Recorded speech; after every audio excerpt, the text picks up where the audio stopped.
Chapter 1188, Breaking Through the Threshold.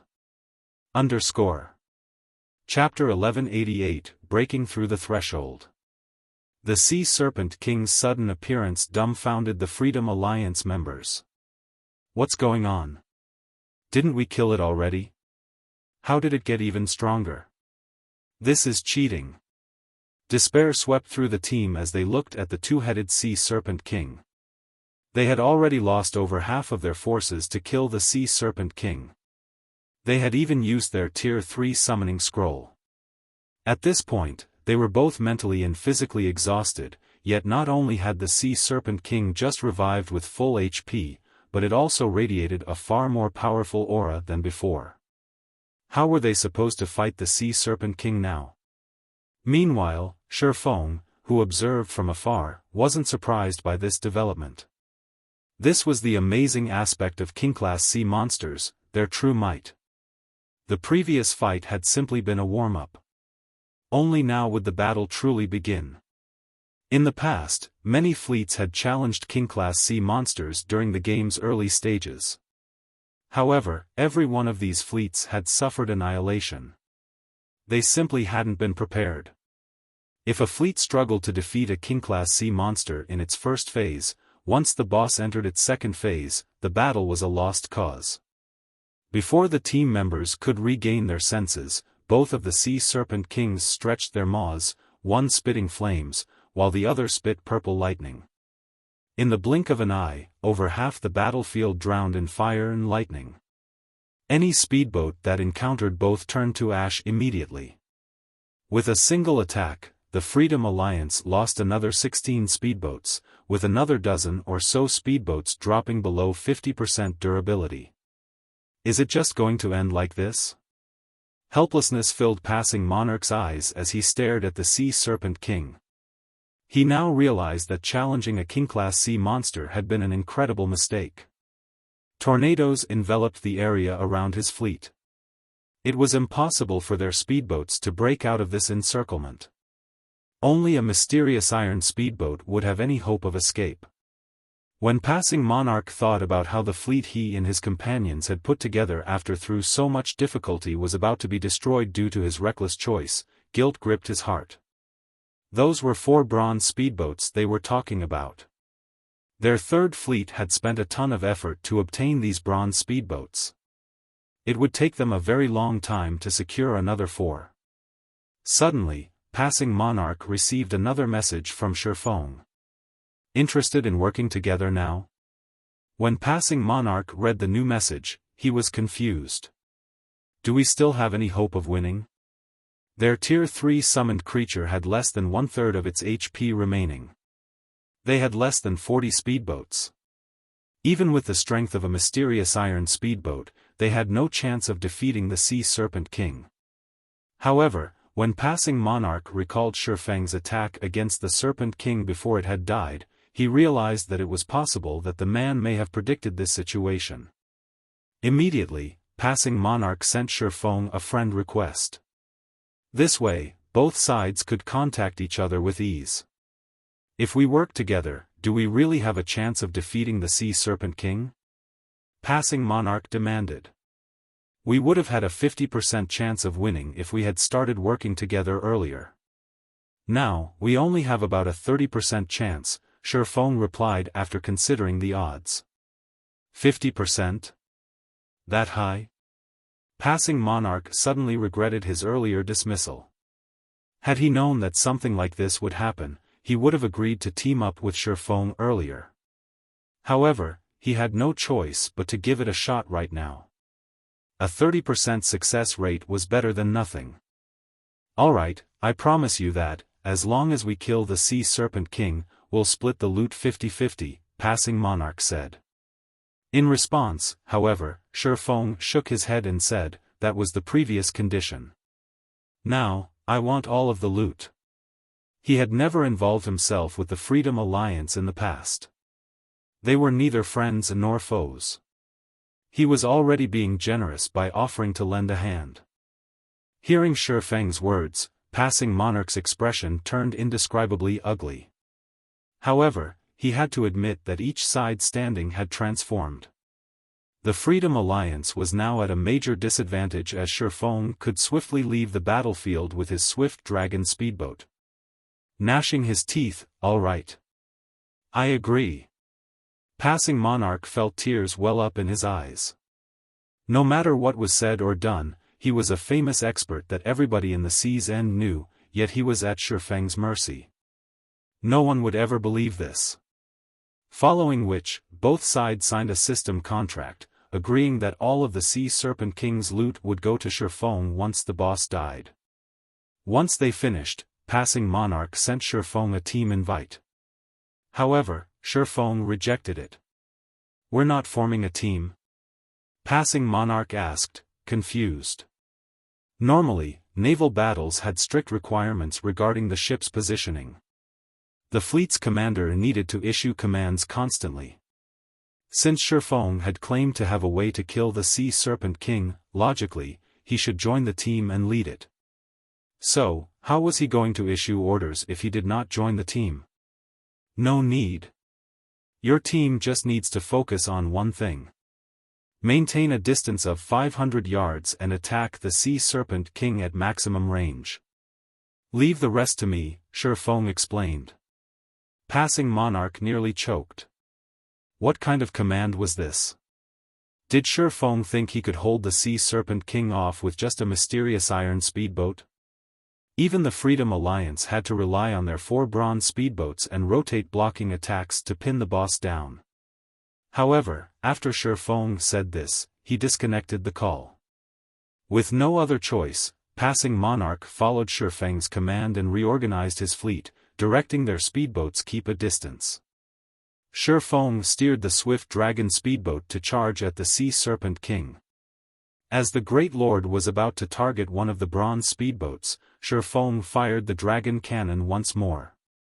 Only this time, he used a special kind of ammunition. Basic Mana Pulse Bomb.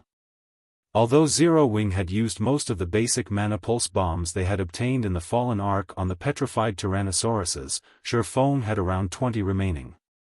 Boom! When he fired the dragon cannon, a black beam struck the Sea Serpent King once more. -1,574,917. Tidal waves rose as the basic Mana Pulse Bomb, combined with the dragon cannon's might, collided with the Sea Serpent King and exploded. What kind of attack is that? Passing Monarch was stunned. What is that speedboat's rank? A single shot had dealt over 1 million damage to a King-class sea monster. This was inconceivable. The other Freedom Alliance members were similarly stupefied. When a few considered their previous claim of annihilating Xiaofan, they felt fortunate that they had not acted on their words. If it really came down to a fight, a single shot from the swift dragon speedboat was likely more than enough to sink a bronze speedboat.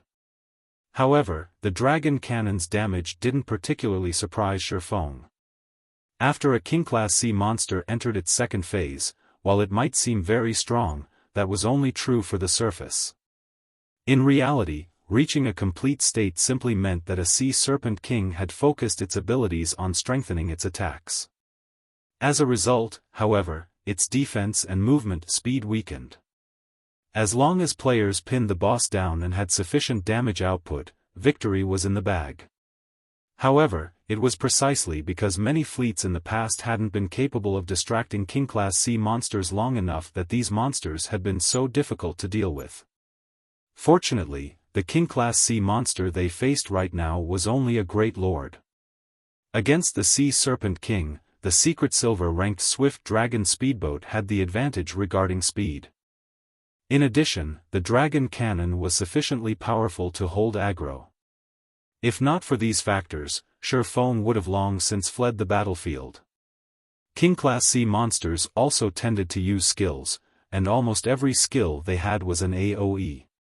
If a fleet couldn't defeat a King-class sea monster before their overall firepower fell to the minimum requirement, it would be obliterated.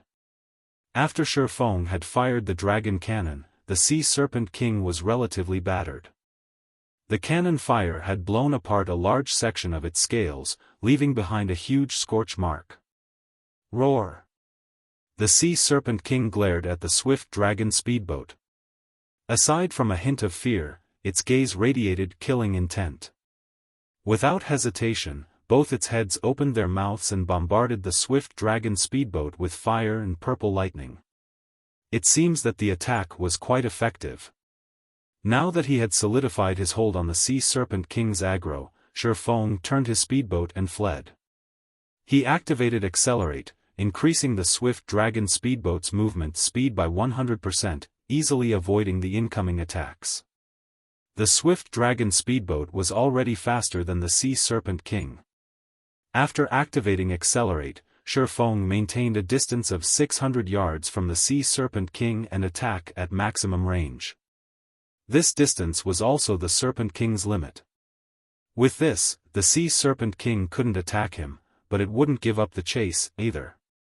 Just who is he? Shock filled Passing Monarch as he watched Xiaofan's control over the swift dragon speedboat and the boat's speed. Passing Monarch finally understood why Xiaofan had told him to leave the rest to him. In such a way, Xiaofan led the Sea Serpent King in circles. All the Freedom Alliance's speedboats needed to do was bombard the boss and avoid the occasional AoE attack. As time went by and the Sea Serpent King's HP decreased, the Freedom Alliance's speedboats sank, one after another. Even Xiaofan sometimes made a mistake and received one or two of the Great Lord's attacks. Fortunately, as a secret silver speedboat, the Swift Dragon speedboat had frightening defense. It only lost around 30 durability after a direct hit. As for Xiaofan, he had deflected the damage using defensive blade or absolute defense. When the Sea Serpent King's HP fell to 1%, it went berserk and used its strongest power. Both its heads merged the fire and lightning, launching an attack that consumed a radius of 1,000 yards. Seeing this, Xiaofan activated Magic Barrier, making the Swift Dragon speedboat immune to all spell attacks and neutralizing the Sea Serpent King's damage. As for the Freedom Alliance's side, aside from the 4 bronze speedboats, which used magic scrolls to protect themselves, the remaining speedboats were destroyed. Meanwhile, after the Sea Serpent King used its ultimate move, it entered a weakened state. Using this opportunity, Xiaofan activated Divine Providence. After waiting for the 4 bronze speedboats to launch a wave of attacks, he fired the Dragon Cannon, which he had loaded with a basic Mana Pulse Bomb. -2,148,267. A massive damage appeared above the Sea Serpent King's head, devouring its remaining 1% HP. Roar! After one final roar, the Serpent King crashed into the sea. Xiaofang's experience bar rose rapidly. Sea monsters already provided far more EXP than land-based monsters, as players couldn't easily kill the average sea monster, not to mention king-class sea monsters. However, Xiaofan had stolen half of the Sea Serpent King's EXP for himself. With the bonus EXP he had obtained from killing a monster of a higher level, one could just imagine how abundant the rewarded EXP was. Suddenly, Xiaofan heard the sound of a system notification. System, congratulations. You have reached level 50. Chapter 1189, Equipment Transformation. Chapter 1189, Equipment Transformation. As a golden glow enveloped Xiaofang's body, his weapons and equipment also underwent a slight transformation. Level 50 was a major turning point in God's domain. This fact held true for players, monsters, weapons, and equipment. Among Xiaofang's items, the fragmented legendary ranked Heavenly Dragon's Breath's transformation was the most drastic. As if the power that had slumbered within the ring all this time had awakened, the ring's basic attributes increased significantly. At level 49, the ring only added 100 points to all basic attributes. However, upon reaching level 50, that number had doubled. His epic items, the 7 Luminaries Ring, Killing Ray, Angry Tyrant, Annihilation Shoulder Pads, and Icarus's Heart had similarly received around a 30% to 35% increase to their basic attributes. The substantial attribute boost made Xiaofan feel as if he had been reborn. Basic attributes affected a player's physique. The higher a player's attributes were, the better their in-game body's physique became, allowing players to perform feats that were impossible in the real world. This was also why both ordinary players and experts were so desperate for excellent weapons and equipment. This improvement is simply amazing. Xiaofan felt quite pleased as he looked at his attribute panel. In terms of basic attributes, he was already significantly stronger than a level 50, Tier 2 player. The only differences were his physique and skills. These differences were why Tier 2 players could easily defeat Tier 1 players. In God's domain, it wasn't unheard of for players to possess attributes that rivaled those of a higher tier. However, due to inferior physiques, they couldn't challenge those of a higher tier. Normally, players could only make up for the difference in physiques if their basic attributes far outstripped their opponents. As players rose to new tiers, their life ratings increased slightly, which would, in turn, improve their physique. For example, while her superior basic attributes had been part of the reason for Gentle Snow's victory over Miracle Dragon, the main reason the 30% physique improvement granted by the 7 Luminaries battle armor. This effect alone bolstered Gentle Snow's physique nearly to that of a Tier 2 player. After taking into account her attributes, she had the physique of a Tier 2 player. At the end of the day, challenging experts of a higher tier was very difficult in God's domain. Few people were actually capable of doing so. Miracle Dragon was not one of them. Hence, Gentle Snow's victory hadn't been unexpected. This was the terror of tier suppression. In the past, Xiaofan had suffered due to this truth. Meanwhile, the Freedom Alliance members had also noticed Xiaofan's transformation. Commander, that person feels particularly dangerous. Just who is he? Not only does he have such a powerful speedboat, but his personal strength is also monstrous. As everyone looked at Xiaofan, they felt as if they faced an awakened beast. Originally, they had planned to steal the Sea Serpent King's loot. After all, only their commander had signed a contract with Xiaofan. Now, however, they gave up such thoughts. Although the tornadoes circling the area had disappeared with the Sea Serpent King's death, with the bronze speedboat's speed, how could they possibly outrun the Swift Dragon speedboat? They had witnessed the Swift Dragon speedboat's agility personally. Not even the Sea Serpent King had been able to keep up with it. The ship also had that frightening dragon cannon. Even if they used magic scrolls to bolster their bronze speedboat's defenses, it would take only a few shots to drain their boat's remaining durability.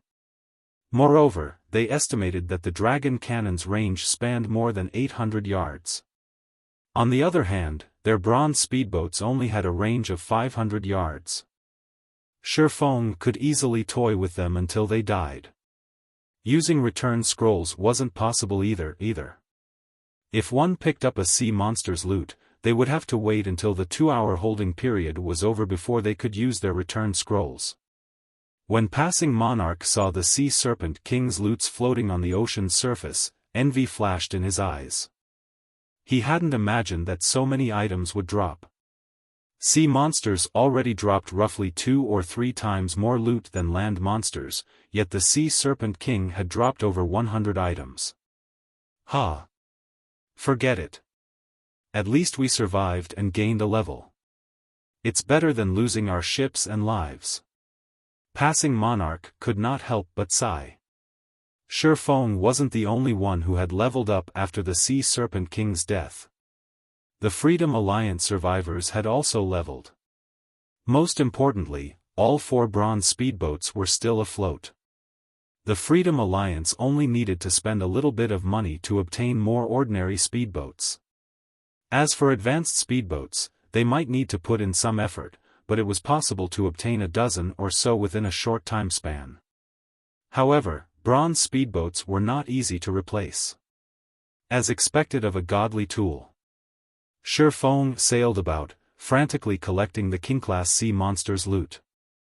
Although he hadn't triggered a jackpot, the Sea Serpent King was the first King-class sea monster to die in this sea zone. As a result, its loot was far more abundant than usual. Normally, a player would be lucky if a King-class sea monster dropped around 50 items. Moreover, over 80% usually consisted of materials. This time wasn't much different. However, perhaps due to Divine Providence's effect, among the 100-plus items, over 90 were rare materials used in producing advanced speedboats, bronze speedboats, and small sailboats. Among them, the most valuable was moonlight wood. Moonlight wood was a rare material necessary to produce bronze speedboats and small sailboats. Fortunately, Xiaofan had obtained a total of 12 logs. Constructing a bronze speedboat required 10 logs. After Xiaofan finished picking up the loot, he began to organize the items in his bag. Wonderful! A design dropped. Xiaofan grew excited as he looked at the leather book in his hands. The pages had already yellowed, and it looked as if it had been many years since anybody had read it. However, after appraising the book and discovering its name, he realized that any guild would go crazy over this design. Flying Eagle Speedboat Design. Although the Flying Eagle Speedboat was not a bronze speedboat, it was an advanced speedboat. With enough reputation, one could buy ordinary speedboats from certain NPC merchants. However, it was a different story for advanced speedboats.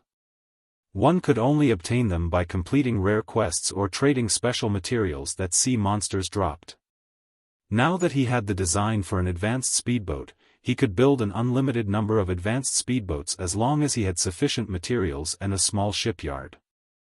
Although the Third Fleet passing monarch commanded had become such a powerful force in the sea's end due to the 4 bronze speedboats, the 20-plus advanced speedboats also played an important role. If Zero Wing could form a fleet of advanced speedboats with the Swift Dragon speedboat in the lead, the guild could rank at the top of God's domain's naval powers. Just thinking about this excited Xiaofan.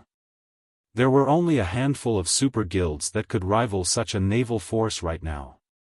Zero Wing could develop in a coastal NPC city without worry. Even if super guilds wanted to pick a fight, they would have to think twice before doing so.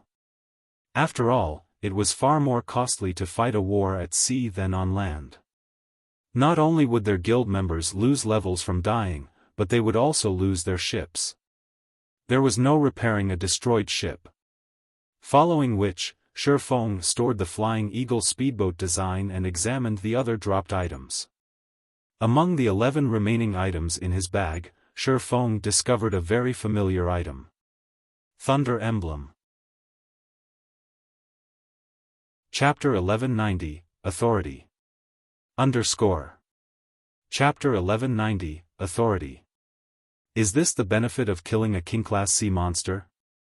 Xiaofan was surprised and overjoyed as he looked at the purple-gold lightning emblem in his hand. The Thunder Emblem. As its name suggested, it was a Thunder Island emblem. One could also say that it was an authority symbol for Thunder Island. Any guild that obtained the Thunder Emblem would have a major advantage when contesting for authority over Thunder Island. As far as Xiaofan knew, Thunder Island had a total of 10 Thunder Emblems. If one obtained all 10, they would become Thunder Island's absolute master. However, only 5 Thunder Emblems had ever been discovered in the past, and every guild that obtained these Thunder Emblems had been one of the dominant forces on Thunder Island. The Thunder Emblem had 3 main functions. Its first was similar to the Thunder Pass. Unlike the Thunder Pass, however, each emblem allowed up to 50 players to participate in Thunder Island's contest. Every time a contest was about to begin, a fixed number of Thunder Passes would drop from sea monsters in the Sea of Death. However, that didn't count the Thunder Emblem's 50 slots. If one could gather all 10 Thunder Emblems, they could bring an additional 500 players to the island. The Thunder Emblem's second function was the Thunder Domain. While on Thunder Island, players wielding the emblem could suppress all enemies within a 500-yard radius. However, this suppression effect was not particularly strong, only reducing players' basic attributes by 5%. However, the suppression worked wonders against the island's monsters as it could reduce their basic attributes by up to 30%. As for the third function, it granted advanced authority on Thunder Island. This advanced authority was the Thunder Emblem's most important function. If a guild wanted to develop on Thunder Island, having sufficient authority was extremely important. Without enough authority, one couldn't do anything. As players gained more authority, they could enjoy more benefits on the island. Currently, the various superpowers were vying for Thunder Island. However, even if they occupied the area, they could only gain basic authority. Ordinary players had no hope of gaining any authority whatsoever. However, one's authority wouldn't remain constant either. If one wanted more, they could contribute to Thunder Island. On Thunder Island, authority was categorized into ordinary, basic, intermediate, advanced, and master controller. If an ordinary player wanted to become an ordinary controller, they needed 300 Thunder contribution points. Reaching the basic rank required 3,000 Thunder contribution points, 10,000 points to reach the intermediate rank, and 100,000 points to reach the advanced rank. After reaching the advanced rank, one could only increase their authority if they obtained all 10 Thunder Emblems. As Xiaofan examined the Thunder Emblem in his hand, he began playing with the idea of occupying a part of Thunder Island himself. In the past, Thunder Island had been known as a sacred land at sea. Countless players had wanted to live on the island. After all, traveling to dangerous sea zones would be more convenient from Thunder Island than it would be from a coastal town or city. Occupying a corner of the island would do wonders for Zero Wing's development. Zero Wing also qualified to do so right now due to the Flying Eagle speedboat design he had just obtained. He admitted that Zero Wing was no match for the various superpowers on land. However, the competition at sea relied on more than a guild's number and quality of experts. A guild's ships played a far greater role. Xiaofan decided that he needed to begin mass-producing the Flying Eagle speedboats, forming a formidable Zero-Wing fleet. With his fleet strength and the Thunder Emblem, occupying a corner of Thunder Island could be more than just a dream. Following which, Xiaofan contacted Melancholic Smile and had her begin collecting diamond wood, the Flying Eagle speedboat's core material. Diamond wood was relatively rare, specifically used to construct advanced ships. Few kingdoms and empires produced the wood. Fortunately, he had previously negotiated with the secret pavilion and traded a magic tower for 20 locations that provided diamond wood. Although the secret pavilion had yet to complete their side of the deal, he could have Melancholic Smile send people to these minor cities to negotiate prices with potential vendors. Once their bargain with the secret pavilion was fulfilled, they could stockpile diamond wood. The Sea Serpent King had also dropped 5 Thunder Passes, each allowing up to 10 players to join the contest on Thunder Island. To the various superpowers vying for Thunder Island, these passes were incredibly tempting. To Xiaofan, however, they were not particularly useful as Zero Wing currently did not have that many experts. The Thunder Emblem's 50 slots were more than enough. I have wondered which items I should sell at the candlelight auction. These passes should work well as an attraction, Xiaofan muttered, smiling at the 5 passes in his hand. In reality, he could sell the passes to Phoenix Rain. However, doing so would cause her to question their origin. One needed to kill boss-rank sea monsters in the Sea of Death to obtain the Thunder Passes. However, Zero Wing was a land-based guild that did not possess any naval power. So, how could Zero Wing kill boss-rank sea monsters? Zero Wing didn't have a foundation at sea. It was still too early to contest for Thunder Island, so exposing their trump cards was not wise. Even if they wanted to reveal their strength, they needed to do so after forming their fleet of advanced speedboats. Zero Wing simply needed to sit back and watch the various superpowers fight each other while slowly building their own naval power. Moreover, the Sea of Death was still too dangerous for current players. Even if they secured a share of Thunder Island, it would be of little use. The various superpowers only contested for the island because they wanted a head start in accumulating contribution points. Since he had the Thunder emblem, he had no need to do that. There were 3 Tier 3 magic scrolls among the remaining 5 items the Sea Serpent King had dropped, a Tier 3 summoning scroll, a Tier 3 large-scale destruction spell, and a Tier 3 defensive scroll. Of the last 2 items, one was an epic staff, Fallen Language, while the other was a bronze-rank small sailboat, the one-horned sailboat. What? A complete small sailboat actually dropped? Xiaofan was momentarily stunned when he saw the transparent crystal bottle. Previously, he had obtained a small sailboat from the fallen Arkansas. However, even now, the hurricane sailboat was unusable. Although he had asked Burning Abyss to repair it, even Burning Abyss, who was a master engineer, was powerless. The divine ruins inside the sailboat were simply too damaged. At the very least, one needed a grandmaster engineer to repair the hurricane sailboat. The sailboat's container also needed to be replaced. However, the hurricane sailboat's container was not ordinary as it had been crafted with the rare epic material, space crystal. Current players had no access to this material. Hence, Xiaofan had no choice but to set the matter aside for now. Otherwise, with the mysterious iron-ranked hurricane sailboat, he would be invincible at sea. Now that he had obtained a complete bronze-rank small sailboat, how could he not be excited? With this small sailboat, he could easily deal with many of the issues plaguing him. Chapter 1191, Legacy of the Sea. Chapter 1191, Legacy of the Sea. Xiaofan could not bear to put away the crystal bottle in his hands.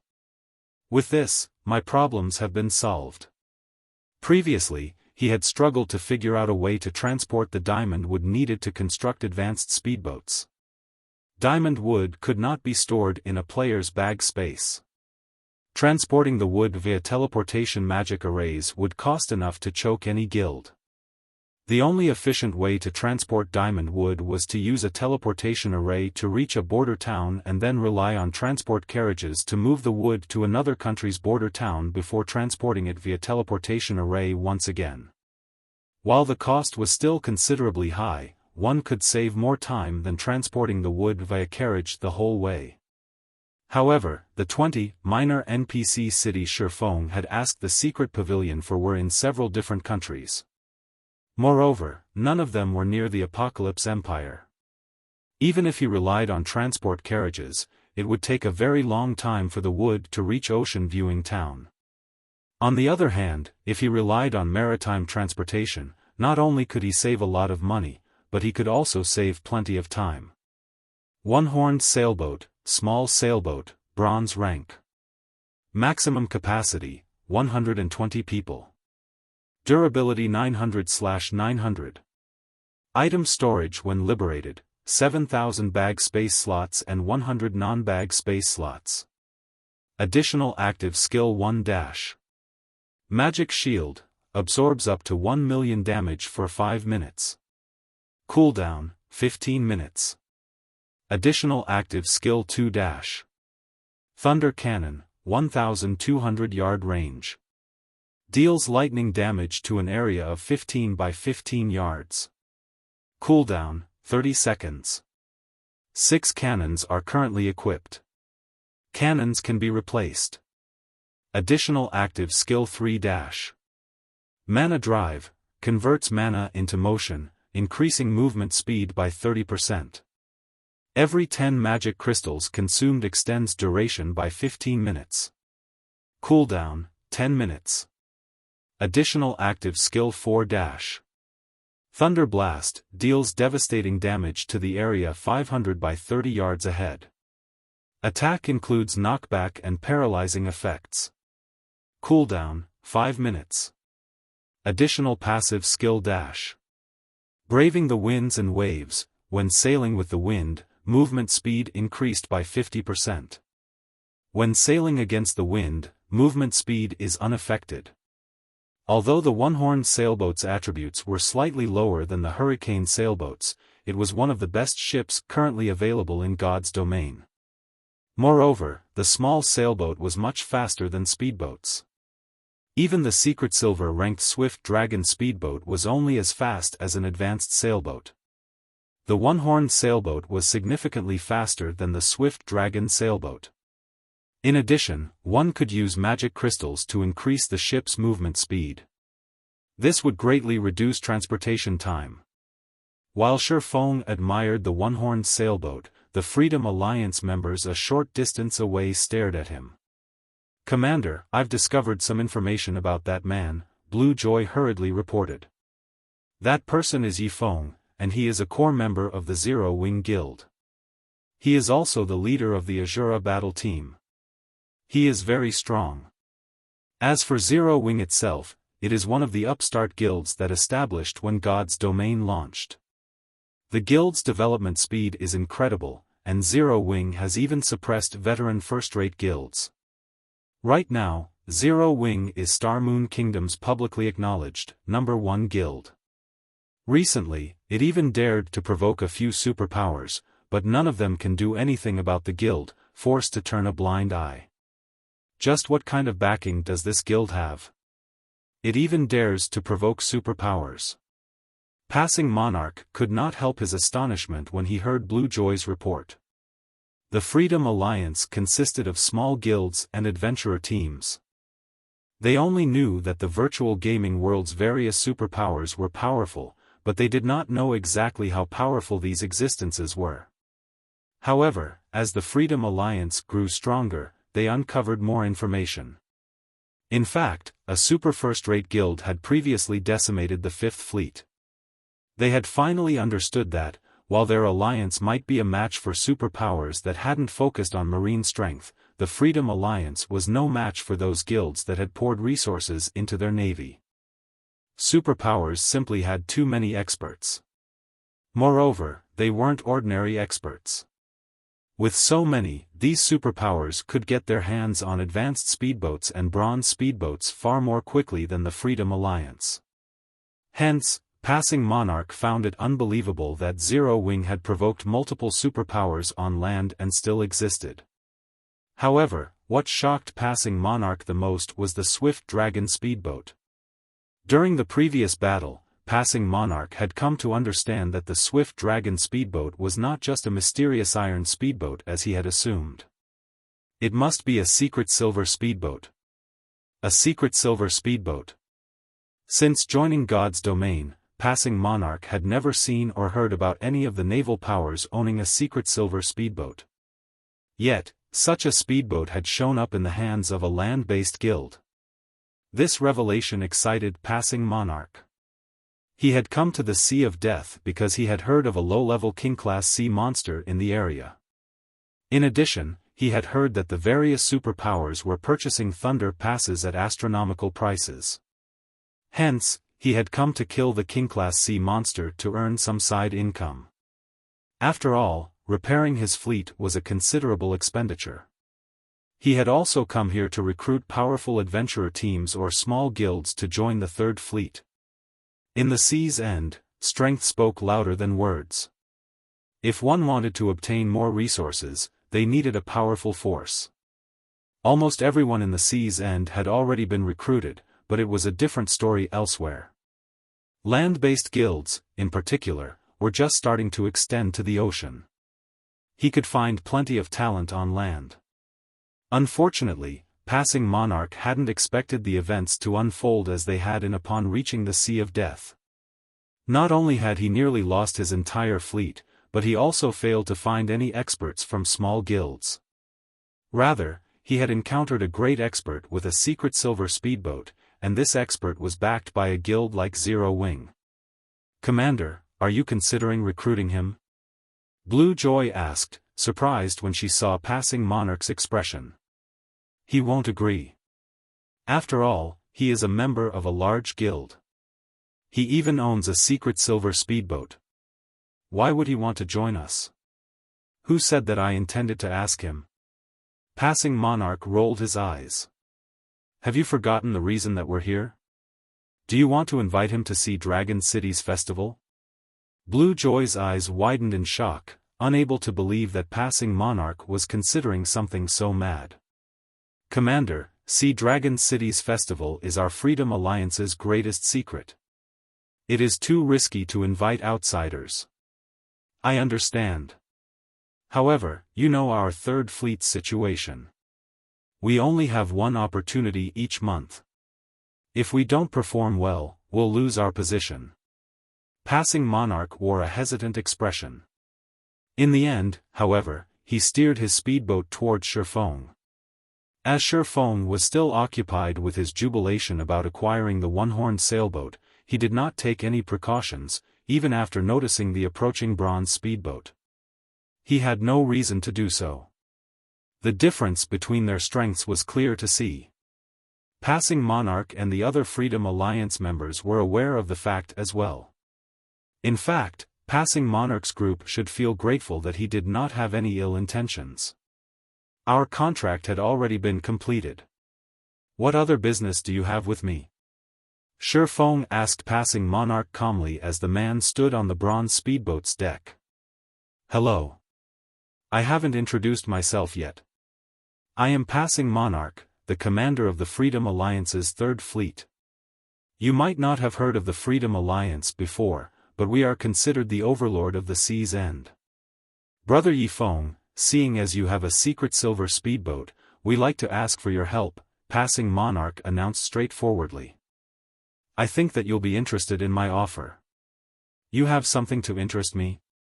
Xiaofan could not help but laugh. The only thing that could capture his interest was the ability to mass-produce advanced speedboats. Obviously, the Freedom Alliance didn't have this ability as it required a large number of materials and advanced engineers. What if I tell you that it's related to the legacy of the sea? Passing Monarch asked confidently. Chapter 1192, Forbidden Land. Chapter 1192, Forbidden Land. The Legacy of the Sea? Xiaofang's heart rate quickened when he heard these words. However, he kept his composure as he said, "Tell me, then." Simply put, the Legacy of the Sea provided a specialized hidden class. With this hidden class, players could become incredibly powerful in naval combat. However, the class had serious limitations. As long as players were not at sea, the class was no different than ordinary classes. The Legacy of the Sea was different from other hidden classes, which provided improvements in all sorts of environments. It was an extreme legacy. However, to players who frequently sailed, it was highly sought after. After all, even if they obtained the legacy at the basic rank, they could display astounding power when exploring the open ocean. The peak legacy of the sea could even grant the strength to face opponents of a higher tier. Hence, guilds that wanted to develop their naval forces hungered for the legacy of the sea. The various large guilds would target any player that obtained the legacy. With such a player, maritime transportation would become far safer. They would also have an easier time fighting sea monsters. As far as Xiaofan knew, the Freedom Alliance had possessed many members with the legacy of the sea. This was also why the Freedom Alliance had become famous throughout God's domain, becoming a force that even the game's superpowers were hesitant to provoke. Seeing Xiaofang's interest, Passing Monarch knew that he had hope for cooperation. To tell you the truth, our Freedom Alliance discovered the legacy in an ancient ruin. However, obtaining the legacy depends on the player's abilities once they enter the ruins. Due to a barrier restricting the number of people that can enter, our Freedom Alliance only allows each fleet to take 10 ships into the ruins. I'd like to invite Brother Yifeng to join us. With your speedboat and our Third Fleet's strength, I believe that we can secure quite the bounty. We can sign a contract. If we obtain 2 legacies, one will go to you. How about it? The other Third Fleet members were stupefied by Passing Monarch's offer. They had never expected their commander to be so generous. However, after giving the matter some thought, they found it reasonable. After all, Xiaofan owned a secret silver speedboat. If they did not show some sincerity, he wouldn't bother listening to their offer. Obtain 2 legacies? Xiaofan curiously asked, are there many in the ruins? Each time we enter the ancient ruins, there are a number of legacy items. It just depends on whether or not we can leave with those items, Passing Monarch explained confidently.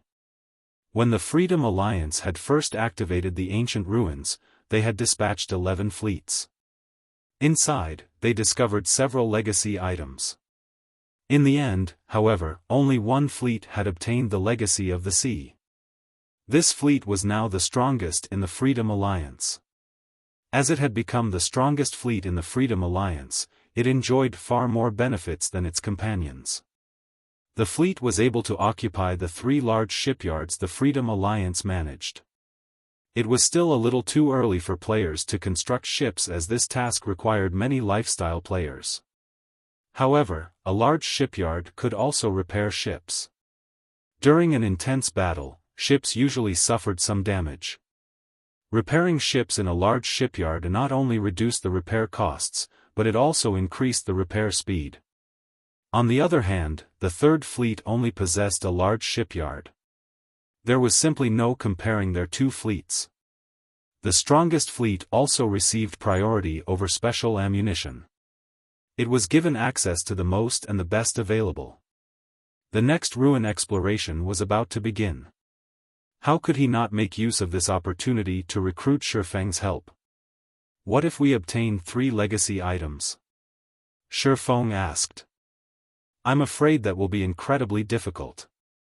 Brother Yifeng, you've never been to the ruins, but a large number of sea monsters occupy the area. Those monsters are extremely powerful. Traps litter the ruins, and there's a time limit once you enter. We won't have enough time to search for a 3rd legacy item, Passing Monarch explained, smiling. He understood Xiaofan's train of thought. So, that's the case. Then, if we really obtain a 3rd legacy item, can I have it? Xiaofan asked, smiling. He now had a basic understanding of the ancient ruins rules. All right. If you obtain a 3rd one, you can have it, Passing Monarch said nonchalantly. In any case, that wasn't going to happen. His promise was empty. We have a deal, then. However, before we sign the contract, may I know when the ancient ruins will open? Xiaofan asked.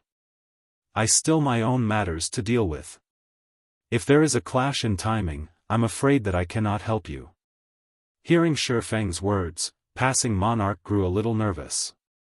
It's tomorrow, Passing Monarch replied, feeling slightly embarrassed. He could tell that Xiaofan had something to do, and today was almost over. Xiaofan was speechless. I understand that I am putting you in a difficult position. If there is anything we can help with, please tell us, Passing Monarch hurriedly offered. How about this? You guys can follow me. With your help, I should be able to save a little time, Xiaofan said after considering the matter. The Demon Island he was heading to occupied the Sea of Death's inner region. Although it was not the most dangerous location in the Sea of Death, the island's monsters were troublesome. Normally, he would have to clear a path slowly.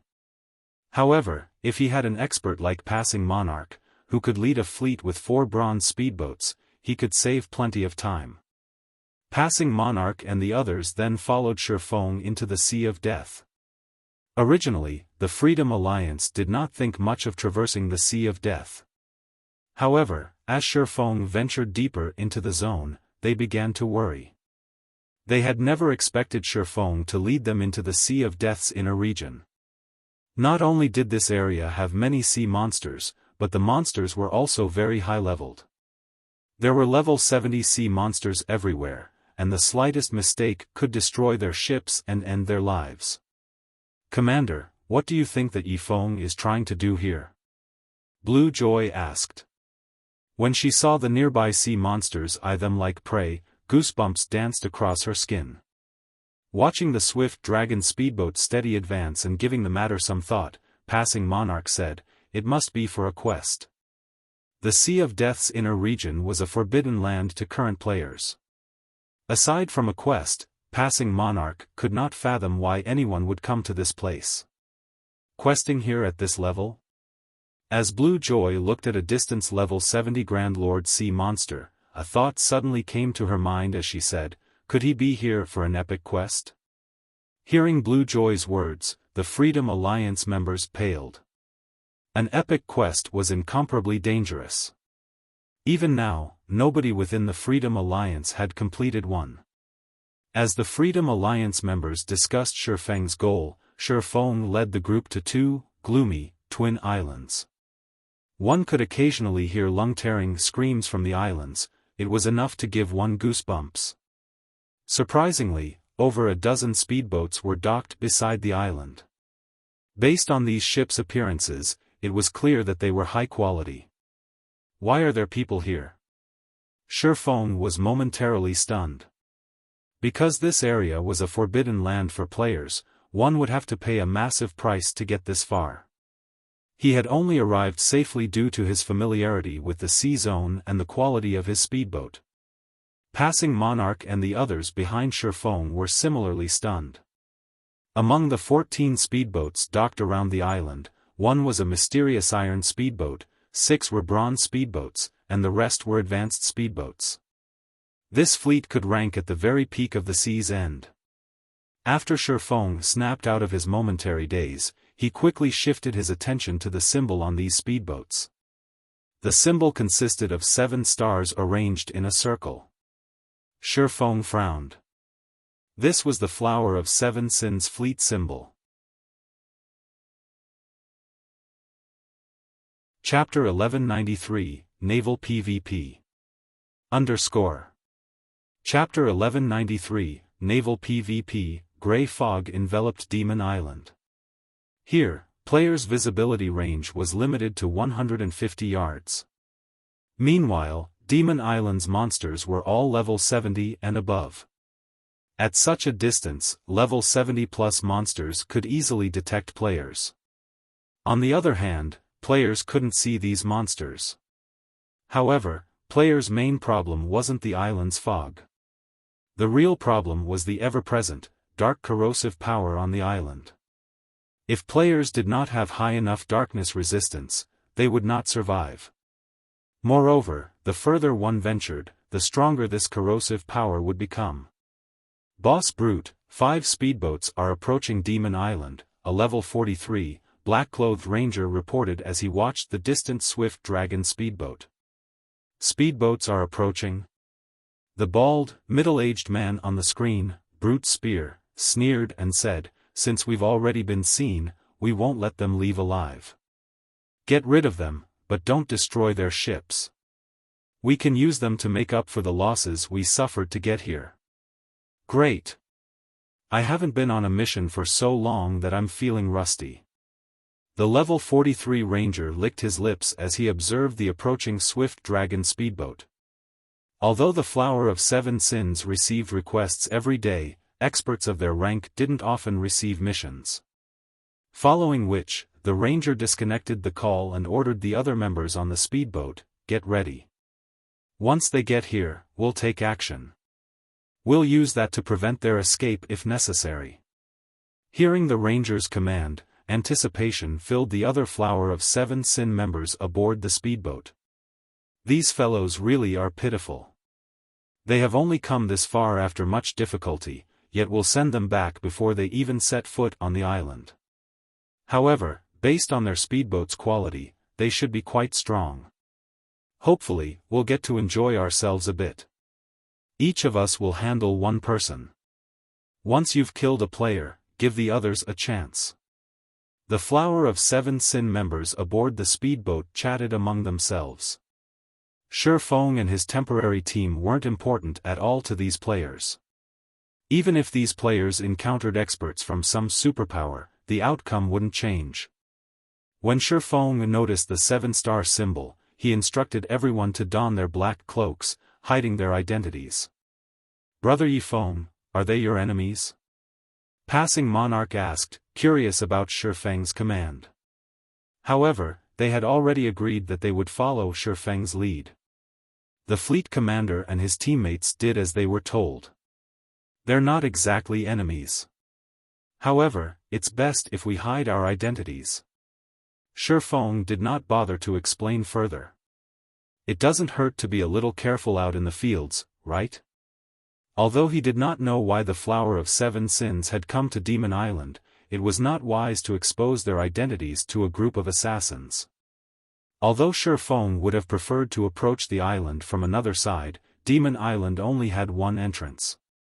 Using the Seven Luminaries ring space movement wasn't a viable option either. A unique power enveloped the Sea of Death, preventing all spatial movement type skills. Otherwise, he would not have used the Swift Dragon speedboat to travel such a long distance. When Xiaofan and the others were only 300 yards away from Demon Island's entrance, the Flower of Seven Sins members burst into action. Move out! Suddenly, 5 elementalists aboard the mysterious iron speedboat each took out a magic scroll. As the elementalists unfurled their magic scrolls, a dark blue magic array appeared on the water's surface. The sea water instantly began to freeze, and in the blink of an eye, the space within a 1,000-yard radius was covered by a sheet of ice. As a result, Xiaofan and the Freedom Alliance's speedboats had been forced to a halt. As if they had long since prepared for this, the Flower of Seven Sins members stored their own speedboats and stepped onto the ice. Who are these people? Passing Monarch's expression darkened as he looked at the frozen sea surface.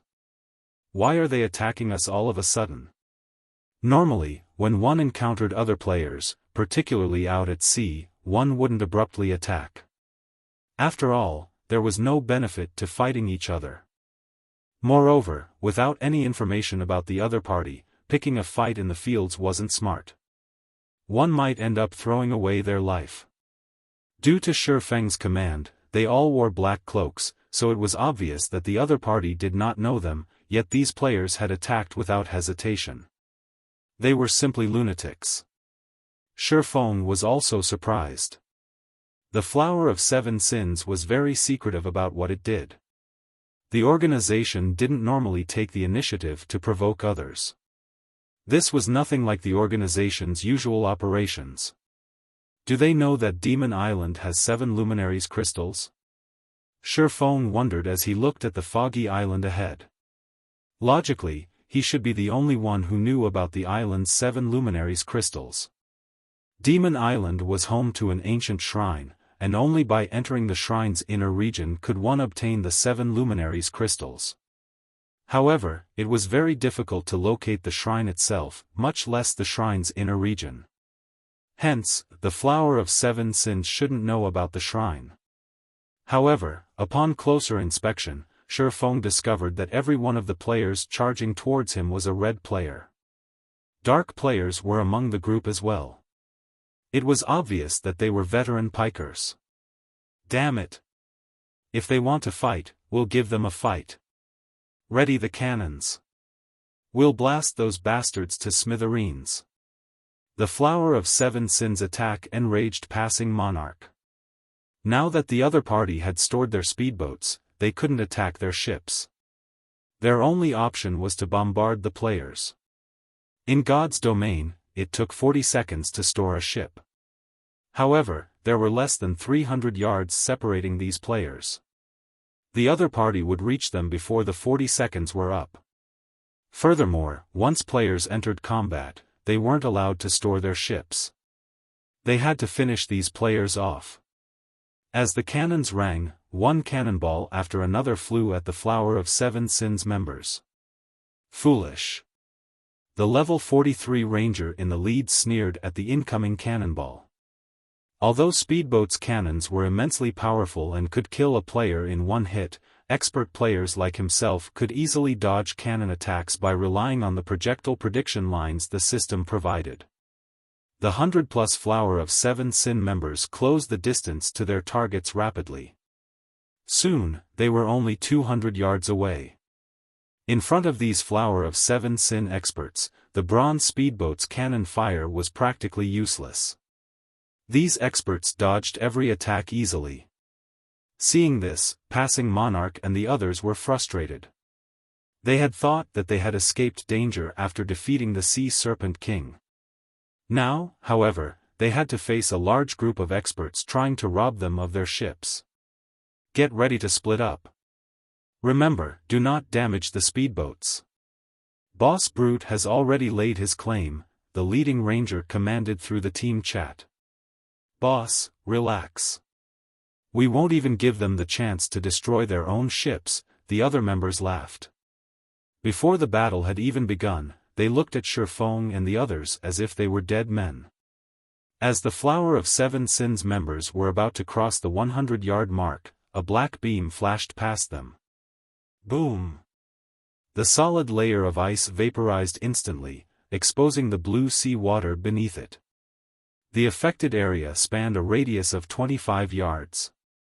Meanwhile, 6 Flower of Seven Sins members died on the spot, leaving 12 weapons and pieces of equipment floating upon the water. Chapter 1194, Demons Appear. Chapter 1194, Demons Appear. The dragon cannon's attack had pulled a gasp from the Flower of Seven Sins' remaining members. The previous few cannon attacks had only dented the ice, yet the dragon cannon had obliterated it. Moreover, its attack speed was at least double that of the previous cannons. Its attack range was even more impressive. Even without the high attack speed, with such a long range, it was extremely difficult to dodge the dragon cannon's attacks. What is that speedboat's rank? The leading, black-clothed ranger's expression twisted. He had seen a mysterious iron speedboat's cannons in action many times, so he was fully aware that a mysterious iron speedboat didn't have such fast and powerful attacks. Facing the dragon cannon at such a close range would be extremely dangerous. He had assumed that this fight would be nothing more than a game to kill time. He hadn't expected an actual opponent. Meanwhile, Passing Monarch and the other members of the Freedom Alliance celebrated the cannon's success. Ha ha ha. A secret silver speedboat is truly astounding. Just a single shot is enough to stun those bastards. I want to see if they still dare to fight us now. The Freedom Alliance members could not help but laugh at the Frozen Flower of Seven Sins members. This Yifeng really is amazing. Passing Monarch sighed ruefully as he looked at the massive hole in the ice. He had to admit that Xiaofan was a skilled strategist. While the Flower of Seven Sins members had been over 200 yards away, they had been spread out. Even if Xiaofan had used the dragon cannon, he would have been lucky to kill even one player. However, as these players came within 100 yards, they clustered. Since such a short distance left them little room to react, Xiaofan able to kill 6 players in one hit. After such an attack, their enemy should be more cautious. The other players might even give up the fight. However, as Passing Monarch pondered these assumptions, the Flower of Seven Sins members revealed excited grins. Brother Chen, our opponent seems to be a tough one. With this, we can finally use that move, right? A level 42 assassin asked, chuckling as he looked at the black-clothed ranger. He felt nothing in particular in regard to his fallen companions. All right. The ranger nodded helplessly when he saw the eager light in his companion's eyes. Don't let any of them get away. The same goes for their souls. Brother Chen, relax. We won't let their souls go to waste, the other members assured their leader as they licked their lips, eyeing Passing Monarch and the others. The Freedom Alliance members shuddered involuntarily. These players didn't look at them like enemies, but food. With the ranger's consent, the Flower of Seven Sins members wailed painfully, dark fog swallowing their bodies. In just a short moment, they transformed. Although their weapons and equipment remained the same, their skin was now pitch black, and they had blood-red eyes. 2 curved horns grew from their heads, while a pair of pitch black, bat wings and a tail grew from each of their backs. They didn't look human at all. What are these people? Passing Monarch's expression froze as he watched these players transform. The rest of the Freedom Alliance members were similarly stunned. There were players who could actually transform. This was definitely the first time they had seen something like this in God's domain. Not only had the Flower of Seven Sins members transformed physically, but they also emitted a terrifyingly oppressive aura. If these players had looked like a group of ferocious beasts, brandishing their fangs and claws, they now looked like monsters that no ordinary human had any hope of defeating. They all felt like humanoid lords. Among them, the Ranger in the lead gave off the strongest aura. The Freedom Alliance members felt as if a higher being looked down upon them when the Ranger turned his gaze towards their ships. Unlike the other Flower of Seven Sins members that transformed, this black-clothed Ranger had two sets of wings growing from his back. Rather than a lord, he felt like a great lord. "Go! Leave none alive," the Ranger shouted as he pointed toward Xiaofan and the others. The Flower of Seven Sins members fluttered their wings, lifting off from the ground. However, they weren't actually flying, only hovering above the ground. Even so, they moved much faster than players on foot.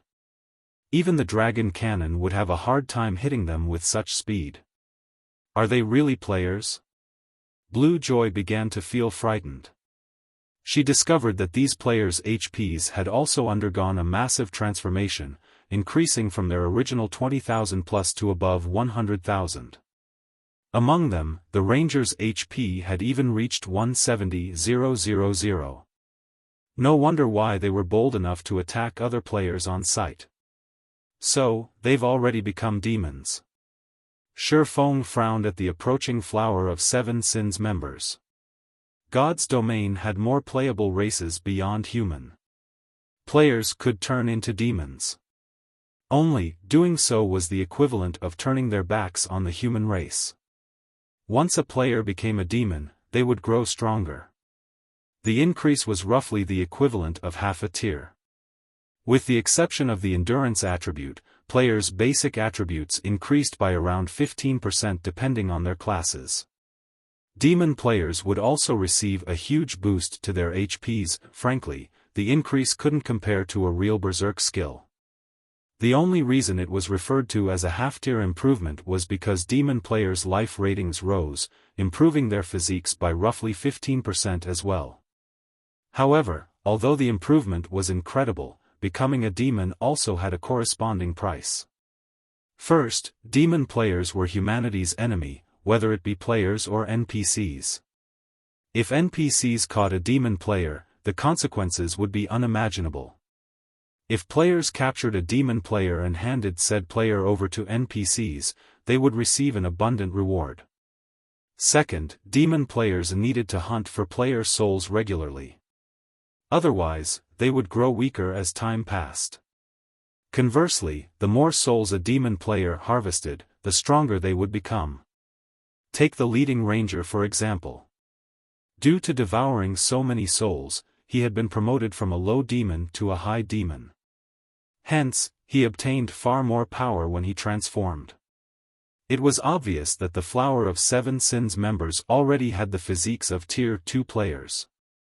Meanwhile, any player that lost their soul to a demon player was barred from the game for at least one day. Moreover, they would lose a minimum of 3 levels. Third, demon players had a far more difficult time raising their tiers as demons' tier promotion mechanics were different from humans. Normally, guilds forbade their members from becoming demons. It was detrimental to a guild's development, after all. Only a non-guild organization like the Flower of Seven Sins were bold enough to do something like this. As for the fourth and most fatal aspect, demon players suffered far more severe death penalties. If a demon player were killed, not only would they lose at least 3 levels, but they would also be barred from the game for 2 or 3 days. Their demon rank would also fall by 1, and recovering the lost rank would take quite some time. As a result, most players opted against becoming demons. Anyone capable of using berserk skills, use them now. If not, use Tier 2 magic scrolls.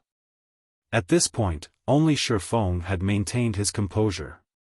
A pointless struggle. Just give up and let us devour you, the Ranger demanded disdainfully as he snarled at Xiaofan and the Freedom Alliance members preparing for a fight. In a short moment, the Flower of Seven Sins members boarded the Freedom Alliance's bronze speedboats. Members of the Flower of Seven Sins already had very high combat standards.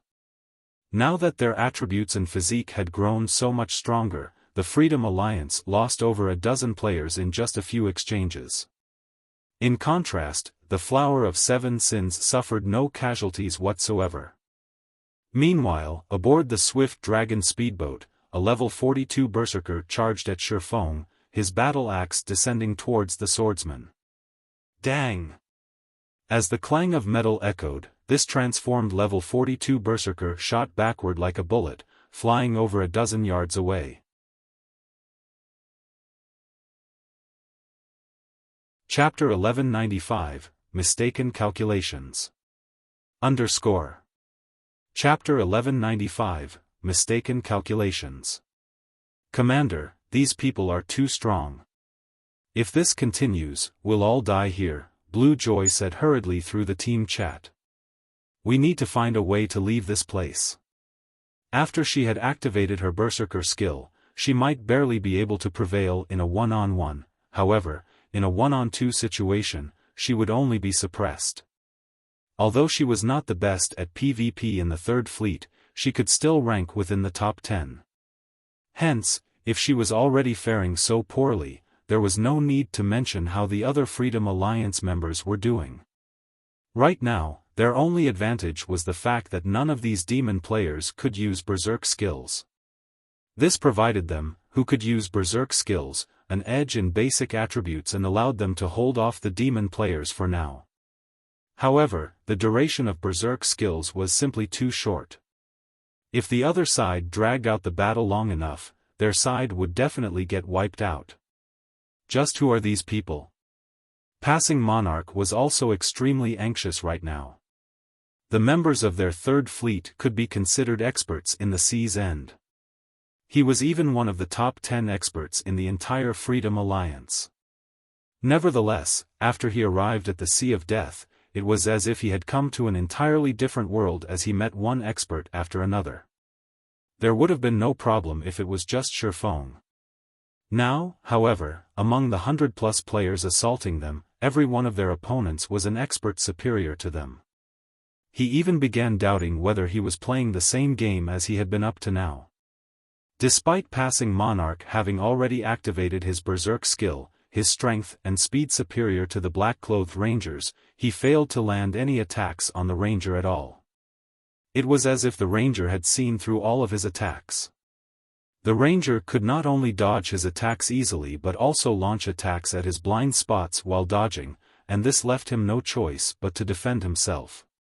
Even launching counterattacks became difficult. If not for the healers at the rear line healing him, he would have already perished by now. Currently, less than 70 people remained in the Third Fleet. Against the Flower of Seven Sins members, not only did they not possess a numerical advantage, but they were also inferior in quality. Everyone, gather together. Destroy all the speedboats and retreat. Passing Monarch commanded as he gritted his teeth. Now that the outcome of the battle was already obvious, there was no meaning in them continuing this battle. Without a doubt, they would be annihilated, and their speedboats would fall into the Flower of Seven Sins' hands. Rather than accepting such an outcome, it would be much better to destroy their speedboats. That way, neither side would end up winning. As soon as Passing Monarch said so, however, he saw a 2-meter-tall berserker blasted from the Swift Dragon speedboat. As the berserker's body crashed heavily into the icy ground, his HP fell by over 3,000. Torrent, are you all right?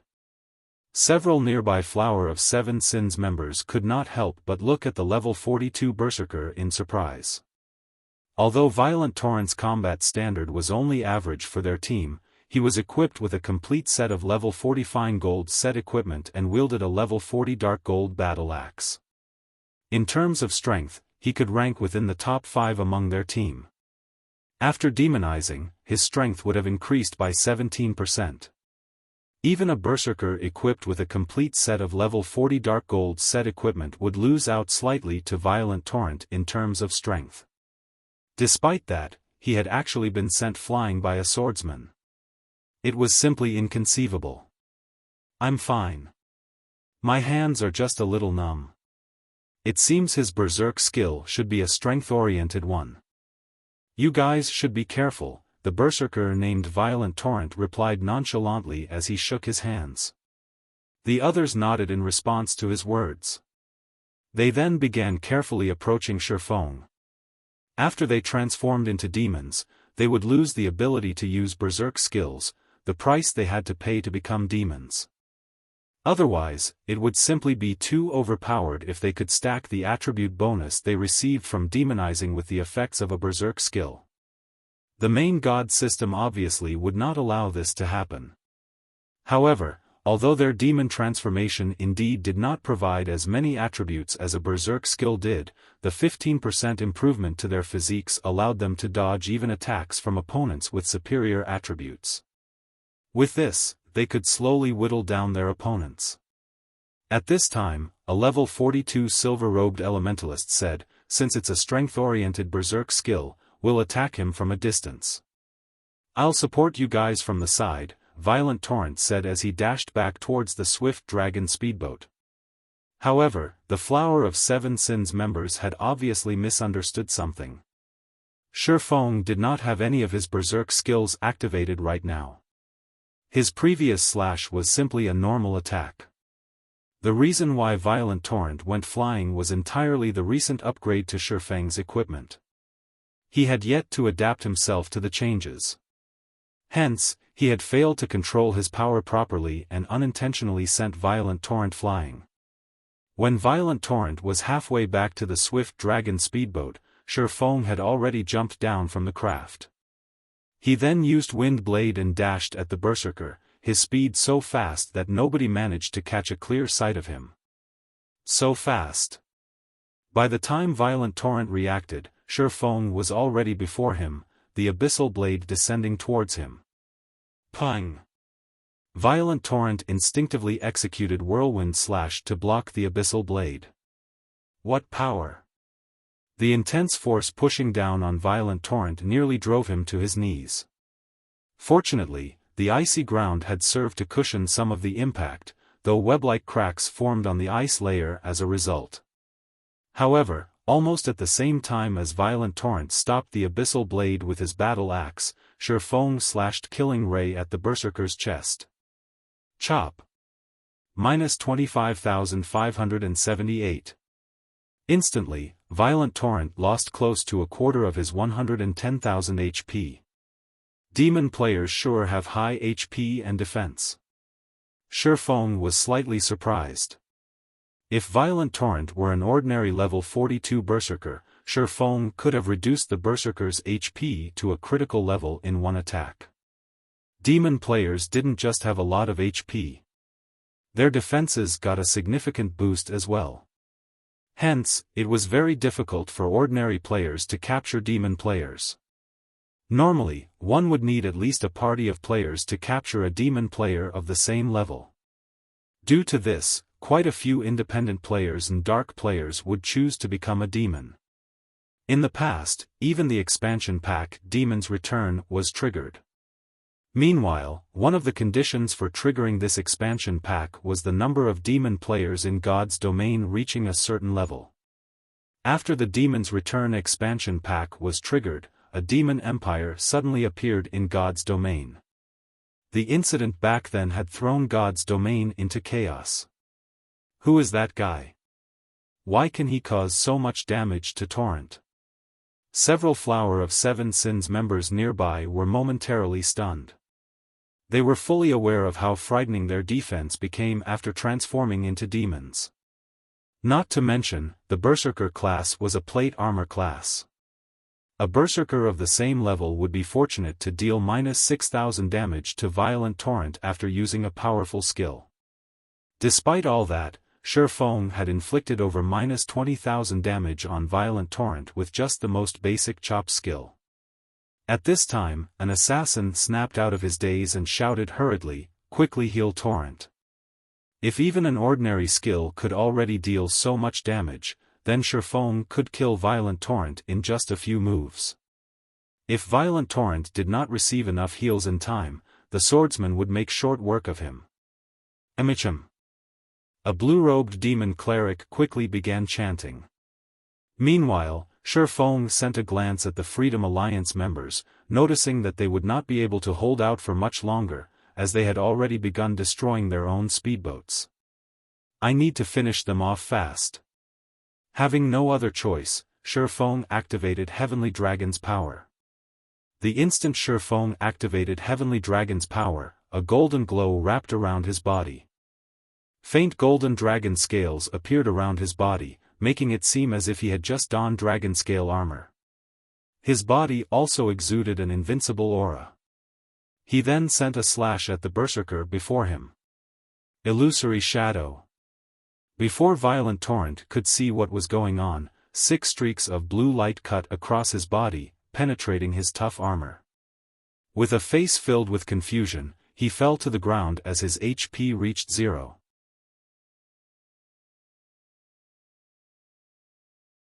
Chapter 1196, Strategic Level Expert. Chapter 1196, Strategic Level Expert.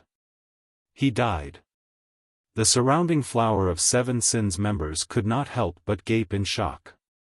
Even the demon cleric chanting a greater healing stopped abruptly as he stared at Violent Torrent's motionless body.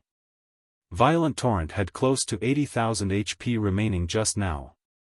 With his strength, he should have been able to resist for some time. Otherwise, the demon cleric wouldn't have chosen to cast greater healing, which had a considerably long casting time. At this moment, when the several Flower of Seven Sins members turned to look at Xiaofan, a possibility suddenly occurred to them, and they could not help but shudder at the thought. That possibility was that Xiaofan had not used his berserk skill when he was fighting Violent Torrent before, even after the berserker had turned into a demon, and had activated the skill only now. Not good. We met a hard one. He's a peak expert. Hurry up and contact Brother Chen, a thinly built man said. The man felt his breathing stifled as he looked at Xiaofan. There were few peak experts even in the Flower of Seven Sins. These existences were normally part of the organization's middle management. Xiaofan would have little trouble going up against more than a dozen half-step refinement realm experts like themselves at the same time, especially now that he had activated his berserk skill. Currently, only Brother Chen, the ranger leading the team this time, as well as a few others could possibly resist someone like Xiaofan for long. Just as this thinly built assassin was done speaking, Xiaofan advanced and suddenly appeared before a guardian knight. Without hesitation, this guardian knight activated Protection Blessing. However, Xiaofan remained unperturbed by this reaction as he brandished Killing Ray. Thundering Flash. Immediately, 4 blue arcs of lightning struck at 4 different locations. Combat Technique 4 Moon Lotus. After the 4 lightning snakes pierced through the guardian knight, they each struck at the 4 magical class players behind him. The guardian knight instantly lost over half of his 140,000 HP, whereas the 4 magical classes behind him lost 1/3 of theirs and had their spellcasting interrupted by the impact of Thundering Flash. Block him. Don't let him get close to the magical classes. Hearing this, a guardian knight immediately used Justice Roar on Xiaofan. The demon cleric at the rear also cast Truth Shield and Rapid Healing on the guardian knight. As for the other melee players, they each used a control skill on Xiaofan. At the same time, the ranged classes launched attacks to seal Xiaofang's movements. Xiaofan could not help but admit that every member of the Flower of Seven Sins was an expert. Their coordination with each other was also impeccable. In combination with their high HP and defense, it made dealing with them extremely difficult. If it were any other expert here, they would definitely choose to pull back first. However, Xiaofan never entertained the thought of retreating. Instead, he activated Defensive Blade without hesitation, greatly extending his attack range. At the same time, he switched the basic Tyrant title to the Swordsmanship Master title, increasing his attack speed by 30%. Sword's Orbit. Starlight immediately emerged around Xiaofan's body. Not only did he manage to block all incoming attacks, but before anyone could react, everyone within a 15-yard radius of him also began losing HP rapidly. Despite the demon cleric at a distance spamming heals on the guardian knight, he still failed to keep the MT alive. In the blink of an eye, everyone within 15 yards of Xiaofan died. Meanwhile, the oracle reporting to the ranger called Brother Chen was stupefied. "Hello? Why are you contacting me at such a time? Did something happen?" the level 43 ranger asked as he toyed around with passing monarch. "Brother Chen, not good. There's a MO monster here," the level 42 oracle stuttered. During the time the oracle was giving his report, Xiaofan had used silent steps and appeared behind the thinly built assassin, who had just activated wind steps. Xiaofan then executed Chop, the speed of his attack so fast that the assassin did not even react, as he died instantly. A monster? Did one run all the way out here from the island? The ranger asked, perplexed. And no. There's a peak expert on the speedboat we attacked. Torrent and the others, they're all dead. At this moment, the oracle was quickly losing his ability to speak as he watched his companions die one after another. A peak expert? Okay, I'll head over there now. The ranger immediately grasped the severity of the situation. Ignoring passing monarch, he turned towards a few of his companions, who were killing the other members of the Freedom Alliance, and shouted, "Hammer, you guys follow me. Torrent and the others are in trouble." Every peak expert was a strategic weapon in a team battle. If not properly contained, a peak expert could easily turn the tide in a fight between hundreds of players. Violent Torrent and the 17 others that went to the Swift Dragon speedboat were merely half-step refinement realm experts. They were simply no match for an expert of such caliber. If the ranger delayed, they would no doubt be annihilated. Hence, he needed to hurry over there right away. He's leaving? Passing monarch was filled with confusion as he looked at the black-clad ranger flying towards the Swift Dragon speedboat. However, the ranger's departure was a good thing for the Freedom Alliance since the ranger and the 3 companions that followed after him were the ones who had killed the most Freedom Alliance members. With the bronze speedboats less than 50 yards away from the Swift Dragon speedboat, the ranger took less than 5 seconds to glide across this distance. However, as soon as the black-clad ranger descended, he was shocked by the scene before him. At this moment, none of the 18 people sent to snatch the Swift Dragon speedboat was alive. However, only 5 seconds had passed since he received the report. 18 half-step refinement realm experts who had turned into demons had died, just like that. The ranger glared at Xiaofan, who stood a short distance away, and asked coldly, "Where are your companions? Or are they thinking of ambushing us while we're fighting you?" No matter how he looked at it, one person simply could not have finished off so many demonized half-step refinement realm experts within such a short time. At the very least, such a feat required several experts working together. Companions? Xiaofan shook his head and said, "I'm the only one here. If you ran all the way here just to ask this, can we start the fight now? Hammer, you and let her deal with that guy. Scorpion and I will assist from the side and prevent others from ambushing us," the ranger commanded hurriedly. It was obvious he did not believe Xiaofan. "Leave it to me." The level 43 berserker named Hammer nodded seriously as he looked at the cloaked Xiaofan. The fact that the swordsman before them could work with other experts to get rid of Violent Torrent's group so quickly proved that his strength was extraordinary. Not to mention, Hammer also sensed a dangerous aura coming from Xiaofan, and he could tell that he was definitely no match for Xiaofan in a one-on-one fight. However, if he coordinated with Letter, even if they could not defeat Xiaofan, it would also be impossible for Xiaofan to kill them. However, just as Hammer finished speaking, Xiaofan had already dashed towards him. So fast. The assassin named Letter was shocked. At this speed, even if he activated a berserk skill in his human form, he would be no match for Xiaofan. If not for his demon transformation improving his physique, he wouldn't even be able to catch a glimpse of Xiaofan's figure. Hammer also paled at this sight. Hurriedly, he brandished the great sword in his hands and executed the Tier 1 skill Death's Harvest, which could be used only in his demon form. Immediately, numerous streaks of black light shot forward, enveloping a cone-shaped area 20 yards before him. This skill could not be blocked, only dodged. Is he dead? When the black light dissipated, there was no sign of Xiaofan's figure anywhere. Letter, be careful.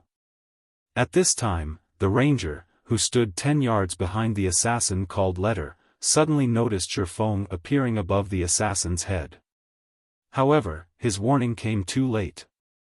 Xiaofan promptly used the Tier 2 taboo skill Instant Strike, his attack speed increasing by 500% and damage by 400% for 3 seconds. The distant ranger only saw many streaks of blue light flashing in front of him.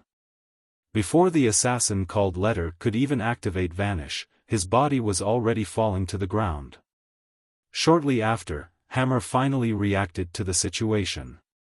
However, by the time he did, several streaks of blue light were heading towards him.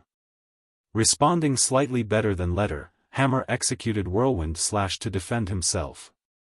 However, as the gap in speed between him and Xiaofan was too massive, before his great sword could even start picking up momentum, he had already been struck several times. Hammer's vision then turned gray as his body fell to the ground. Who is he? The ranger shuddered when he saw this scene. The male elementalist called Scorpion took an involuntary step back, error surfacing on his face. 2 refinement realm experts, each with over 100,000 HP, were actually killed instantly. How was this just a peak expert?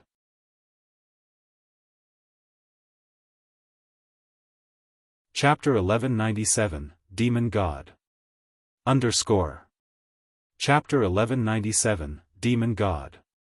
At this moment, fear filled the eyes of the black-clad ranger as he looked at Xiaofan. If the opponent was only a peak expert, then after transforming into a high demon, he could more or less resist if he teamed up with Scorpion.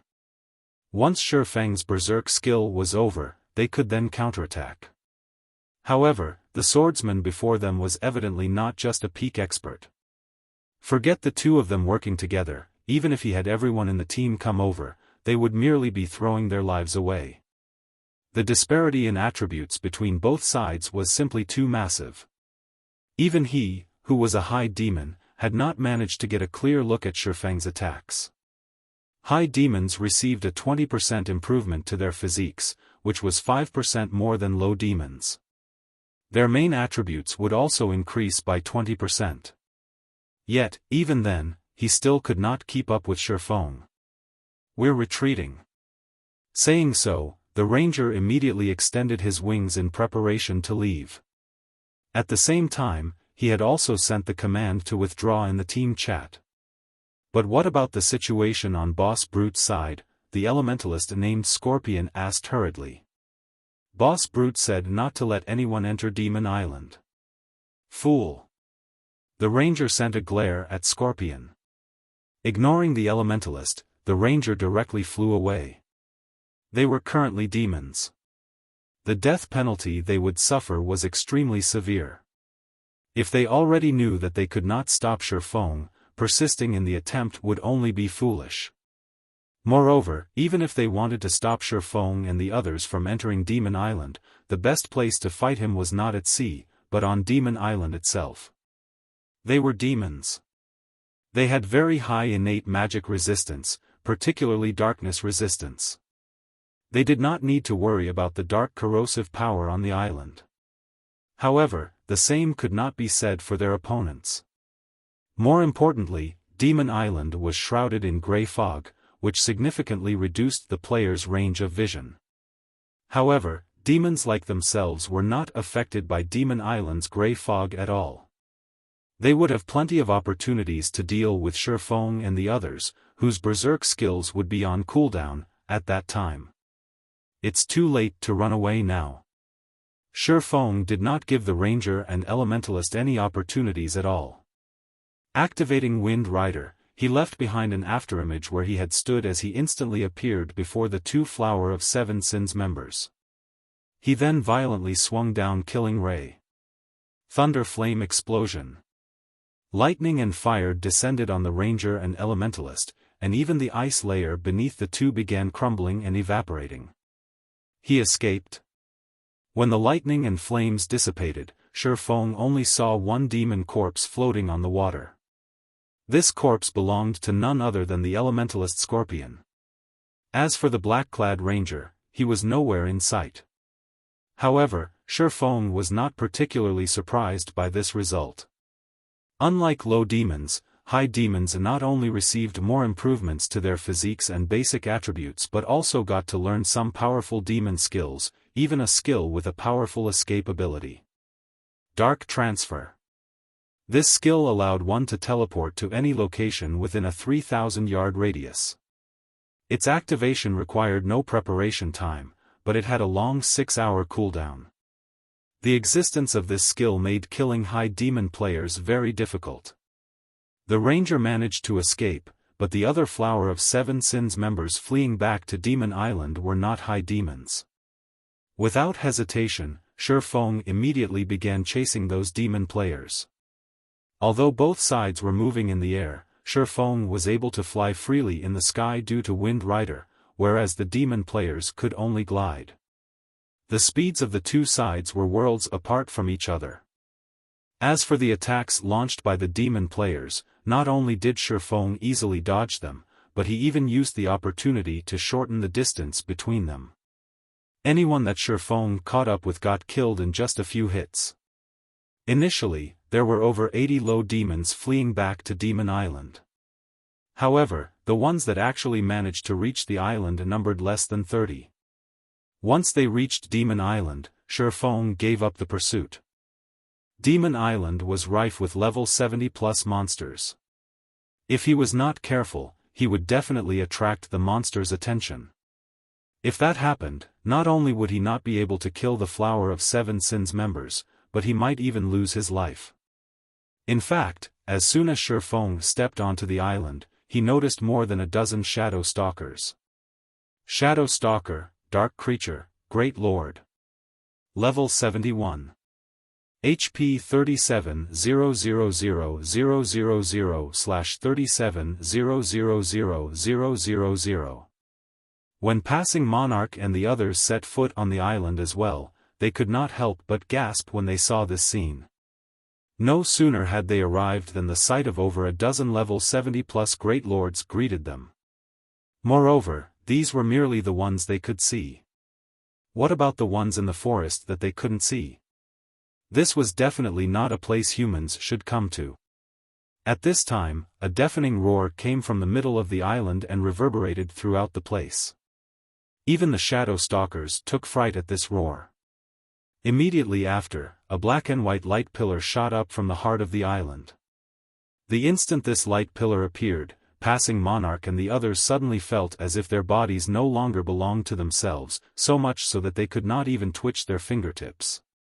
Only after a brief period did they gradually recover their mobility. What is that? Passing Monarch stared at the black and white light pillar, thoroughly shocked by the spectacular sight before him.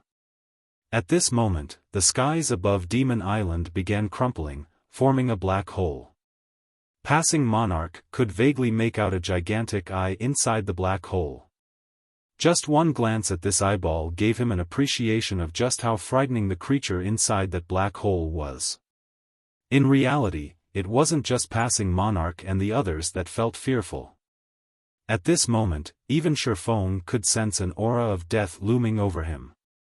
In addition, he detected an extremely familiar aura emanating from that black hole, divine might. However, the divine might he was feeling now was completely different from when he encountered it before. In previous instances, the divine might he felt all came from items. Moreover, as the divine might of these items originated from gods, the divine might they could radiate was extremely weak. If Xiaofan were to compare the divine might from items and the divine might he was feeling now, the former felt as thin as air, while the latter felt as dense as mercury. How can this be possible? As Xiaofan stared at the massive, red eyeball, he was utterly confused by what was going on. Could this be an event on Demon Island? In God's domain, there would frequently be such events occurring. To players, these events were both disasters and opportunities. However, Xiaofan very quickly rejected this thought. According to what he knew about events, a real god simply could not appear. At this moment, he could say with absolute certainty that the massive eyeball was the eye of a god. The reason for his certainty was personal experience with this kind of pressure, so he definitely could not be wrong. At the same time, the Flower of Seven Sins members on Demon Island all revealed excited expressions one after another as they looked at the giant eyeball in the sky. Success. Boss Brute's side succeeded. Ha ha ha. The future of God's domain will be the Flower of Seven Sins' era. At this moment, the Flower of Seven Sins members were so excited that they completely forgot about their battle with Xiaofan before. Meanwhile, along with the appearance of this giant eyeball, 3 dazzling, purple-gold items fell out from the crumpled space. Every one of the 3 items radiated powerful divine might that could make one shudder. Immediately after, the sound of a system announcement entered Xiaofan's and the others' ears. System announcement: some players have activated the new expansion pack Demon God's Disturbance. .0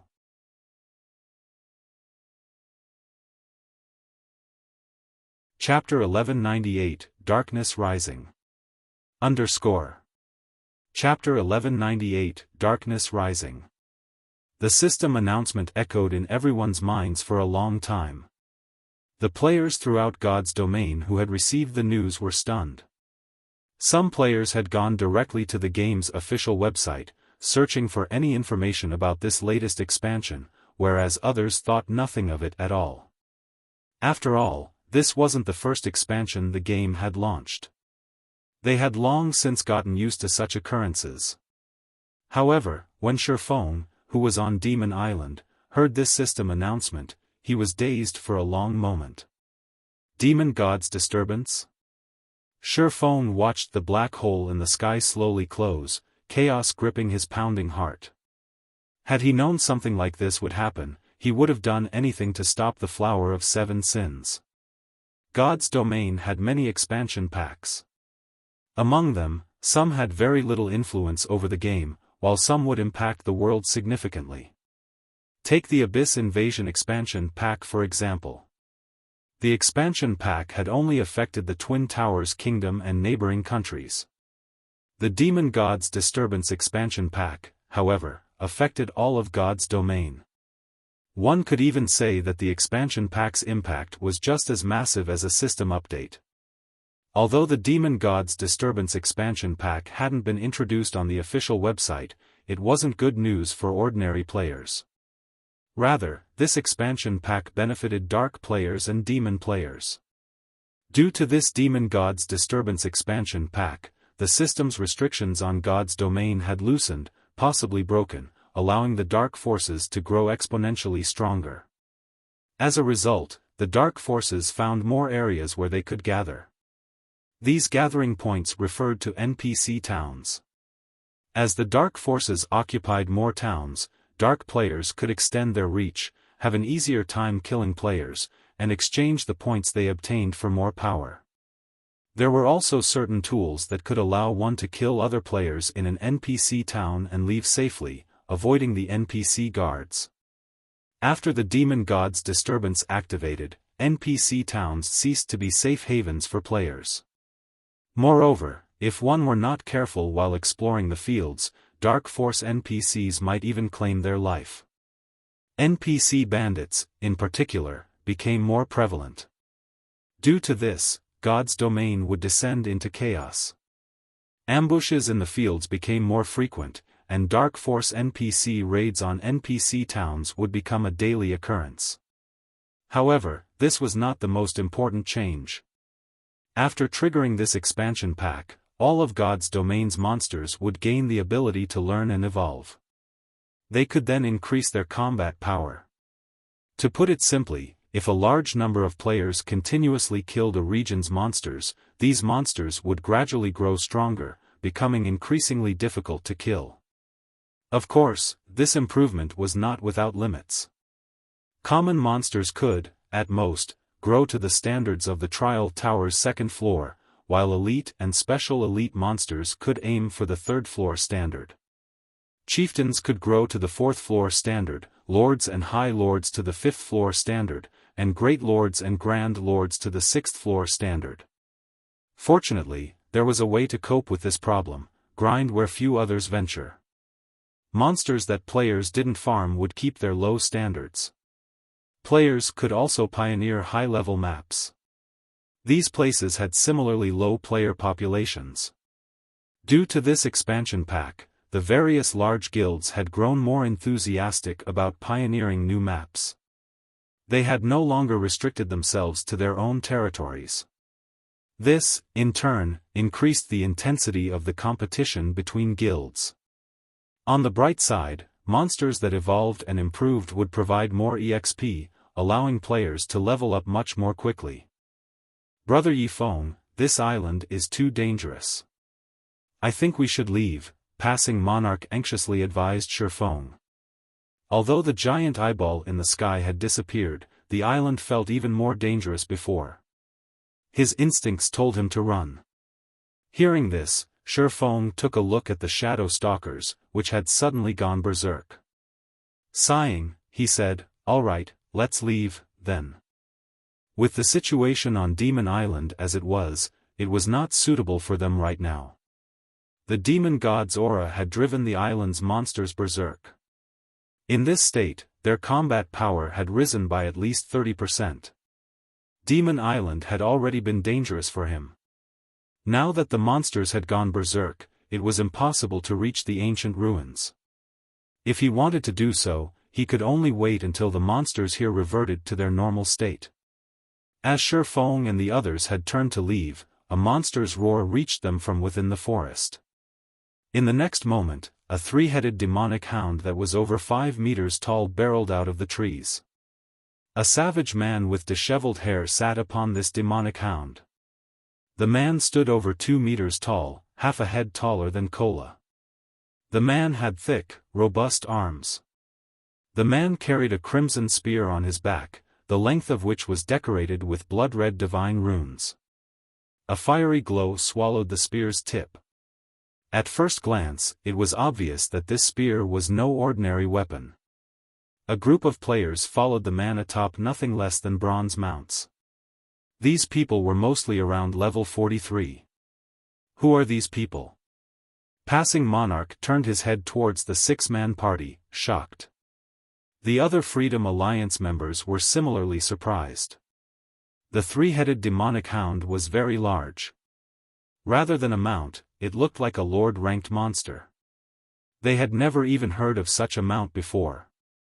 Even more shockingly, the savage atop the demonic hound was actually level 45.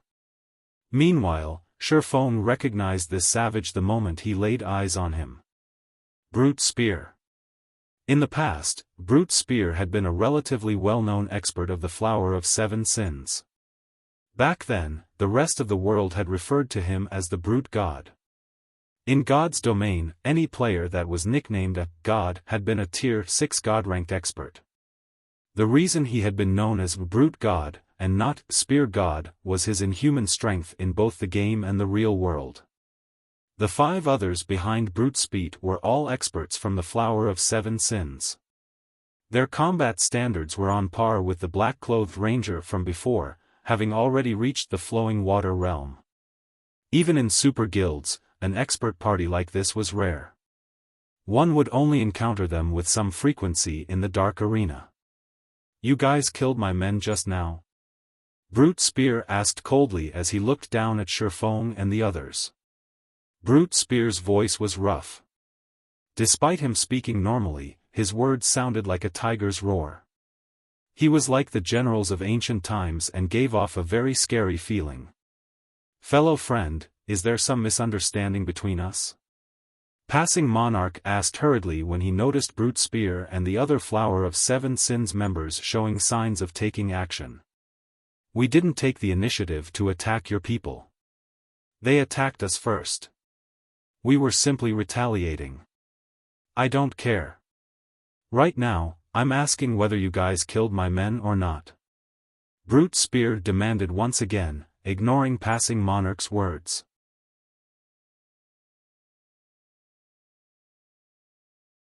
Chapter 1199, Demon God's Items. Chapter 1199, Demon God's Items. Cold ruthlessness colored Brute Spear's words. Everyone suddenly felt the surrounding air grow heavy as an intense pressure weighed down on them, making it difficult to breathe.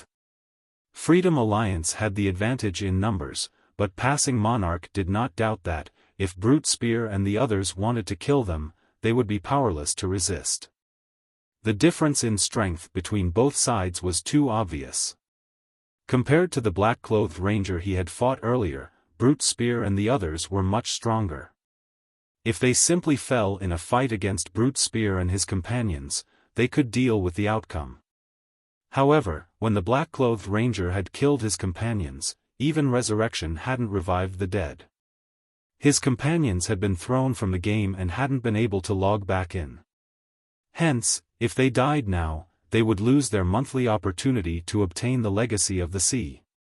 As for relying on Xiaofan, while Passing Monarch admitted that Xiaofan was monstrously strong, the swordsman had just used his berserk skill.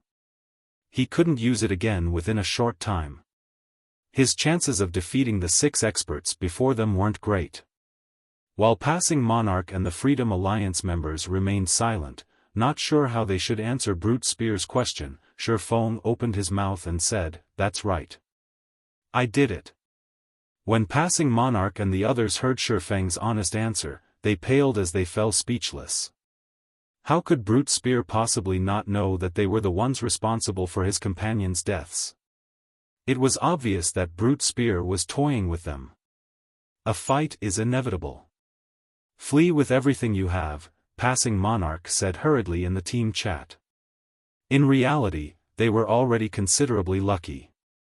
If not for Xiaofan repulsing the Flower of Seven Sins members earlier, they would have lost both their lives and their bronze speedboats. Now, however, even if they died, they could keep their speedboats. As Passing Monarch prepared for a fight, Brute Spear jumped down from the 3-headed demonic hound. However, instead of revealing killing intent, he smiled. "Ha ha ha. Not bad. You actually admit that you killed my men. Brat, I have to admit, you're quite courageous." Brute Spear laughed at the cloaked Xiaofan. "On behalf of your bravery, I'll give you a chance to leave this place with your lives. Of course, you guys can refuse my offer. However, you'll have no hope of escape. Like your companions, you'll be barred from God's domain for some time. Not only that, but you'll also lose 3 levels when you log back in. How is that possible? Doesn't the death penalty only reduce 1 level?" The Freedom Alliance members could not help but panic. Losing 1 level was already a heavy punishment. If they lost 3, they would need a long time to catch up. As for whether Brute Spear was lying or not, the man had no reason to. After all, the initiative was in Brute Spear's hands. Whether they were going to battle or not was all up to Brute Spear. "What you're going to do is have a match with me. You all can even come at me together. As long as you shave off 1/4 of my HP, you win.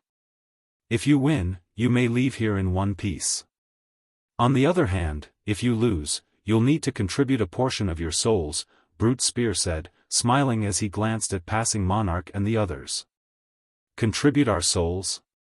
This was the first time Passing Monarch had heard of such a thing, and he could not help but ask, "If we contribute our souls, what kind of price will we have to pay?" "It's nothing much. You'll just be in a weakened state for several days. You won't actually die," Brute Spear explained, fully understanding Passing Monarch's worries. After you guys contribute your souls, I'll similarly let you all leave safely. Based on his personality, he should have already killed every one of these people. However, he had just received 3 treasures from the demon god, and he needed someone to test them on. Otherwise, he would have taken action instead of wasting so many words with these people. Brother Yifeng, what do you think? Passing Monarch could not help but turn to ask Xiaofan. To him, Brute Spear's conditions seemed beneficial. Originally, Passing Monarch thought that Brute Spear would ask for their bronze speedboats in exchange for letting them go. However, dealing with a weakened state for a week or so was better than losing 3 levels. Moreover, it also wasn't certain that they would lose. If all of their members were allowed to attack together, their chances of victory would be quite high. Contributing souls? The name of a certain item suddenly popped into Xiaofang's head when he heard Brute Spear's explanation. The Soul Orb. In the past, this was a very well-known item in God's domain. Moreover, it had belonged to the Flower of 7 Sins. The Soul Orb had become famous due to its ability to place a player in a state of extreme serenity by sacrificing other players' souls. The affected player's brain activity would also increase, which would, in turn, help one learn combat techniques, improve skill completion rates, or even become a master or grandmaster lifestyle player much more easily. This Soul Orb was far more effective than a high mana density environment. As a result, when the various superpowers wanted to nurture a particular genius, they traded with the Flower of 7 Sins. The Flower of 7 Sins was also more than willing to trade. After all, just by using the souls a few players contributed, they could obtain a large amount of resources and excellent weapons and equipment. In the past, Xiaofan had heard that, to nurture Alice, the Witch of the West, the Miracle Guild had traded a fragmented legendary with the Flower of 7 Sins. Currently, based on Brute Spear's description and the demon god's appearance, Xiaofan was 80% certain that Brute Spear had the Soul Orb in his possession currently. In God's domain, aside from basic attributes, skills, and items, combat techniques also affected a player's combat power. The Soul Orb was a treasure that could allow players to learn and master combat techniques quickly. Thinking up to this point, Xiaofan looked at Brute Spear and said, "Don't even think about it. We won't agree to your condition." Xiaofang's sudden rejection stupefied everyone. Passing Monarch gaped at Xiaofan. He could not fathom why Xiaofan would say such a thing. Was there really a need to fight Brute Spear and the others? That means you want to die, then? Brute Spear's expression immediately darkened. Suddenly, the surrounding atmosphere became extraordinarily heavy, and Passing Monarch and the other Freedom Alliance members struggled to breathe. "Do you think you can kill us without paying a price?" Xiaofan asked. Before anyone realized it, 2 magic scrolls appeared in his hands. These magic scrolls were none other than the Tier 3 magic scrolls he had obtained from the Sea Serpent King. One was a Tier 3 defensive magic scroll, while the other was a Tier 3 large-scale destruction magic scroll. Tier 3 scrolls? Brute Spear's complexion turned ugly when he saw the 2 scrolls in Xiaofang's hands.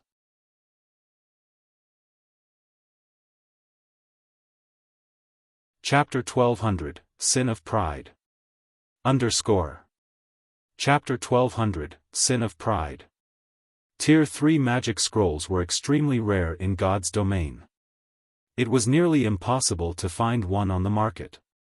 Even if one went to a large guild to purchase Tier 3 magic scrolls, they would need to a close relationship with the buyer and rare items to offer in exchange. Meanwhile, Brute Spear recognized both of Xiaofang's magic scrolls. One of them contained a Tier 3 large-scale destruction magic scroll, and when this scroll was activated, even demon players like himself, with high HP and defense, would die instantly. The second was a Tier 3 defensive magic scroll, and it was currently acknowledged as the best life-saving scroll in God's domain. As long as the Tier 3 defensive magic scroll was activated, current players would be helpless against it. Even a Tier 4 large-scale destruction spell could not break a Tier 3 defensive spell. Even Tier 4 mythic monsters could not break the defensive spell. If Xiaofan activated this magic scroll, they really wouldn't be able to do anything to Xiaofan and his group as they left Demon Island. This was not an outcome Brute Spear wished to see. Are you really willing to part with 2 Tier 3 magic scrolls? Brute Spear glared at Xiaofan. He hadn't expected Xiaofan's group to possess such a trump card. If possible, he wanted to kill Xiaofan before the latter could activate the magic scrolls. However, he had already discovered Xiaofang's standard as a peak expert. Even a domain realm expert couldn't stop Xiaofan from activating those scrolls. However, whether it was the large-scale destruction magic scroll or defensive magic scroll, both were extremely rare, valuable items at this stage of the game. He refused to believe that Xiaofan would part with them so easily. What's there to be reluctant about? Xiaofan laughed. Now that Demon Island has transformed, once we return, we can sell this information to various superpowers. I'm sure that they'll be more than willing to compensate us for our losses. Hearing Xiaofang's words, Brute Spear and his companions' expressions twisted.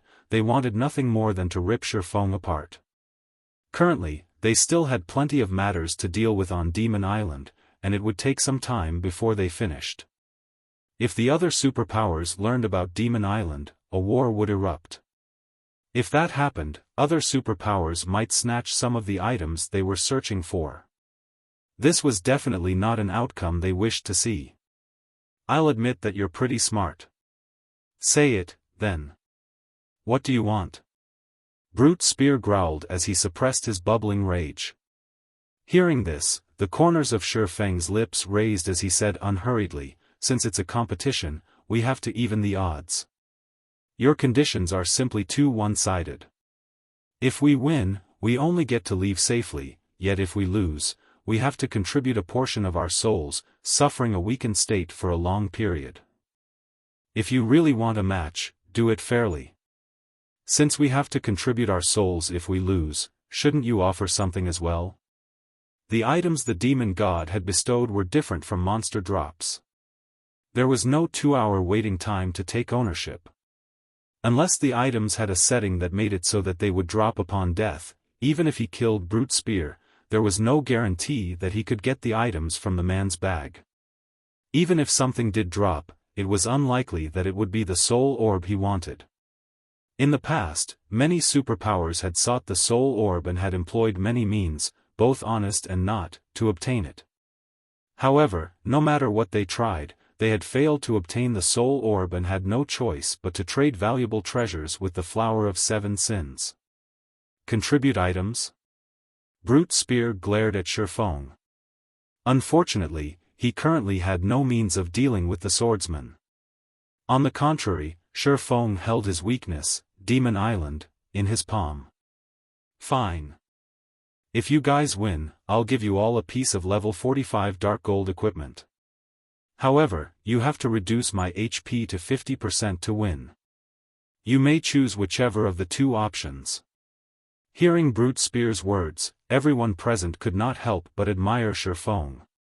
This was especially true for the 5 Flower of 7 Sins members beside Brute Spear. If not for Xiaofan being their enemy, they might even applaud the man. The fact that Xiaofan had convinced Brute Spear to take a step back, albeit it a very small one, was an amazing feat in and of itself. After all, in the Flower of 7 Sins, Brute Spear was a member of the Sin of Pride. If Xiaofan chose the first option and competed for no reward, Xiaofang's group would only need to lower Brute Spear's HP by 20%. As for the second option, while there was a reward, they would have to reduce Brute Spear's HP by half. The difference was obvious. If Xiaofang's group wanted to win, they would definitely choose the first option. In the end, nothing would change. So, are you saying that, if we decimate all of your HP, you'll give us an epic item? Xiaofan asked, smiling. You really are a greedy bastard. Do you think you guys are worth one epic item? Brute Spear said in disdain. While level 45 dark gold equipment is tempting, do you think I would lack something like that? Xiaofan said, chuckling as he exposed the Angry Tyrant Bracer's glow effect. Immediately, the Angry Tyrant's epic rank glow stunned everyone present. Previously, Xiaofan had hidden the glow effects of his weapons and equipment, making it very difficult to determine his item's quality unless one had done their research into God's domain's various materials. Obviously, nobody present could determine his item's quality. Otherwise, they would have been astounded. Epic equipment? Passing Monarch was taken aback when he noticed Xiaofan's bracers. Even the Freedom Alliance only possessed a few pieces of epic equipment. It was unbelievable that a lone player like Xiaofan possessed a piece as well. It seems I really have underestimated you. When Brute Spear looked at Xiaofan's Angry Tyrant, greed flashed in his eyes. Epic equipment was even rare in super guilds. Super guilds had far fewer epic items than peak experts. Only peak experts that performed exceedingly well were assigned epic equipment. Even Brute Spear only wore 2 pieces of epic equipment. He had received one of them from the Flower of Seven Sins, while he had just obtained the other from the Demon God's quest. He did not have any epic bracers. If he could obtain them, they would undoubtedly increase his basic attributes. If you want to do it that way, we'll do it fairly. If I bet an epic item, then you guys have to bet an epic item as well, Brute Spear said, sneering. It was obviously not possible to steal Xiaofan's epic bracers. Even if he killed Xiaofan, the swordsman would drop random items. The chance of obtaining those epic bracers was simply too low. If he wanted, he had to gamble. If you lose, you only need to hand over 1 epic item, yet if we lose, we need to offer our souls and an epic item. You call that fair? Xiaofan smirked. If you wish for absolute fairness, fine. You and me, one-on-one. Brute Spear said. If you win, I'll give you a top-tier epic item. A top-tier epic item? Xiaofan's expression twisted into one of contempt. He then publicized Angry Tyrant's attributes for everyone to see. If you can offer a better piece of epic equipment better than mine, I'll consider it. If not, no deal.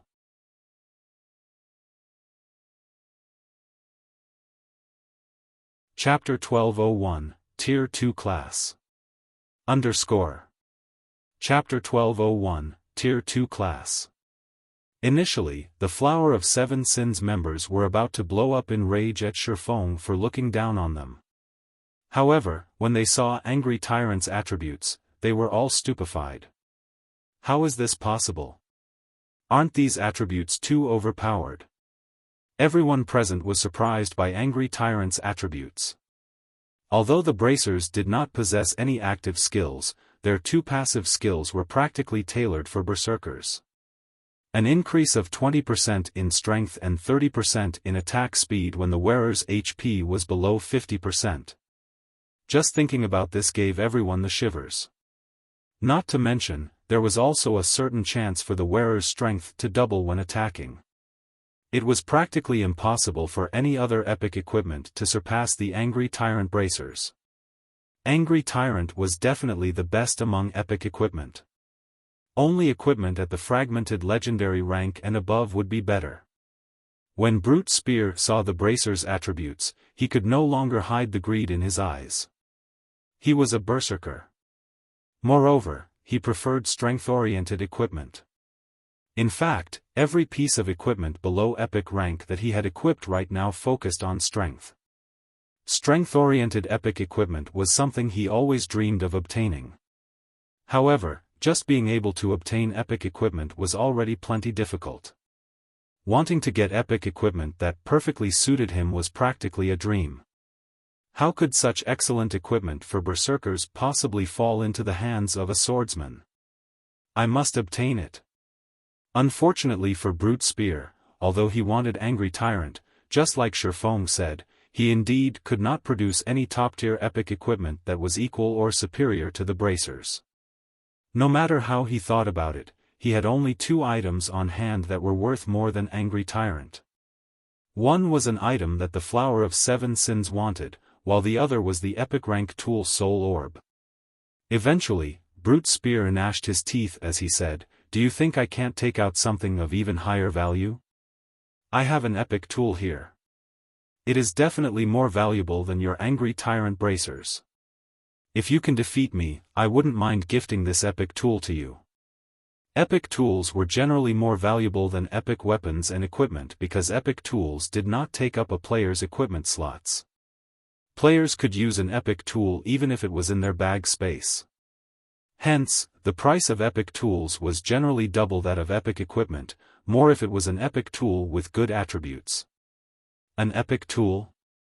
Xiaofan feigned hesitation as he said so. Inwardly, however, he was extremely excited. Alright, let's sign a contract. He had deliberately exposed Angry Tyrant's attributes precisely to bait Brute Spear. Now, he had succeeded. As for whether the tool Brute Spear would wager was the Soul Orb or not, Xiaofan was 100% sure that it was. Epic equipment was already quite rare. The chances of Brute Spear obtaining 2 epic tools at this stage of the game were lower than winning the lottery. Brother Yifeng, is there really a need to do this? Passing Monarch was bewildered as he watched Xiaofan sign a contract with Brute Spear. Originally, if their whole group fought against Brute Spear, they'd had over a 70% chance of winning. Now, however, Xiaofan was going up against Brute Spear in a one-on-one. Even if Xiaofan was very powerful, in Passing Monarch's opinion, Xiaofan would be lucky to have even a 30% chance of victory. After all, Xiaofan had already used his Berserk skill. Meanwhile, Xiaofan was actually gambling epic equipment on such low odds. This was simply insane. Ha ha ha. That fool really signed a contract. Boss Brute sure is lucky. Not only did he obtain an epic tool from completing the quest this time, but he is even going to get a pair of excellent bracers for berserkers.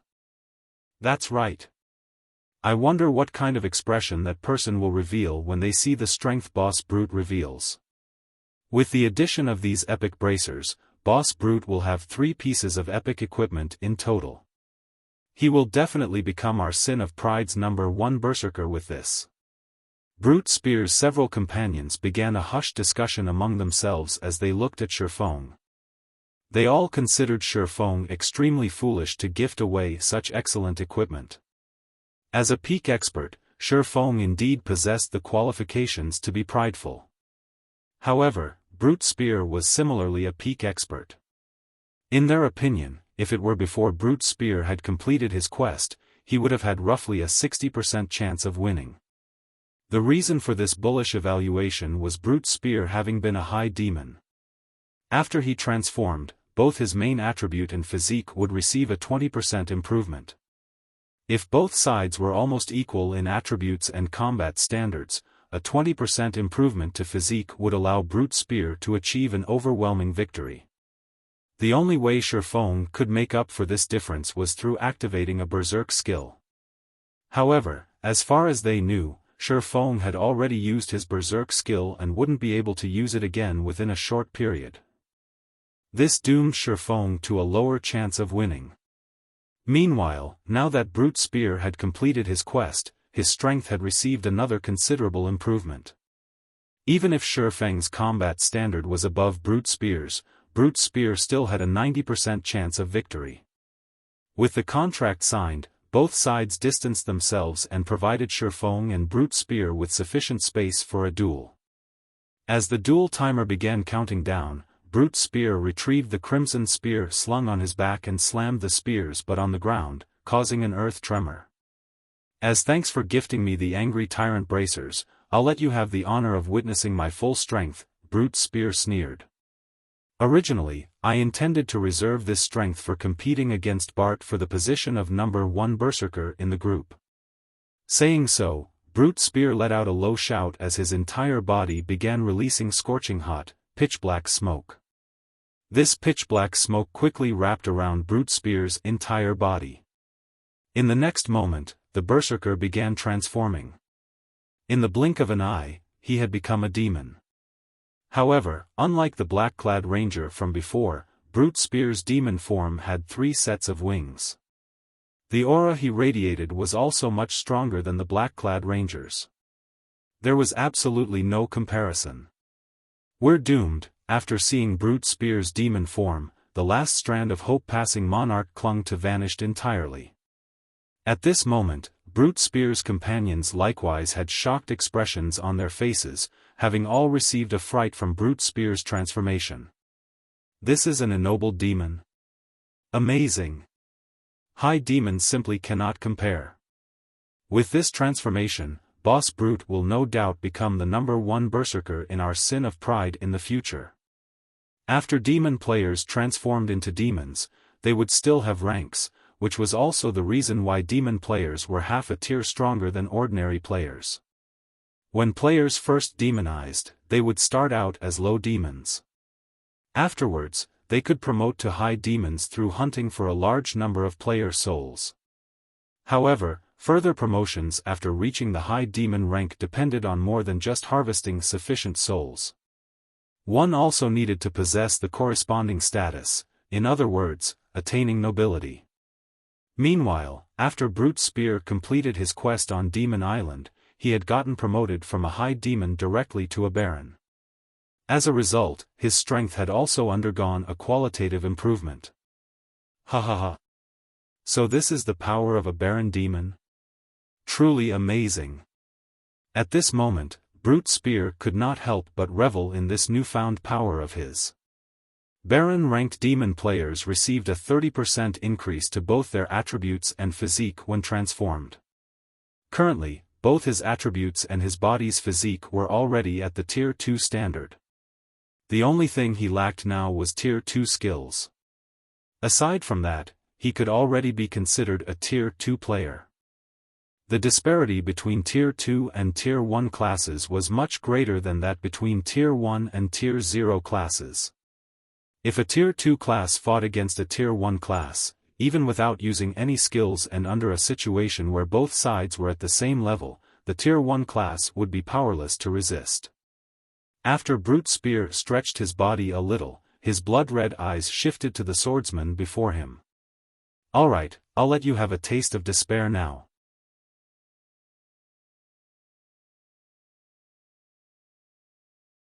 Chapter 1202, Hidden Ability. Chapter 1202, Hidden Ability. When the duel timer came to an end, Brute Spear walked at a measured pace toward Xiaofan. It was as if he was strolling casually through a park right now. He did not take this duel seriously whatsoever. As expected of a quest that could prompt the demon god to emerge, it instantly promoted a high demon to the baron rank. Xiaofan unsheathed the abyssal blade and killing ray, his expression turning serious as he looked at the approaching berserker. Even after 10 years had passed, demon players that managed to reach the baron rank had still been uncommon, with the majority stuck at the high demon rank. If one wanted to get promoted further, they needed to get the acknowledgement of the demon god or upper-class demons and have them willingly share a portion of their power. However, upper-class demons and the demon god were allowed to bestow their power on only a limited number of people. As a result, the number of demon players that could become nobility was extremely low. Currently, Brute Spear, who was level 45, already possessed 240,000 HP. On the other hand, even after reaching level 50, Xiaofan's HP was just slightly over 42,000. The disparity was nearly 6-fold. Moreover, Baron demons possessed much higher defense and magic resistance than high demons. Even ordinary Tier 2 expert players would find it hard to kill the current Brute Spear, not to mention that there was not a single Tier 2 player in God's domain yet. When Brute Spear was only 12 yards away, Xiaofan abruptly stomped on the ground, leaving behind an afterimage in his original position as he dashed straight at the berserker. So fast. The 5 Flower of 7 Sins members spectating from the side were astonished and they saw Xiaofan appearing before Brute Spear in the blink of an eye. Xiaofan was definitely the fastest swordsman they had ever seen. If it were them fighting against Xiaofan right now, they would be caught off guard if they were not careful. Moreover, Xiaofang's movements and judgment were also considerably acute. Unlike berserkers that used great swords or battle axes, berserkers that used spears had a longer attack range. Their spears could reach roughly 2 yards farther than the other weapons. The optimum attack range for a spear-wielding berserker was between 4 and 8 yards. Meanwhile, a swordsman that used a long sword had an optimum attack range between 1 and 3 yards. Although their sword auras could reach up to 5 yards, enemies that were standing within 4 to 5 yards could easily dodge such an attack by retreating 1 or 2 yards. If a longsword-wielding swordsman wanted to suppress a spear-wielding berserker, the best way to do so was to close in and move within 1 to 3 yards of the latter. This way, the berserker could not utilize the spear to its fullest potential. Conversely, if Xiaofan allowed Brute Spear to gradually approach him, then before he even reached his attack range, Brute Spear would have already begun attacking, a considerably disadvantageous situation to Xiaofan. Hence, taking the initiative to attack to launch a fast attack was an extremely wise decision. You have quick reactions, I'll give you that. Unfortunately, you met me. Brute Spear was indeed surprised by Xiaofang's speed and judgment. However, while others might have difficulty keeping up with Xiaofang's speed, he could see the swordsman's movements perfectly. Moreover, due to his improved physique, he had a much clearer grasp of his surroundings. Right now, he could perceive everything within a 20-yard radius. In fact, the instant Xiaofan prepared to take action, he already knew what Xiaofan would do. Whirlwind Slash. Having long since anticipated Xiaofang's attack, Brute Spear swept the spear in his hands horizontally, his move capable of dealing a serious blow to all enemies within a 10-yard radius. An explosion rang out in the air as he swung the crimson spear, the spear moving so fast that it became invisible to the naked eye. Meanwhile, Xiaofan was currently still 6 yards away from Brute Spear. By the time he could start attacking Brute Spear, the berserker's spear would have long since landed on him. Although the spear was weaker than the great sword and battle axe when it came to raw power, it was superior in terms of speed. Pang! Spear and sword collided, the impact forcing Xiaofan to take a few steps back. What a high skill completion rate! Xiaofan was slightly astonished as he looked at Brute Spear, who remained unaffected by the impact. If speaking purely in terms of the strength attribute, he should surpass Brute Spear even after the latter transformed. After all, there was a 5-level gap between them. Moreover, the quality of his weapons and equipment was also far superior to that of Brute Spear's. Nonetheless, he still got repulsed in the end. The only explanation for such a situation occurring was Brute Spear's skill completion rate. When a player's skill completion rate reached a certain percentage, the skills they used would generate some additional effects. For example, when the Berserker class's Whirlwind Slash achieved a completion rate of 99% or above, aside from having greater destructive power, the skill would also come with a knockback effect. A skill completion rate of 99%.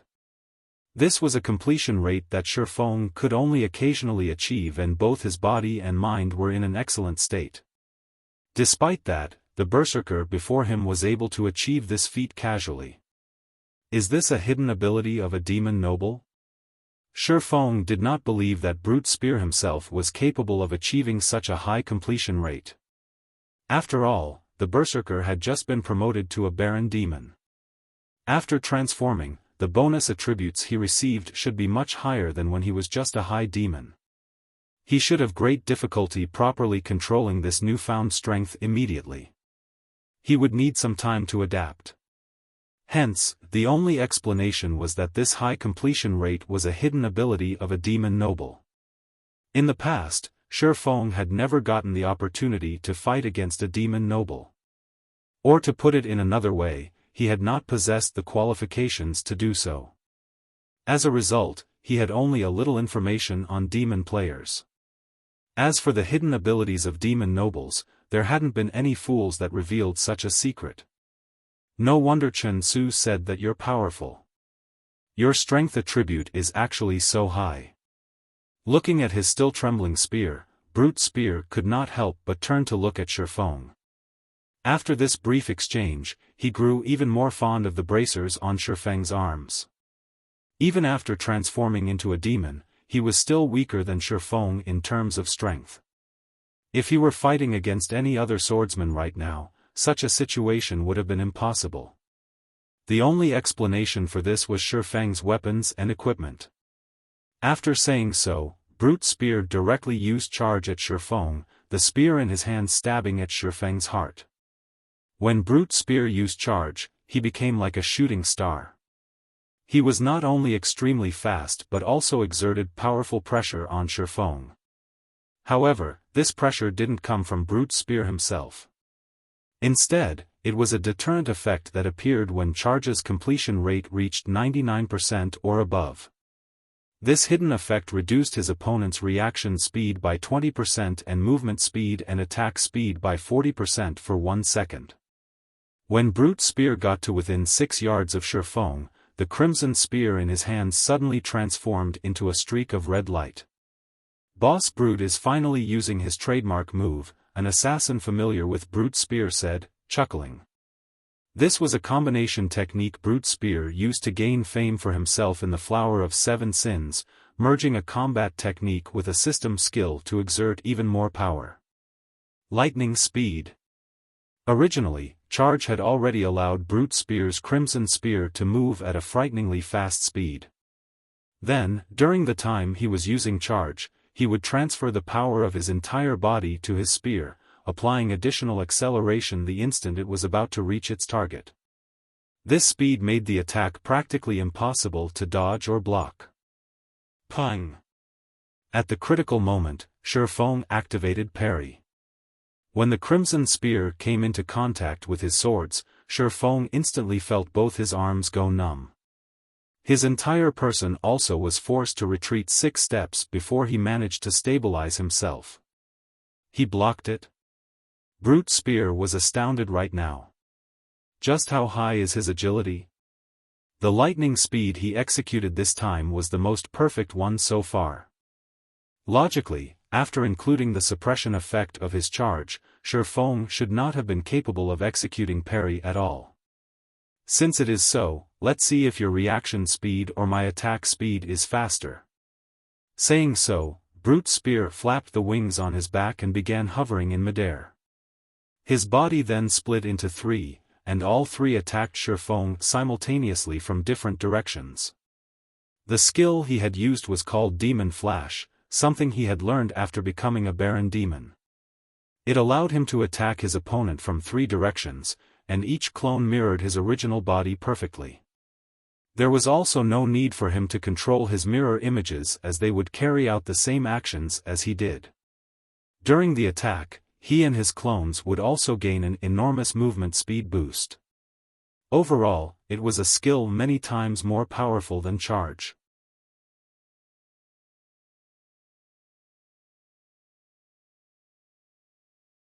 Chapter 1203, Difference Between Trump Cards.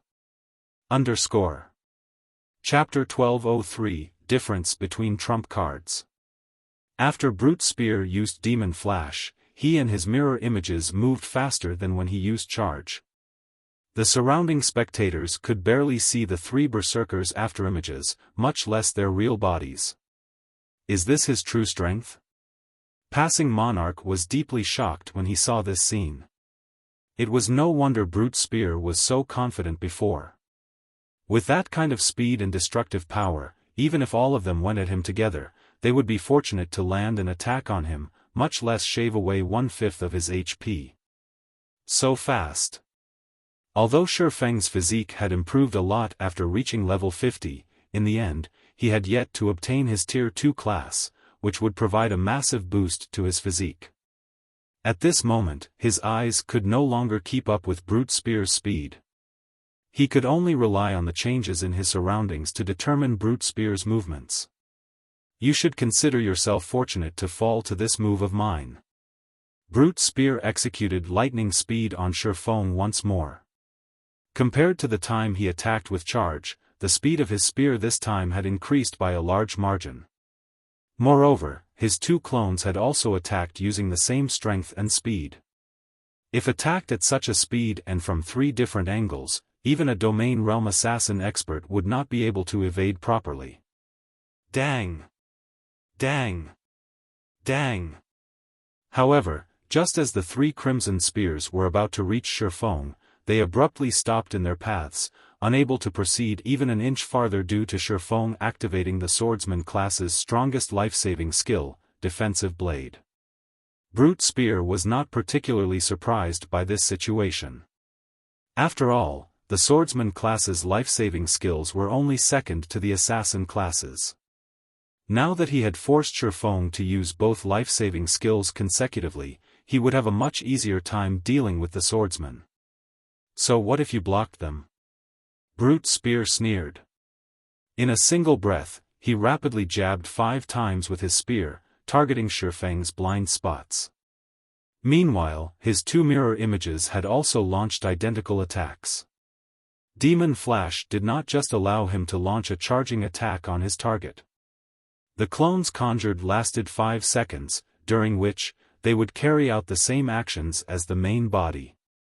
Moreover, they also possessed the exact same attributes as the main body.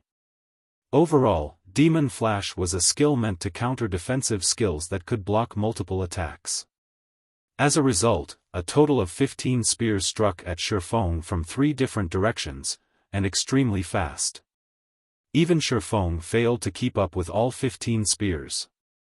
Meanwhile, these 15 spear attacks had already exceeded the number of attacks Defensive Blade could block. Sure enough, a Baron Demon really is difficult to handle. Xiaofan finally understood why demon nobles were so difficult to kill. In the past, when he saw certain experts on the God's Domain experts list successfully killing a demon noble, he had thought nothing of it. Now, however, it would seem that killing a demon noble of the same tier was a very difficult task. Xiaofan immediately activated Killing Ray's additional skill, Summon Lightning. Boom! In the next moment, arcs of blue lightning shot down from the sky one after another. Not only did these lightning arcs deal 400% lightning damage to all enemies within a 15-yard radius to Xiaofan, but they could also inflict a numb effect for 5 seconds on the target struck. Afterwards, his attack range would even increase by 20 yards for 30 seconds. However, Brute Spear simply sneered at this attack. He did not bother dodging the lightning arcs at all as he abruptly stabbed his spear at Xiaofan. He intended to compete and see who could deal more damage. While the 15 spears struck at Xiaofan, the lightning arcs also bombarded Brute Spear's body. The block count of Xiaofan's defensive blade was instantly exhausted. As for the several spear strikes that got through, Xiaofan used his swords to deflect them, so he did not receive any substantial damage. In contrast, Brute Spear had over -13,000 damage from the lightning strikes. What high magic resistance! Envy sprouted in Xiaofan's heart when he saw this damage. If a normal level 45 player received this move of his, they would either die instantly or have very little HP remaining. However, a Baron Demon's high magic resistance had greatly reduced the damage Brute Spear received. Brute Spear had over 240,000 HP. By relying on battle recovery alone, he could recover over 2,400 HP every 5 seconds. In addition, Summon Lightning's numb effect was ineffective against the Berserker. As Summon Lightning ended, Brute Spear launched 5 spear strikes once more. This time, however, Xiaofan no longer possessed Defensive Blade to protect himself. What a pitiful bastard! He actually dared to challenge Boss Brute to a duel.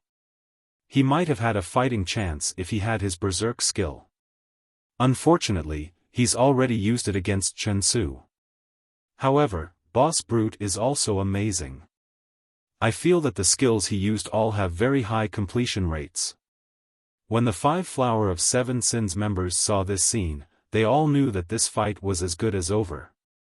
Originally, Brute Spear already possessed a huge advantage in HP and defense. Now, he was even using an attack method that trumped all defenses. If Xiaofan wished to deal damage to Brute Spear, he would have no choice but to clash head-on as well. However, Brute Spear still had two clones assisting him. It was simply impossible for a melee player like Xiaofan to stop Brute Spear. From this scene, Xiaofan also understood what was going through Brute Spear's mind. However, he also had to admit that this was a good plan, as he really did not possess any method of coping with it. Xiaofan used silent steps right away and appeared behind Brute Spear. He then pointed the abyssal blade at the berserker. Abyssal bind. Immediately, black chains materialized in empty space one after another, every one of them shooting straight at Brute Spear. Seeing this, Brute Spear sneered as he activated a control removal skill without hesitation, causing Abyssal Bind to lose effect. He then charged at Xiaofan and launched another barrage of attacks together with his mirror images. "You want to compete using HP?" Xiaofan smiled. "Come, then." Saying so, Xiaofan activated Phantom Kill and 9 Dragon Slash. Although his doppelganger only possessed 80% of his basic attributes, which made it slightly weaker than Brute Spear, it should have no problems holding off one of the berserker's mirror images. Meanwhile, the 12 Abyssal Blade Phantoms summoned by 9 Dragon Slash could also easily stop the other mirror image. This way, the duel would revert to a one-on-one fight. At this time, Xiaofan activated Thunder God's Descent, increasing his movement speed and attack speed by 150%, damage by 50%, and decreasing the damage he received by 50% for 30 seconds. Without hesitation, he charged straight at Brute Spear and executed Sword's Orbit. Starlight suddenly filled Xiaofan's surroundings. However, Brute Spear paid no attention to this phenomenon whatsoever as he used all his strength to send out multiple spear strikes. Immediately, both sides' HP began falling continuously, the rate of decline giving the surrounding spectators a fright.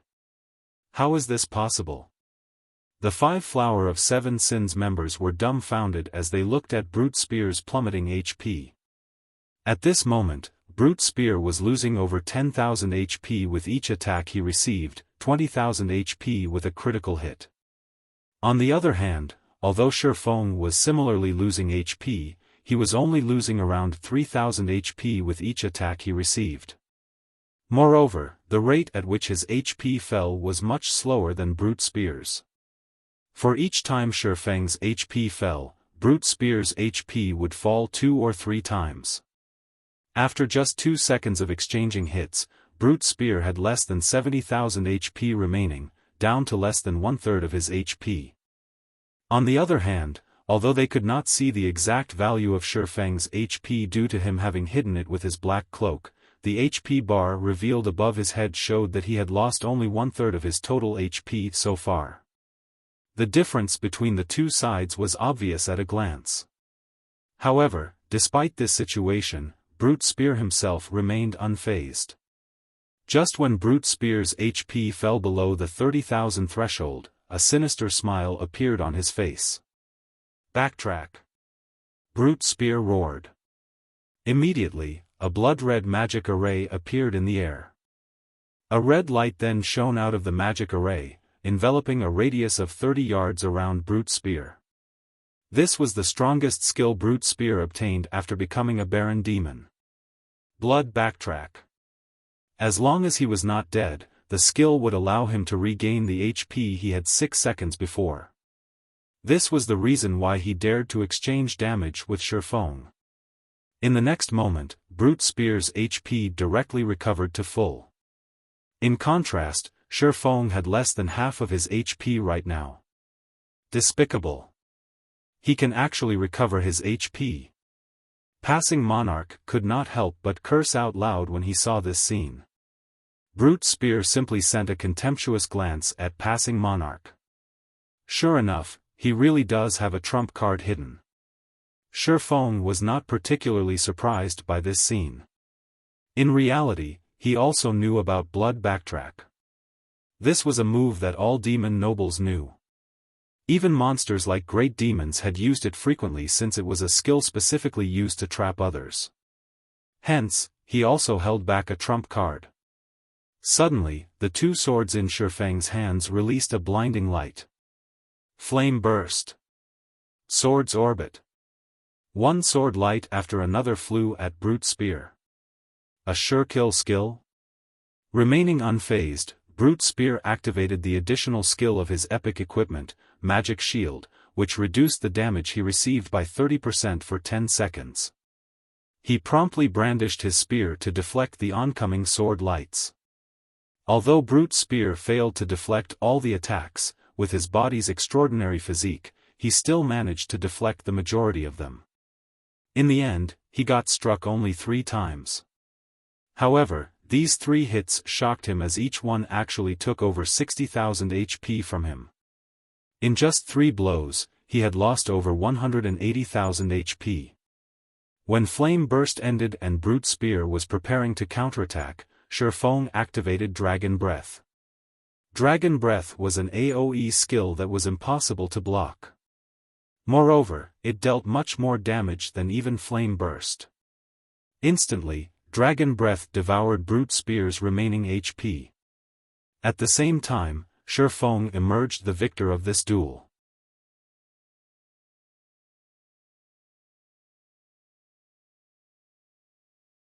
Chapter 1204, Treasure Secured. Chapter 1204, Treasure Secured. After the duel was over, Brute Spear had a look of horror on his face as he looked at Xiaofan. How could he have such a high explosive power? Brute Spear could not at all believe that he had just lost. He was a Baron Demon. He also had 2 pieces of epic equipment equipped. He himself was a peak expert in God's domain.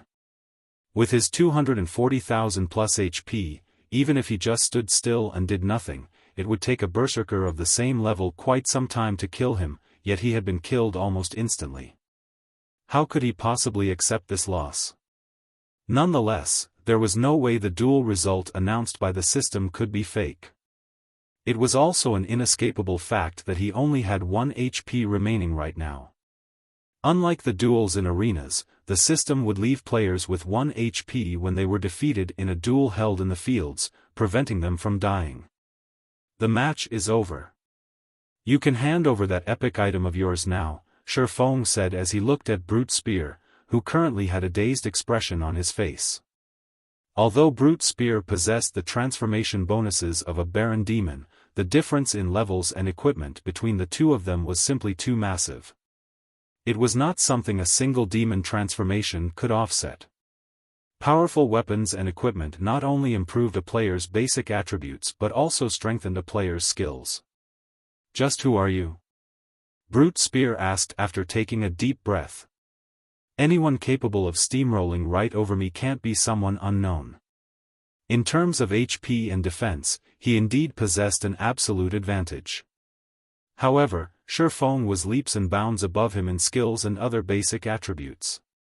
Meanwhile, needless to say, the reason for Xiaofan's advantage in attributes was definitely the swordsman's weapons and equipment.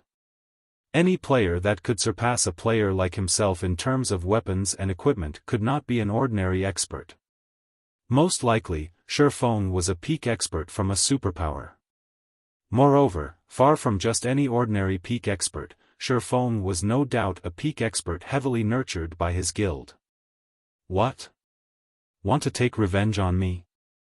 Not willing to accept defeat? Xiaofan asked. That's only one part of the reason. Brute Spear nodded in acknowledgement. The other part is that I don't want to lose without even knowing whom I lost to. He had indeed thought of taking revenge on Xiaofan. After all, the reason he lost this time was not due to techniques, but rather weapons, equipment, and skills. This result greatly frustrated him. He was actually killed instantly by 2 sure kill skills. If news about this spread, he would definitely become a laughingstock. After giving the matter some thought, Xiaofan walked up to Brute Spear and said quietly, fine, I can give you a chance. You can call me Frost Eye. In any case, this is a name others have given me. If you wish to have a rematch, then you must wager epic equipment at the very least, just like this time.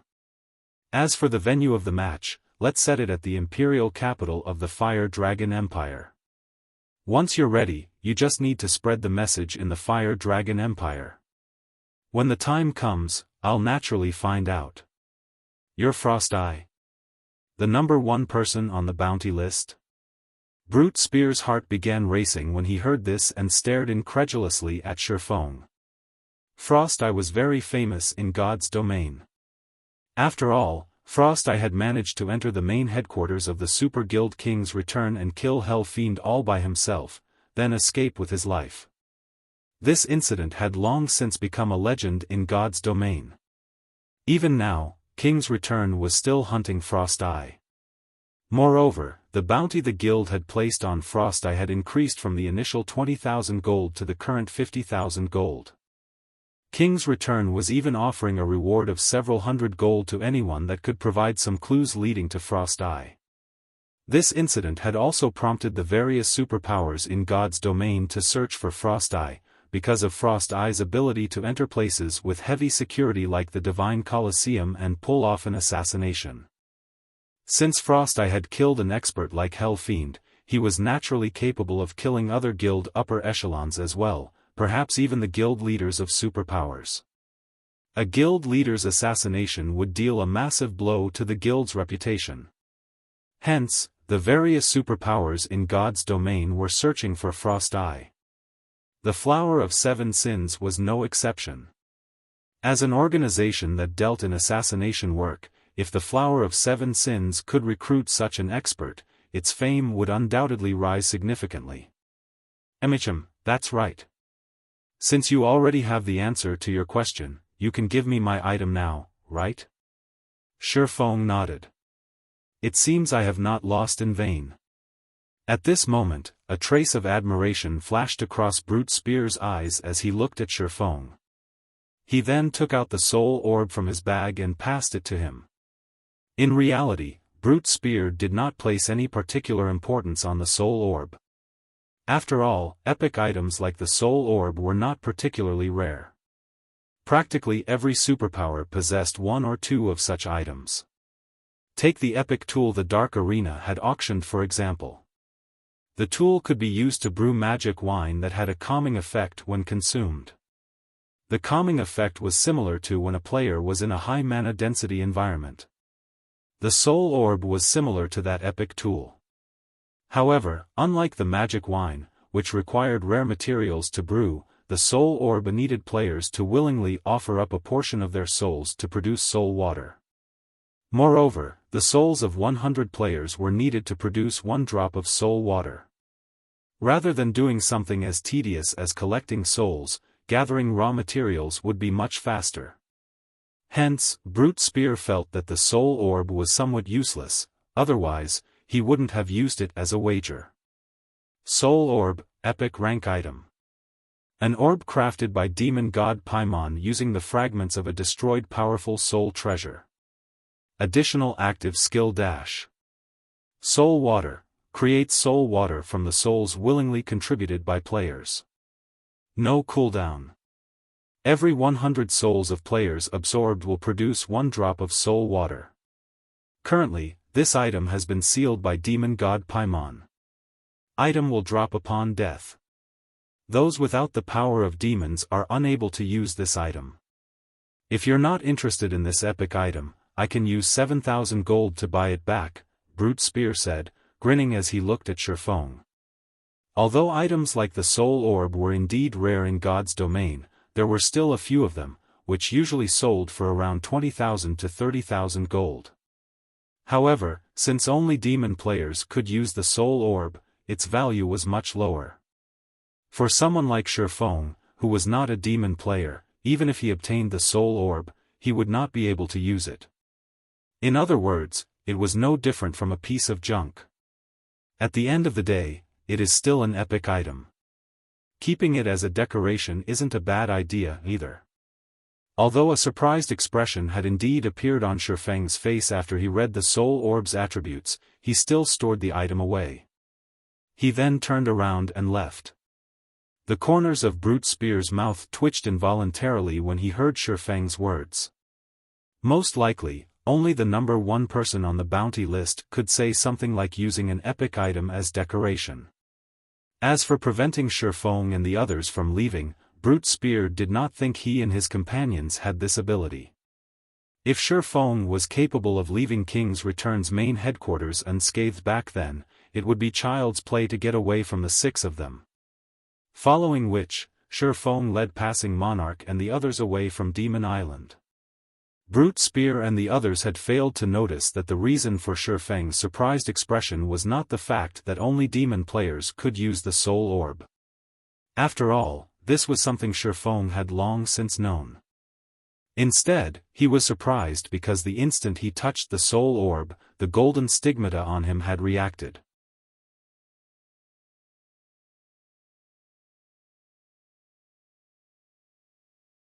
Chapter 1205, Kingdom Transformation. Chapter 1205, Kingdom Transformation. The golden stigmata was originally a tool for Xiaofan to search for the 7 treasures. Previously, when he went to Lake Heart City, a clue relating to one of the 7 treasures had appeared. However, the signal had been brief, disappearing after a moment. Fortunately, he had already gotten a lock on the NPC wielding that treasure. Only, as Countess Katie Green was too powerful for Xiaofan right now, he did not want to alert the NPC any more than he already had. Since entering God's domain, Xiaofan had already been to quite a few places. However, he had managed to find only one clue relating to the 7 treasures so far. Despite that, the instant he touched the soul orb, it had actually triggered a reaction from the golden stigmata. How could he not get excited over this? This was also the reason behind Xiaofang's decision to give up on entering Demon Island for now and return to White River City first. After all, the soul orb was an item that dropped upon death. The ancient ruins on Demon Island were extremely dangerous. With the demon god's aura causing the monsters on the island to go berserk, the risk of death was simply too high right now. It was much better if he returned to White River City for the time being. Following which, Xiaofan said his goodbyes to Passing Monarch and agreed to meet up with him tomorrow at the sea's end. Meanwhile, on Demon Island, the black-clad ranger Chen Su, who had just met up with Brute Spear's group, nearly had his eyes fall out of their sockets when he saw Brute Spear sending off Xiaofan and the others. "Boss Brute, are you letting them go, just like that?"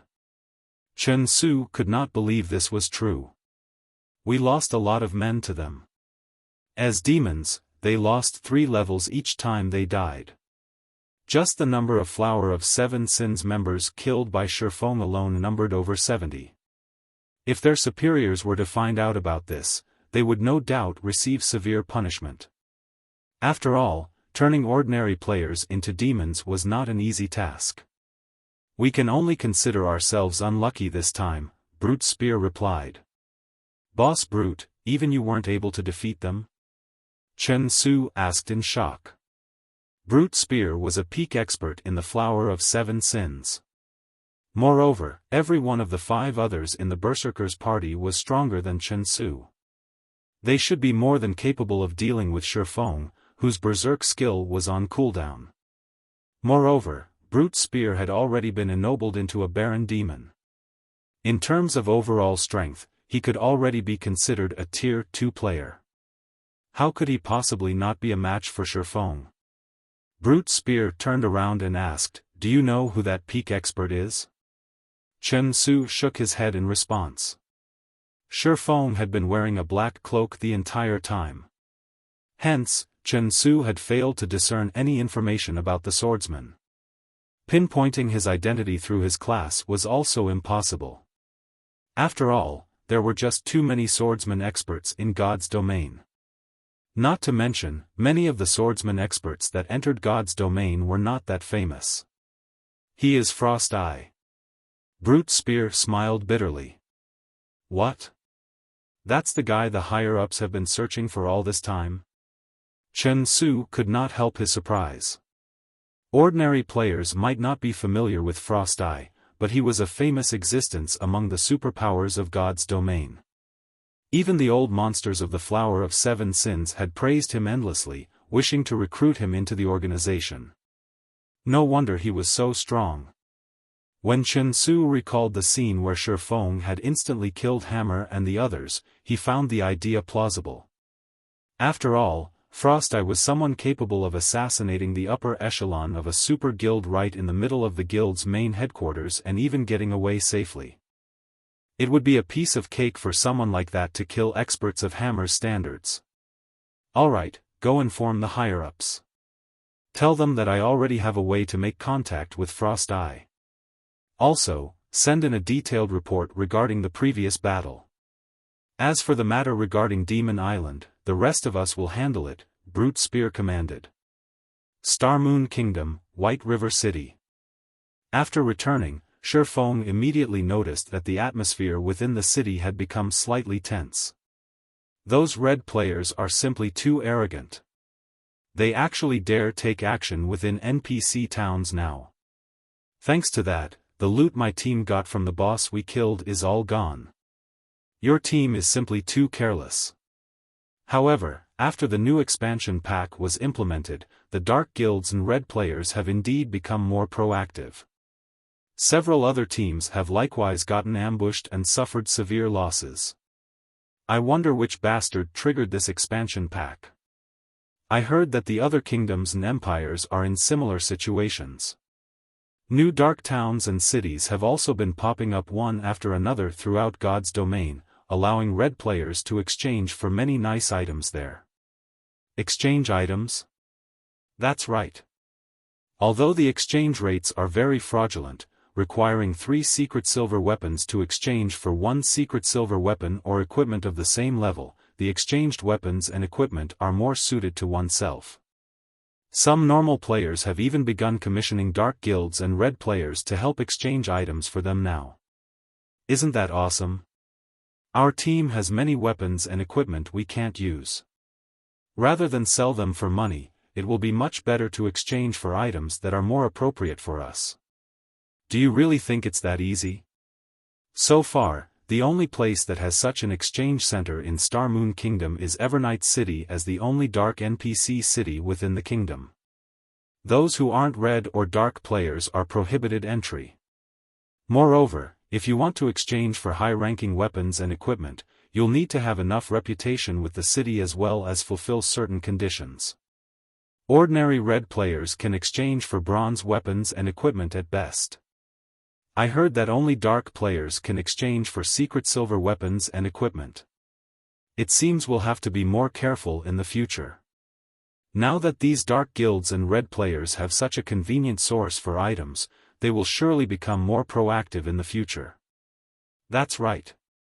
Currently, some NPC towns are no longer safe from red players. I don't know what kind of item those red players have managed to get, but they're actually able to evade detection by NPC guards for a short time. Unless they're standing very near an NPC guard, the latter won't sense them at all. Many independent teams and players were discussing the recent expansion pack and its consequences in the open-air bar of White River City's teleportation hall, and they were unanimous in hating the new expansion pack. Initially, the range of activity of dark players was not particularly large. After the implementation of the new expansion pack, however, new dark towns appeared in the vicinity of the various NPC cities. Moreover, these dark towns were all very powerful. The NPCs ruling them were usually above level 100, existences that current players couldn't go up against. As a result, this situation immediately expanded the range of activities of dark players significantly. They've begun moving already? Xiaofan had never imagined that these dark players would take action so quickly. While the Demon God's Disturbance expansion pack was indeed a blessing to dark players and somewhat of a disadvantage to ordinary adventurer players, it wasn't as though the expansion pack was a pure liability to adventurer players. Adventurer players similarly had a way to benefit from this expansion pack, Crusades. Along with the rise of the dark forces, many dark NPCs that had previously hidden themselves would become active. As these NPCs were considered enemies of normal players could kill them without suffering any repercussions.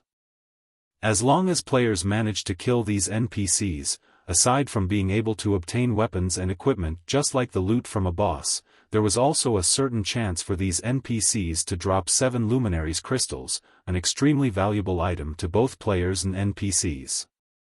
Unlike field bosses, some powerful NPCs would collect 7 Luminaries crystals. This source of 7 Luminaries crystals could also be considered the greatest reward to normal players from this new expansion pack. After Xiaofan was done eavesdropping on the conversations of other players, he returned to the candlelight trading firm and entered a special forging room before carefully taking out the soul orb. Please don't disappoint me. Xiaofan then activated Omniscient Eyes on the soul orb. Omniscient Eyes was one of the 2 active skills of the Golden Stigmata, and it allowed one to see through everything and discover certain things that were not visible on the surface.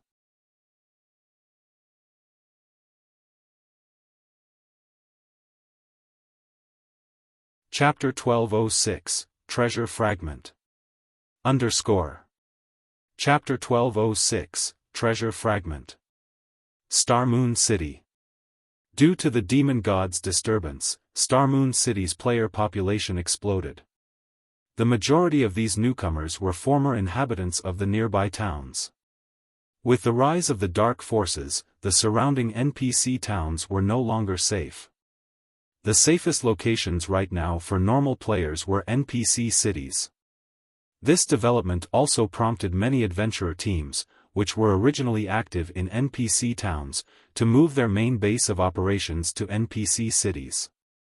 Consequently, the prices of land in NPC cities also increased as a result of competition among many adventurer teams. This was especially true for land in the outskirts of Star Moon City. Although the land of a capital city was much more expensive than the land of other cities, the capital city was also much safer and more convenient. Moreover, Star Moon City was the closest NPC city to Evernight City, the sole city controlled by the dark forces in Star Moon Kingdom. This proximity also drew many hidden dark players to Star Moon City. Players couldn't teleport to Evernight City, dark players were no exception to this. If players wished to visit the city, they could only do so on foot.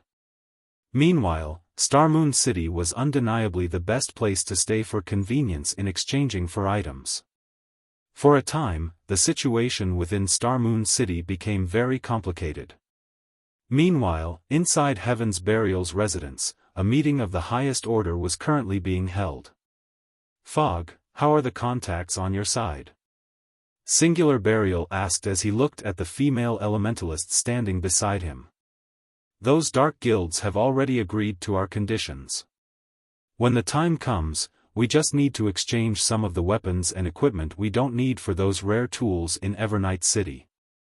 At the same time, they've also agreed to secretly kill the players that visit Stone Forest Town, Daybreak Fog said, giggling softly. Although the new expansion pack had driven the rise of the dark forces, only minor powers like small guilds, adventurer teams, and independent players were actually affected. Large guilds like Heaven's Burial were entirely unaffected by this situation. After all, if the various dark guilds wished to thrive in Star Moon City, they would have to gain the permission of Heaven's Burial. Excellent. Now that we have the support of these dark guilds, we'll have a much easier time hindering Stone Forest Town's development. Fog, you'll be responsible for handling our relationship with the dark guilds in the future, Singular Burial said with a nod. He then turned to look at the cleric Flame Blood and asked, how are preparations coming along on Abandoned Wave's side? Guild leader, rest assured, I've already covertly leaked information that a secret land has been discovered over at that place. Many strong adventurer teams and small guilds have already begun taking action. Afterwards, if we release additional fake news about finding treasure there, even more players should head over to their deaths. It won't be long before we hit the number Abandoned Wave needs. Moreover, due to this new expansion pack, the Dark Forces have already killed a large number of players. Thus, we won't attract any suspicions even if many players die, Flame Blood explained. However, if we supply so many players to Abandoned Wave, what if he turns his sword against us, once he is done dealing with Zero Wing? You don't have to worry about this point. We've already signed a contract. He won't dare go back on his word.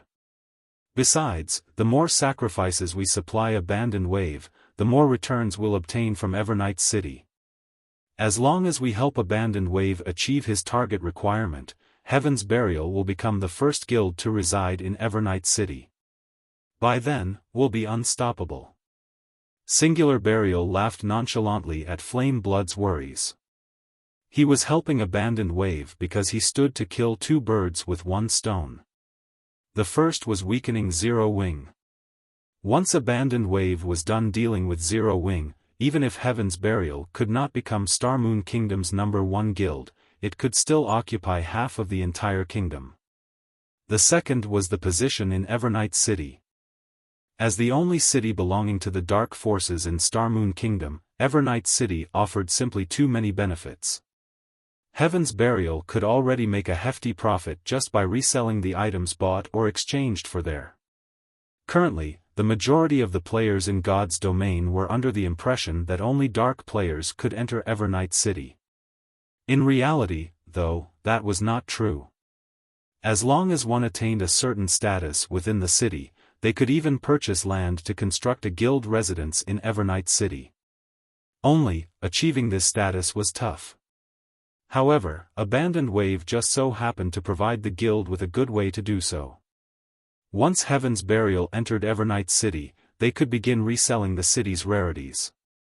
Meanwhile, although the various dark guilds could also exchange for plenty of rare items, at the end of the day, dark guilds were shady existences that few ordinary people wished to do business with. Not to mention, dark guilds thrived on killing players. If one did not possess a certain degree of strength, who would dare to trade with dark players? As a result, the number of channels they could sell their rare items through was limited. However, Heaven's Burial was different. Needless to say, players would prefer to trade with Heaven's Burial over the various dark guilds.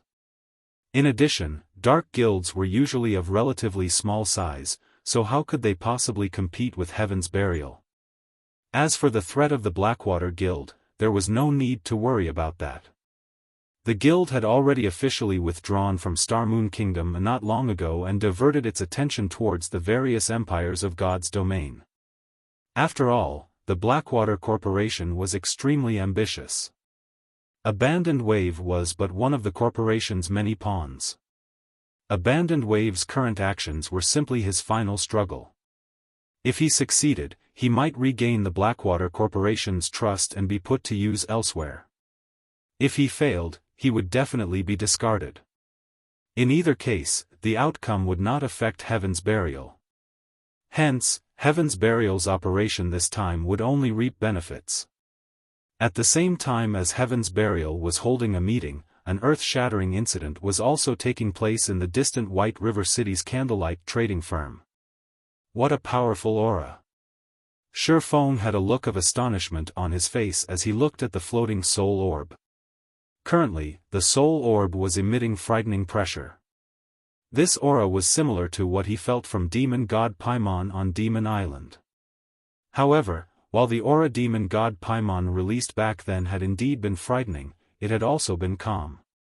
On the other hand, the aura released by the soul orb was berserk, as the soul orb contained a holy aura aside from demon god Paimon's aura. Meanwhile, these two auras were currently in conflict, making it seem as if two gods were fighting each other right now. At this moment, the entire special forging room was already a mess.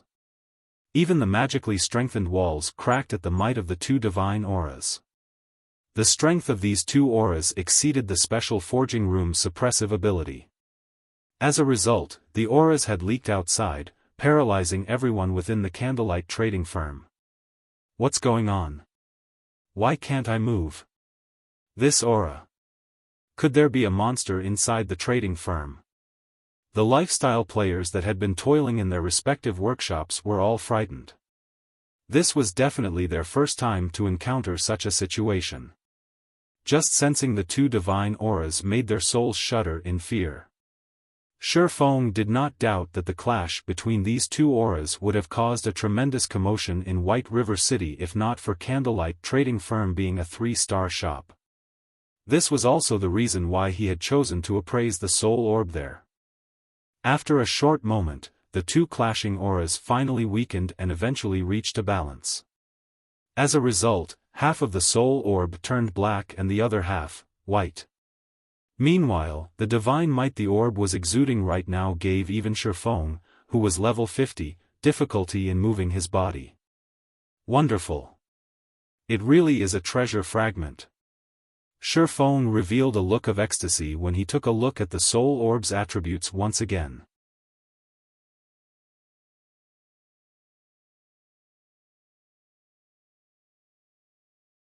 Chapter 1207, Treasure of Illusion. Chapter 1207, Treasure of Illusion. An indescribable excitement filled Xiaofan as he held the soul orb. The 7 treasures were bona fide godly relics. Mere legendary items could not compare to these. Not even ancient gods would necessarily possess a godly relic, much less mortal humans. In the past, Xiaofan had never even heard of a player owning a godly relic. Of course, it was possible that someone had obtained a godly relic but had hidden the fact. After all, news of something like this would cause a huge commotion throughout the game if it got out. Hence, in the eyes of God-ranked experts, legendary items were already considered godly relics. After all, legendary items were already capable of enabling players to challenge opponents of a higher tier. If a God-ranked expert really got their hands on a godly relic, the outcome would be simply mind-boggling. Although the 7 treasures were neither weapons nor equipment, they were still powerful enough to suppress Dark Abyss. However, now that Xiaofan thought about it, he found the idea reasonable. The soul water the soul orb produced helped players reach an unprecedented serenity and mental clarity. This was no longer something achievable by simply raising an area's mana density. How could an epic item possibly possess such an amazing ability? Only a godly relic could produce something so unbelievable. Soul Orb, Epic Rank Item. Originally a fragment of the Treasure of Illusion. However, due to being refined by demon god Paimon, the fragment's true power has been sealed. Additional active skill dash. Soul Water. Creates soul water from the souls willingly contributed by players. No cooldown. Every 100 souls of players absorbed will produce 1 drop of soul water. Additional active skill 2 dash. Divine Power Absorption. Absorb divine power to recover the soul orb itself. There are a total of 3 seals. The removal of the first seal requires 10 god crystals. Current absorbed number, 0. Currently, although the soul orb has been sealed by demon god Paimon, it has been awakened by the golden stigmata. The seal can be removed by absorbing divine power. Item will drop upon death. Demonic power will devour non-stigmata bearers. Not long after Xiaofan began to celebrate, the sound of a system notification reached his ears. System. Demon god Paimon has discovered the soul orb's awakening and has issued a recovery order to all Dark Force players. If more than 3 yards separate the soul orb and the stigmata, it will be teleported back to Paimon's hands. Must the system be so serious? Xiaofan was speechless when he heard the system notification. This system announcement had declared that the soul orb could not leave his person, he had to carry it with him constantly. However, the soul orb dropped upon death. If he died, the orb would return to demon god Paimon. The recovery order was also a vicious threat. Since it was a recovery order, dark players would definitely be given a special method to find the soul orb. In other words, as long as he was outside of an NPC city, his chances of encountering a dark player ambush were quite high. He was at a huge disadvantage.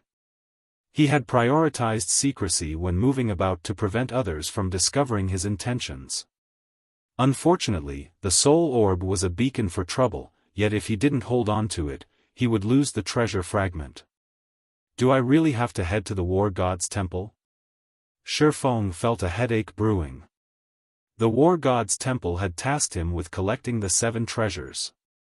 While he might be able to complete his quest by handing them over, he would lose the ability to use the treasures for himself.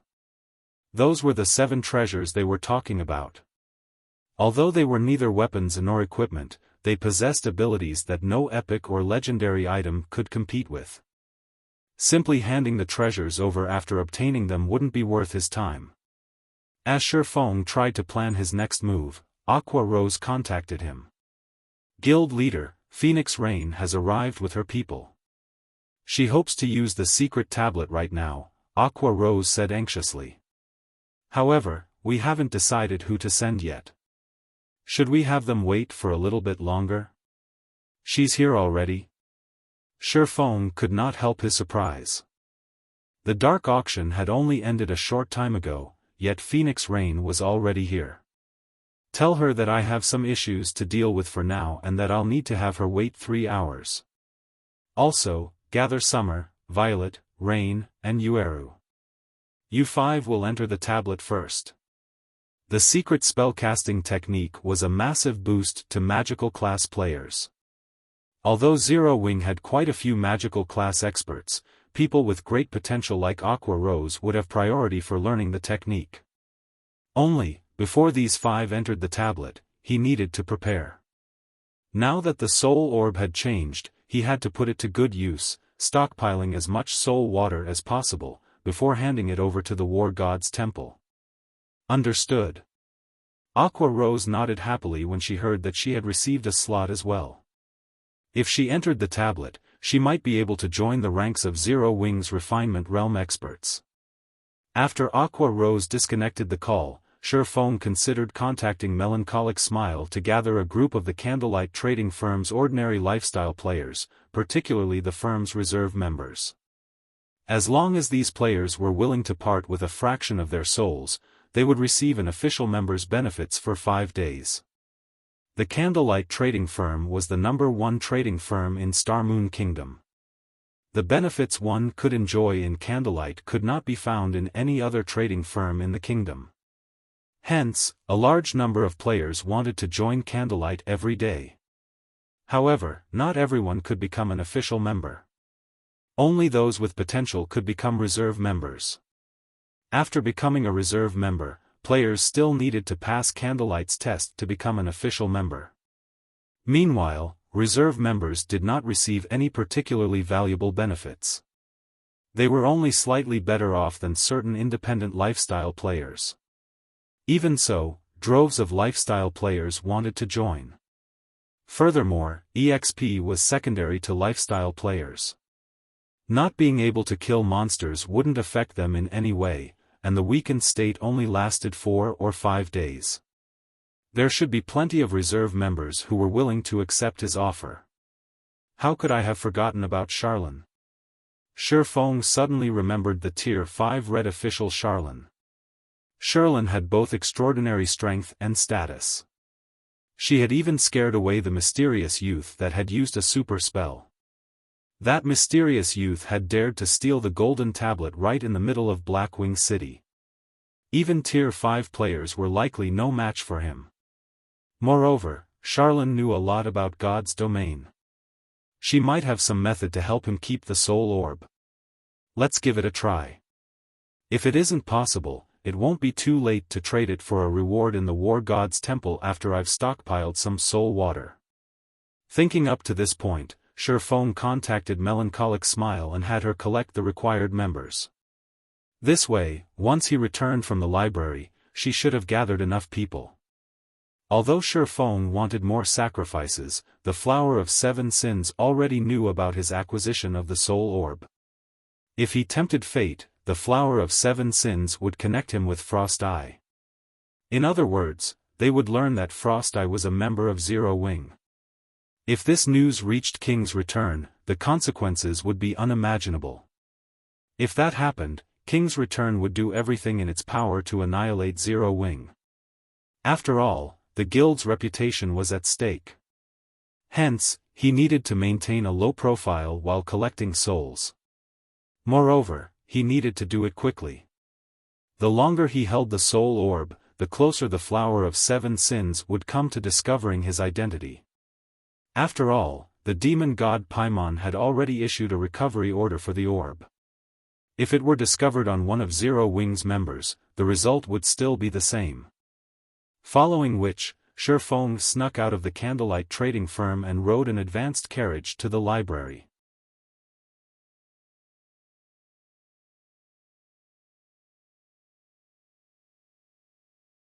Chapter 1208, Dark Sanctuary. Chapter 1208, Dark Sanctuary.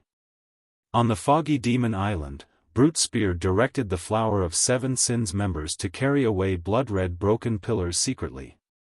These broken stone pillars radiated a faint divine might, and aside from the mana directly around the pillars, they attracted all nearby mana, increasing the density significantly. The smaller stone pillars were roughly 3 meters long, a single berserker could barely carry one. The larger pillars were 7 to 8 meters high, and transporting one required several players. These blood-red pillars littered the demon altar. Hurry up!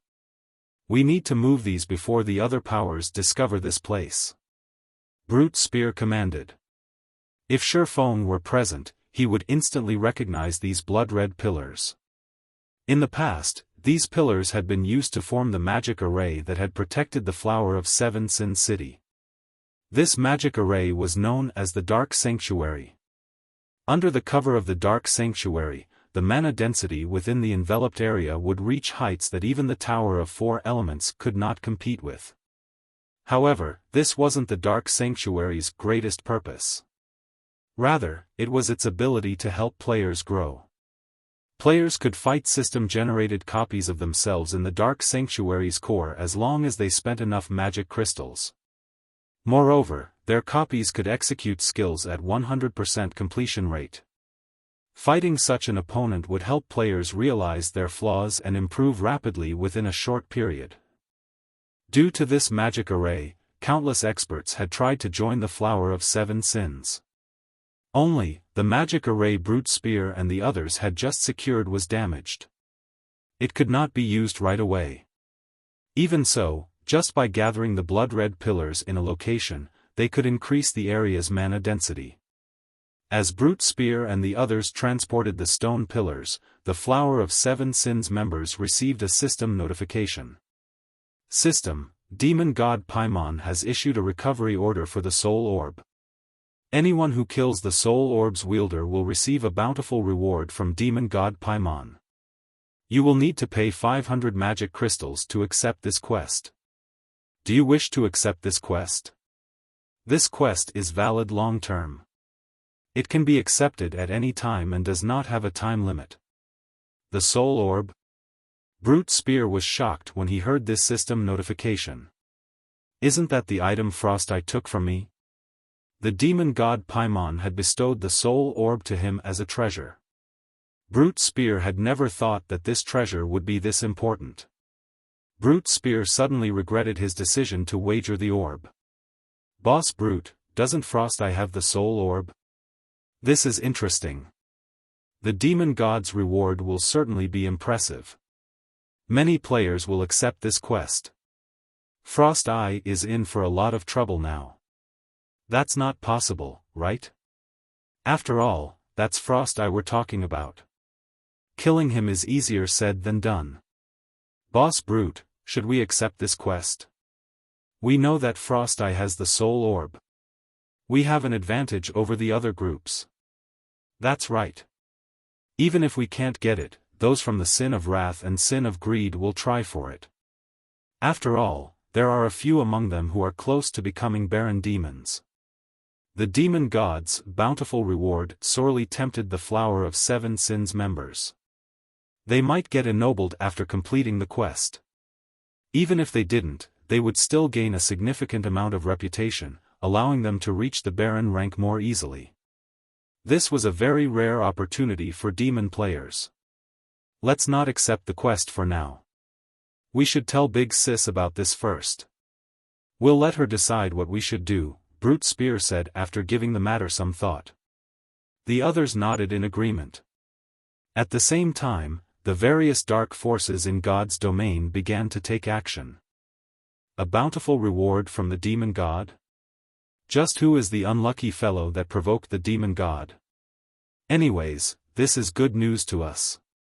Both the various dark guilds and the independent dark players accepted the demon god Paymon's quest without hesitation. Dark players had access to fewer quests than normal players. As a result, it was extremely difficult for dark players to raise their reputation with the dark forces. They would likely earn a ton of reputation points by completing this quest, let alone the potential reward from the demon god. Elsewhere, Xiaofan arrived at the library of White River City. More players crowded the building than during his previous visits. Many magical class players were practicing their spells in the main hall, and some were even learning from the NPC instructors to improve their spellcasting accuracy. Unlike physical classes, magical class players needed a considerable amount of training to hit monsters with their spells. This was especially true after so many God's Domain evolutions. Players that had recently joined God's Domain would have a very difficult time fighting even common monsters. Hence, they needed to practice a lot more to improve themselves. Although the various starting towns had their own combat instructor NPCs, the combat basics these NPCs taught were only useful to newcomers. If one wanted to grow more powerful, they had to enter a city. Physical class players could find their instructors in the War God's Temple. As for magical class players, their combat instructors were in the city's library. These locations were the easiest places for ordinary players to enter and train. After all, locations such as the Divine Colosseum cost magic crystals. This was a price that ordinary players could not afford. This was especially true for players that had just joined God's Domain. Hence, ordinary players often visited both the War God's Temple and the library. If players wished to receive guidance from a senior instructor, they had to pay 1 silver per hour, whereas a junior instructor only cost 30 copper per hour. Even ordinary players could afford this. Hence, most ordinary players came here to train at night while spending the day in the fields engaged in battle. By doing so, they could grow stronger faster than simply fighting monsters all day. Zero Wing's members were far better off. As Zero Wing now had a 3-star guild residence, it had its own training room. Not only could the training room teach players to utilize their skills and spells, but it also taught players basic combat techniques. Neither the library nor the War God's Temple offered as much. After entering the library, Xiaofan headed to the top floor. The guards have grown stronger again? Xiaofan was slightly surprised when he saw the 2 black armored knights guarding the Star Moon Hall's entrance. Every time he visited the Star Moon Hall, the knights were stronger than before. Originally, the guards had only been level 180, tier 3 knights. Now, they were level 210, tier 3 knights. Even level 180, tier 4 NPCs would have trouble dealing with these knights. After all, the higher one's level was, the more attributes one received with each level up. A gap of 30 levels at such a high level was no trivial matter. These 2 tier 3 knights did not block Xiaofan's path into the Star Moon Hall. Rather, they opened the doors when Xiaofan came within 10 yards as if they had been instructed to do so. Seated on the throne in the middle of the hall was a golden-haired, saint-like woman. When this saintly woman saw Xiaofan, the corners of her lips curled up slightly. After some time apart, you seem to have collected a lot more treasures and coins.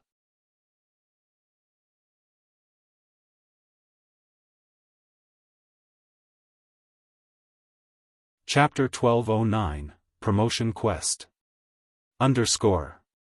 Chapter 1209, Promotion Quest. Currently, Charlene wore a set of exquisite, red-white robes. Although Xiaofan did not know exactly what rank the robes were, they added a hint of divinity and charm to her appearance. They also exuded a fierce divine might. Divine might. Not just any random weapon or piece of equipment possessed this kind of power. It needed to be an item once worn by a god. Moreover, the item must have absorbed some of said god's power to radiate divine might. Legendary mage robes? Xiaofan guessed.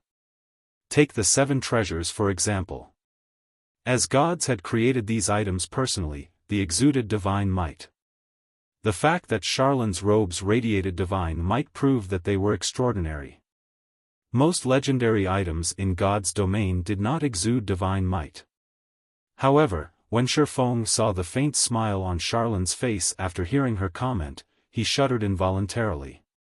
Only now did he recall that Charlane possessed a very high-rank identification skill that could even observe the contents of a player's bag space. He currently had more than 10,000 gold on him. Why are you giving me that look? Do you think I covet your 15,739 gold coins? Contempt laced Charlane's words as she spoke. After so much time, you sure have a lot more secrets. You've even gotten your hands on a treasure fragment. I wonder how angry demon god Paimon is right now. After all, he spent hundreds of years to seal that orb. Xiaofang's heart began to pound.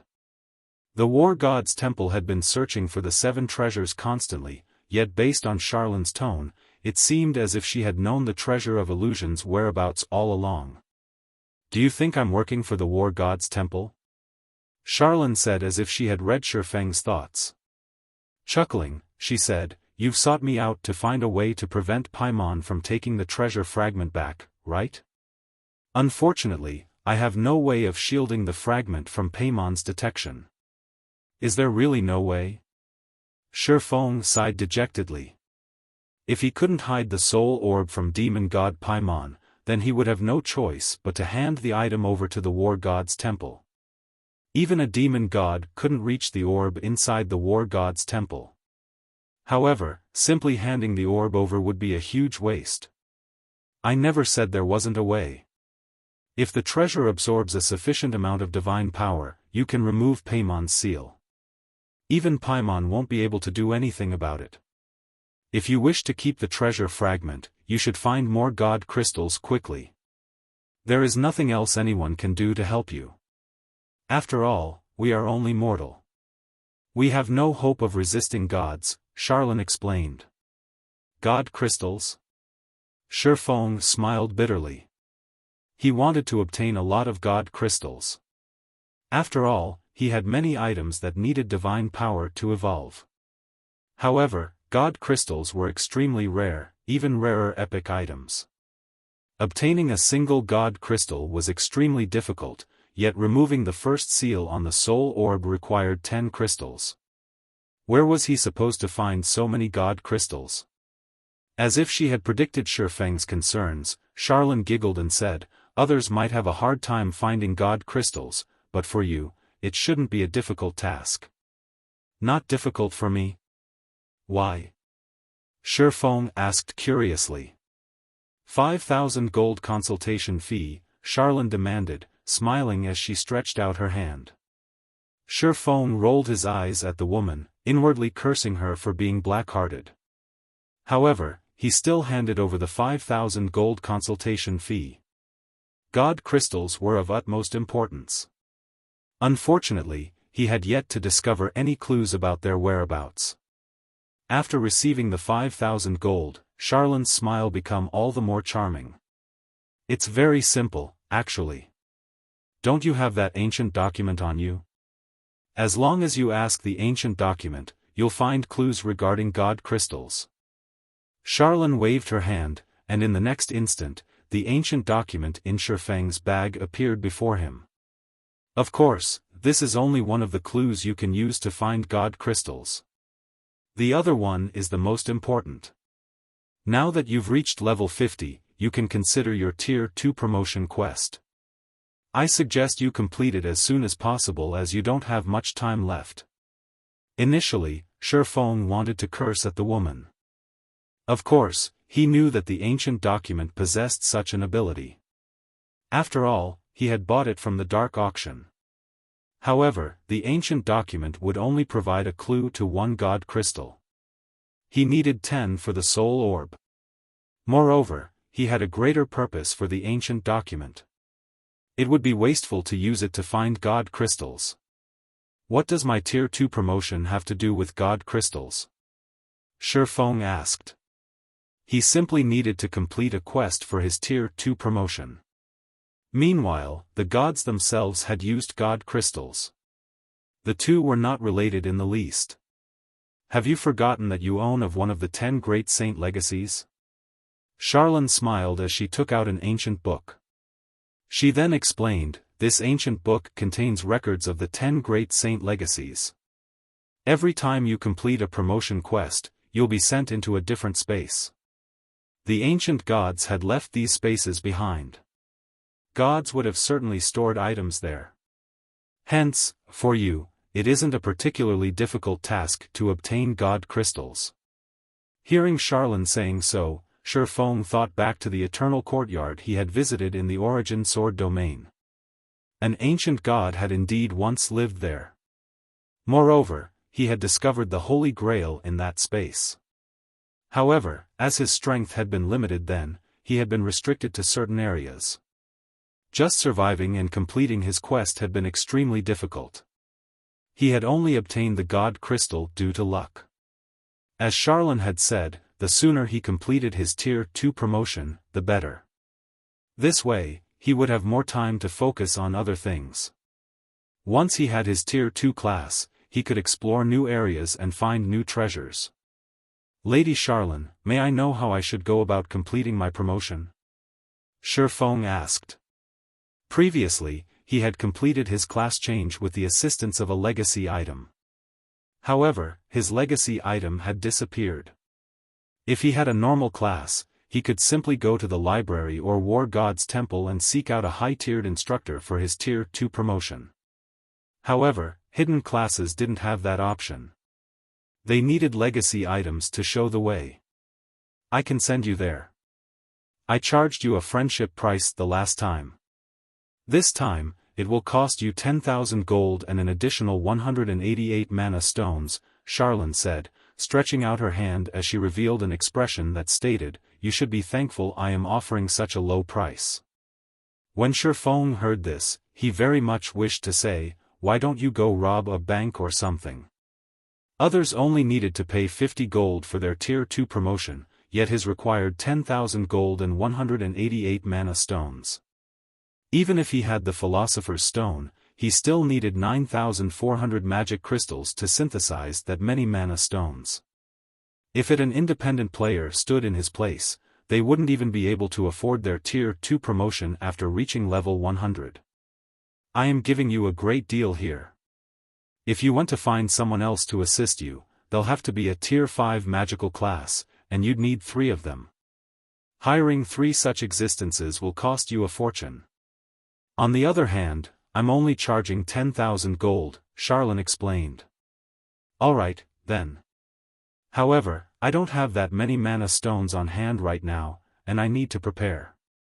When Xiaofan heard that he needed 3 Tier 5 magical class NPCs to help him, he understood that this promotion quest of his was nothing ordinary. Most likely, only an NPC like Charlene could help him. Any other NPC with the required strength would be incredibly rare. Following which, Xiaofan left the library, rushing back to the candlelight trading firm. On his way, Melancholic Smile contacted him, an excited expression on her face as she said, Guild Leader, good news. Abyss has successfully constructed the first advanced transport carriage.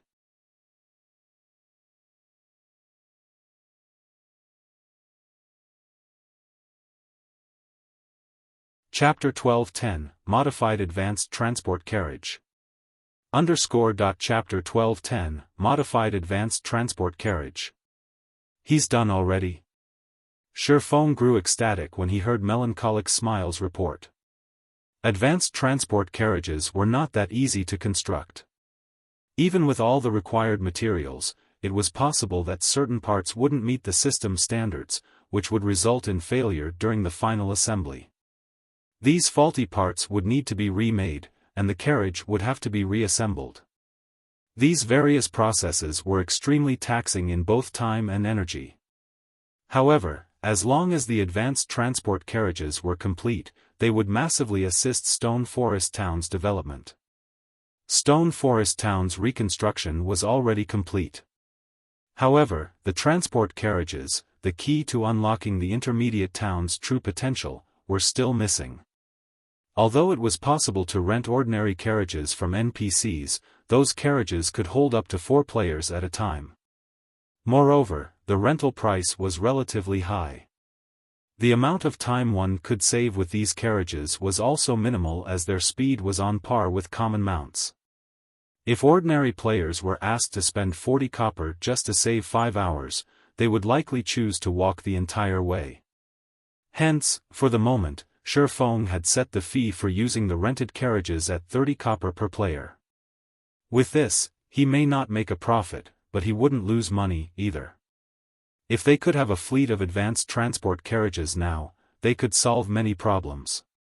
First, the speed of an advanced transport carriage was on par with a mysterious iron mount. Second, it was capable of carrying up to 20 players at a time. With these two factors, they would make quite an income by just offering players transportation. Furthermore, advanced transport carriages could carry cargo. An advanced transport carriage could carry up to 60 non-bag space items. In player towns, a wandering NPC merchant stock depended on the town's transportation services. This was because the majority of a wandering merchant's goods were non-bag space items. The more non-bag space items a town could transport, the more rare items wandering merchants would bring to said town. Moreover, more wandering merchants would visit. This was considered a hidden benefit. This hidden benefit had only been discovered after many guilds had established their own advanced towns or basic cities in the past. When the news spread, the various guilds regretted not establishing a transportation system early on. Otherwise, they would have attracted far more players with the wandering NPC merchants. Moreover, as a town or city attracted more wandering merchants, it would unlock another hidden benefit, a mystery shop. The mystery shop mainly sold mystery treasure chests. As its name suggested, one had a random chance of obtaining all sorts of items from the mystery treasure chest, such as potions, weapons, equipment, magic scrolls, food, beverages, and far more. If one were lucky, they could even obtain dark gold weapons and equipment. It had been very popular among players. However, while the mystery shop had an unlimited number of mystery treasure chests in stock, players could only purchase 5 mystery treasure chests per day at most. Each treasure chest sold for 2 silver coins. After players purchased a certain number of mystery treasure chests from the mystery shop, they could become members of the shop. By then, players could enter the shop's second floor, competing for a limited number of up-to-date and rare weapons, equipment, and tools. Even the most inferior among these items was secret silver rank, and players had often found fine gold items. While very rare, dark gold items would also appear from time to time. After reaching level 50, it would become very difficult to obtain high-quality weapons and equipment. Obtaining level 50 plus secret silver equipment would be as challenging as finding current dark gold equipment. Hence, getting to compete for up-to-date fine gold weapons and equipment every day was a huge opportunity for most players. This opportunity did not require players to have superb combat techniques. As long as one had enough coins, they could purchase the items they desired. Players had swarmed to any town or city with mystery shop. Back then, even merchant players had used these mystery shops to make a fortune, traveling to the various towns and cities to compete for these items, then reselling them elsewhere for a profit. After all, players rarely sold their level 50 plus fine gold weapons and equipment. Upon arriving at the candlelight trading firm, Xiaofan hurried to Burning Abyss's workshop. Guild leader, what do you think of this advanced transport carriage?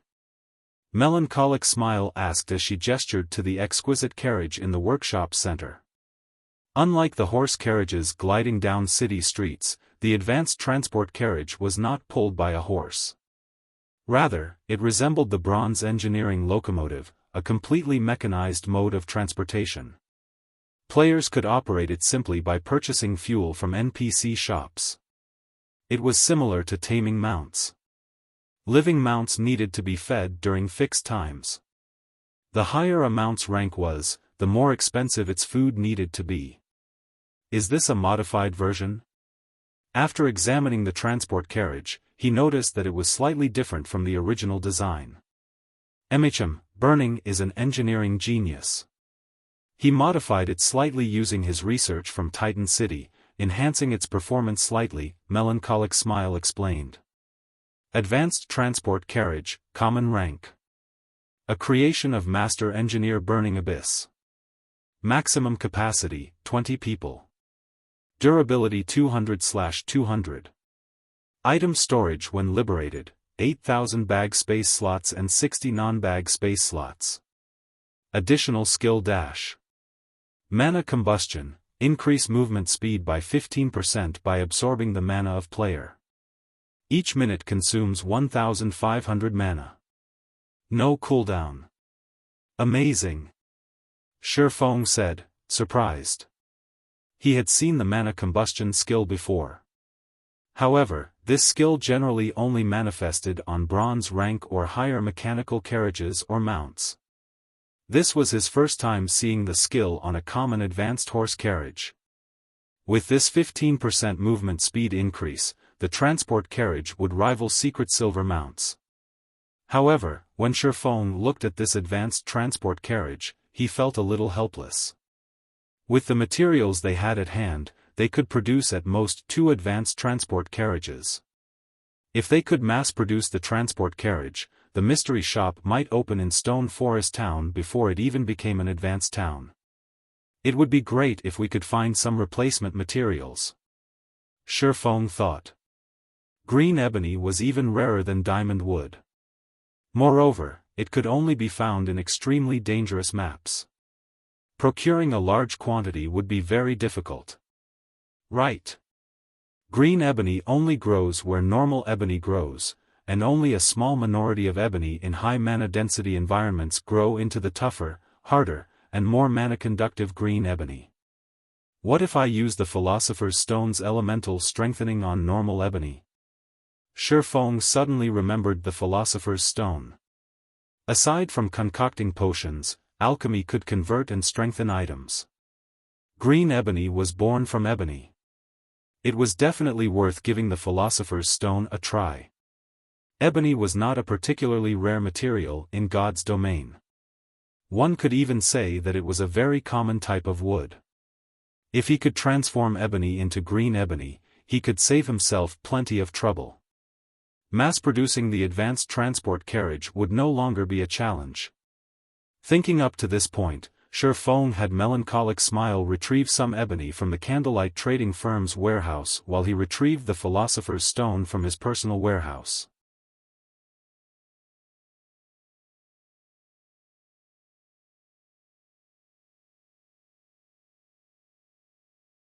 Chapter 12:11, Soul Water.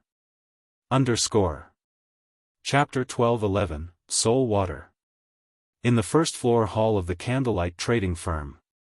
Due to the exotic stamina potion's recent launch, not only had the Candlelight Trading Firm become the most popular place in White River City, but it had also become a holy land for lifestyle players.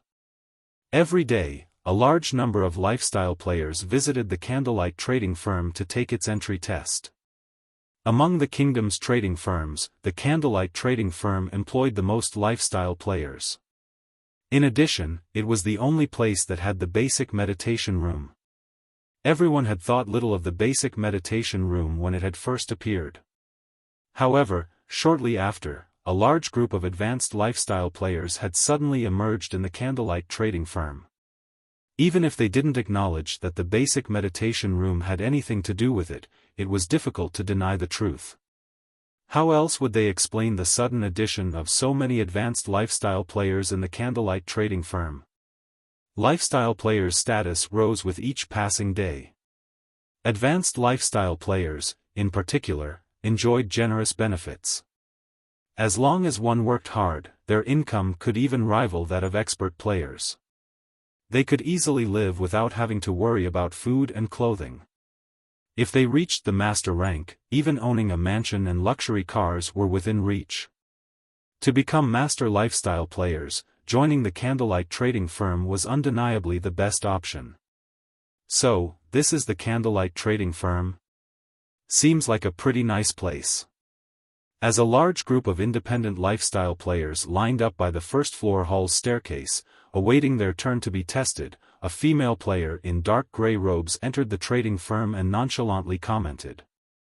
This female player was none other than Silent Wonder, whom Xiaofan had invited to work for the candlelight trading firm. Silent Wonder's comment instantly attracted many lifestyle players' attention as they all turned to look at her. Very quickly, they noticed the advanced alchemist's insignia on Silent Wonder's chest. Moreover, her level was frighteningly high, at level 42. Not even many experts had such a high level.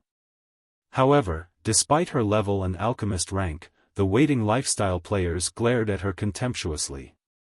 At this moment, an advanced enchanter close to Silent Wonder said, "You must have come here from another kingdom, right? If you wish to join the candlelight trading firm, you need to queue up for the test. Even advanced classes need to take the test to join this place." Silent Wonder asked the advanced enchanter standing in the long queue. The various guilds were all in desperate need of advanced lifestyle players. Practically every guild treated their advanced lifestyle players like their own children. If an advanced lifestyle player stated their intention to join a guild, plenty of guilds would welcome them with open arms, not force them to take a test. Of course. There are at least 5 advanced lifestyle players ahead of me right now, the advanced enchanter said as he rolled his eyes. This is the candlelight trading firm. It isn't like your average guild. From I've heard, several advanced lifestyle players had failed Candlelight's test and had to retake it 3 times before they managed to pass. How is this possible? For a moment, Silent Wonder thought she had heard wrong. She suspected that the advanced enchanter before her was a prop the candlelight trading firm had placed here to fool people. Those are advanced lifestyle players we're talking about. If even advanced lifestyle players needed to retake the test several times, how were basic and intermediate lifestyle players supposed to pass? It's true. This is already my 2nd time taking the test. Candlelight's testing is different from other guilds. They set different requirements depending on your rank. Only by achieving their requirement are you allowed to join. The only advantage advanced lifestyle players have is that we don't need to become reserve members. As long as we pass the test, we'll be accepted as official members instantly, the advanced enchanter explained. Silent Wonder fell silent for a moment. She could not understand what was going through these advanced lifestyle players' minds. If an advanced lifestyle player joined any other guild, becoming a core member would be trivial, yet based on the advanced enchanter's explanation, one would be lucky to become an official member of the candlelight trading firm. Were all of these advanced lifestyle players somehow tricked to come here? Silent Wonder wondered about her agreement with Xiaofan. Have you come all the way here without knowing anything? The advanced enchanter asked, surprised by Silent Wonder's behavior. In response, Silent Wonder nodded. No wonder. In Starmoon Kingdom and our several neighboring counties, the candlelight trading firm is second to none in terms of the treatment and benefits it provides. Aside from its large number of special workshops, there are also the basic meditation rooms that can help advanced lifestyle players like us reach the master rank. I heard that Candlelight already has a master engineer. As long as we become Candlelight core members, we can seek guidance from that master engineer, the advanced enchanter explained. A master? How is this possible? Silent Wonder was stunned. She could not believe her ears. That was a master lifestyle player they were talking about. Even God's domains empires didn't have a master rank lifestyle player yet, much less a small kingdom like Starmoon Kingdom. After all, crossing that final threshold was not a simple thing. Yet, not only did the Candlelight trading firm have an excellent resource like the basic meditation room, but it also possessed a bona fide master leading it. Any advanced lifestyle player seeking to become a master would be more than eager to learn about a master's experience. So, he really wasn't lying. Silent Wonder suddenly thought back to Xiaofan's words mentioning how her stay in the Candlelight trading firm after fulfilling her contract was an unknown. She had assumed that Xiaofan wanted to provoke her. Now, however, it would seem that he had told the truth. After all, with the presence of a master lifestyle player and so many advanced lifestyle players seeking said master's guidance, the competition within the trading firm would be intense. Humph. So what? I refuse to submit. At the end of the month, you'll be begging me to stay. Silent Wonder's fighting spirit flared. She had relied on herself to grow from an apprentice into an advanced alchemist. She believed that, as long as she remained in Candlelight trading firm, it would be a trivial task to become the trading firm's chief alchemist. As Silent Wonder joined the queue to take the test, a large number of reserve members gathered in the fourth-floor hall. There were over 600 players present. Among these people, even the weakest were advanced apprentices, with the majority of them being basic or intermediate lifestyle players. In any other large guild, they would be official members at the very least. In the Candlelight trading firm, however, they were only reserve members. However, these reserve members were all very excited. As long as they signed a contract, they would become official members for 5 days. During these 5 days, not only could they receive guidance, but they could also utilize the trading firm's special workshops. Guild leader, due to time constraints, I have only gathered this many people for now. It will take some more time to gather the remaining players, Melancholic Smile said. This should be barely enough. If you have the time, try to expand the firm a little more. In any case, Candlelight will have to expand later on. Doing it a little early would be just as beneficial, Xiaofan said as he glanced at the reserve members in the hall. The number of people here barely met his requirement. Currently, there wasn't enough ebony in White River City's Candlelight trading firm's warehouse, there were only 30 logs or so. It was hardly enough for his needs. They still needed to transfer their stockpile from the other shops. It just so happened that he could use this time to obtain some soul water. After all, Phoenix Rain was in quite a hurry, and it would not help him to delay them. Following which, Xiaofan began absorbing the reserve members' souls. The absorption process was very simple. He didn't even need to take out the soul orb itself. A simple handshake and an agreement from the contributing party would do. One reserve member after another clicked agree when a window appeared, asking them to contribute a fraction of their souls. When the soul orb eventually gathered 100 souls, a drop of dazzling, red water formed within. After a short moment, the soul orb absorbed 624 souls and formed 6 drops of soul water. Alright. It's about time I meet Phoenix Rain.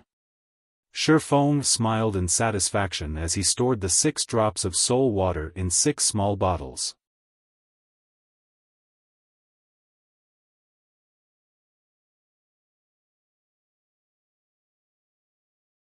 Chapter 12:12, Respective Preparations. Chapter 12:12, Respective Preparations. In the Candlelight trading firm's 7th floor meeting room. As soon as Xiaofan entered the meeting room, several gazes landed on him. The origin of these gazes was none other than Phoenix Rain's group, who had waited for quite some time now. This time, aside from Blue Phoenix, Phoenix Rain had brought 3 cloaked men. These men hid their levels, equipment, and in-game name. Although Xiaofan could not see any information about these men, the fact that Phoenix Rain had chosen them to enter the secret technique tablet proved that their combat standards were extraordinary. Otherwise, Phoenix Rain wouldn't have wasted these precious legacy slots on them. So, these are Phoenix Rain's hidden cards. The Phoenix Pavilion sure has a powerful foundation. Xiaofan was slightly surprised when he saw the three men. He was surprised due to the men's calm auras. They felt more like plants than humans. Moreover, under his observation and perception, he couldn't find any holes in their defenses. This was rare. After all, he could even spot 3 weak points on an expert like Blue Phoenix. There were only 2 kinds of people that could hide their weak points from him.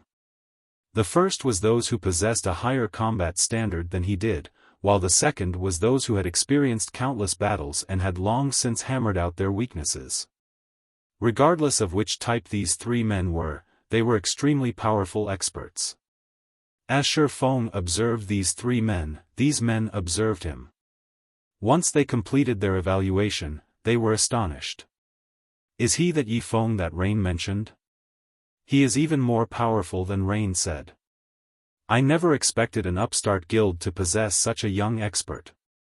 Truly amazing. It's been a long time since I've seen a kid that felt dangerous. The 3 men chatted quietly as they looked at Xiaofan. As they conversed, Blue Phoenix, who noticed this, smiled and said, "Big Sis Rain, Yifeng seems to have shocked the elders." These men were not actually members of the Phoenix Pavilion. Instead, they were elders on the Dragon Phoenix Pavilion's board of elders. Normally, they only listened to the Great Pavilion Master. Aside from extensive contributions to the guild, the Dragon Phoenix Pavilion required sufficient strength to join the board of elders. Otherwise, their subordinates wouldn't submit. However, although the guild elders only listened to the Great Pavilion Master, the Great Pavilion Master didn't have any right to manage their free time. Phoenix Rain had secured these 3 men's help for Thunder Island. Of course, the condition for their help was a slot to the secret spellcasting technique. Phoenix Rain simply smiled in response to the elders' reactions to Xiaofan. While part of the reason she had brought these 3 elders here was to learn the secret spellcasting technique, another part was to rope them into her faction. After all, the contest over Thunder Island wasn't limited to a single event. The contest would repeat in the future, yet these men had only agreed to help once. In terms of overall strength, the Phoenix Pavilion and Heavenly Dragon Pavilion were about equal. Hence, both sides' chances of becoming the Great Pavilion Master were 50-50. As a result, the elders, who maintained a neutral stance in the guild, became prime recruitment targets. Not only did they possess great individual strength, but they also had significant influence within the guild. Every elder would massively boost their respective factions. Naturally, these elders understood that the future Great Pavilion Master would be one of the 2 current Pavilion Masters. However, while it was important to pick a side as soon as possible, it was also important that they chose the strongest. Strength came in many forms. For starters, there was the strength of collaborators. The stronger collaborators a side possessed, the more help these collaborators could be. Many elders had criticized Phoenix Rain for partnering with Zero Wing. However, after Blackwater's defeat and the Evil Dragon battle team's annihilation, some of these elders had begun to see her in a new light. Sorry for making you wait. I had some preparations to see to. Now that we're here, let's begin, Xiaofan said as he approached the meeting table. He then took the bronze tablet from his bag. The instant the bronze tablet appeared, the 3 Dragon Phoenix Pavilion elders' eyes shone, their yearning for the bronze tablet overflowing. Although the Dragon Phoenix Pavilion had several secret technique tablets of their own, none were for magical classes. While they could not deny the usefulness of those secret techniques, in terms of benefits to magical class players such as themselves, those techniques paled in comparison to the secret spellcasting technique. Team Leader Yifeng, I believe you know about the secret technique tablets. If you want the best effect from the legacy, it is best if you prepare tools that can assist players in increasing their focus. This way, you can earn twice the reward with half the effort, Phoenix Rain suggested. If your side hasn't prepared, I have a few bottles of magic wine that I can share.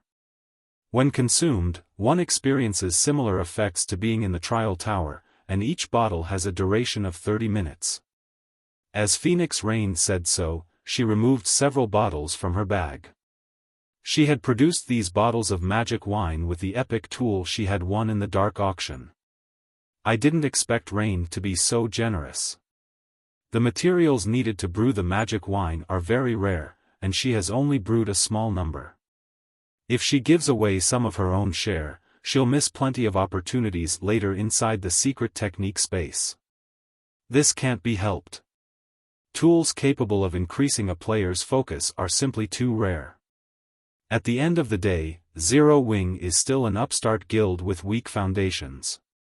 I have heard that Zero Wing intends to participate in the contest for Thunder Island. Now that Rain is helping them, they will be more useful on Thunder Island. Previously, I heard that Pantheon's people had sought Rain out to discuss a partnership.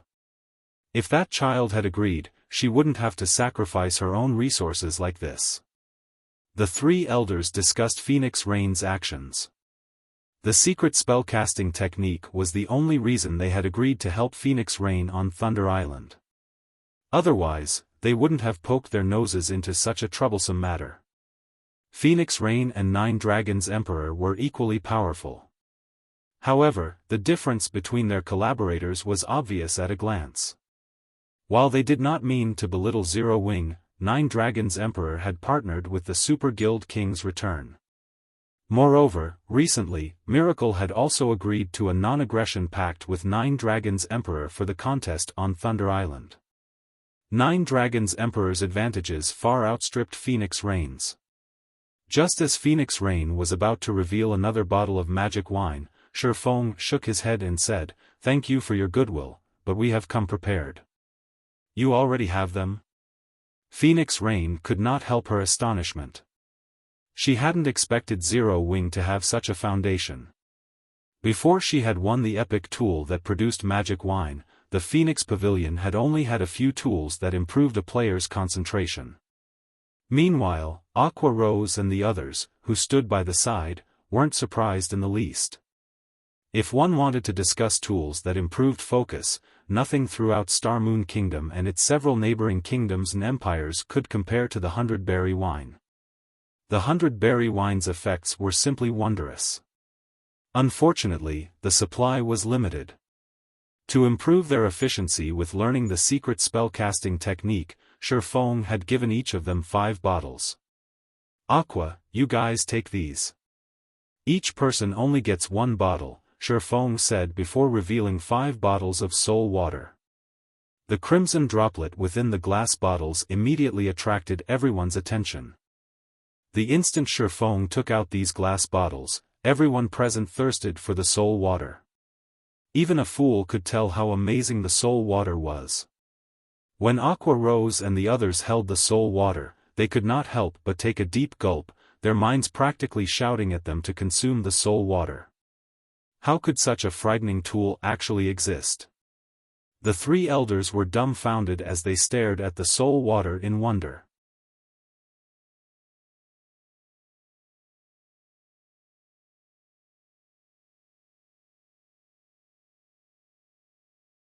Chapter 12-13, Supersensitive State.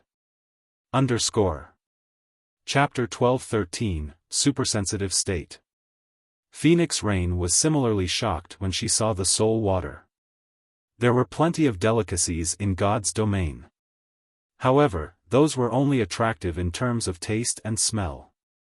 However, the soul water was different. It emanated a powerfully attractive aura. "It seems that I really have underestimated you." Phoenix Rain chuckled as she shook her head. Previously, she worried that Zero Wing's 5 members would waste the legacy slots. However, that concern seemed unfounded. Following which, Xiaofan activated the bronze tablet for the secret spellcasting technique while everyone else began to draw a copy of the magic array that had appeared on the tablet. As the basic magic arrays began taking form, they resonated with the array on the bronze tablet. A black hole then formed on the tablet, pulling everyone but Xiaofan into it. In the blink of an eye, Xiaofan was alone in the meeting room. "I've done all I can. How much you grow will depend on you now."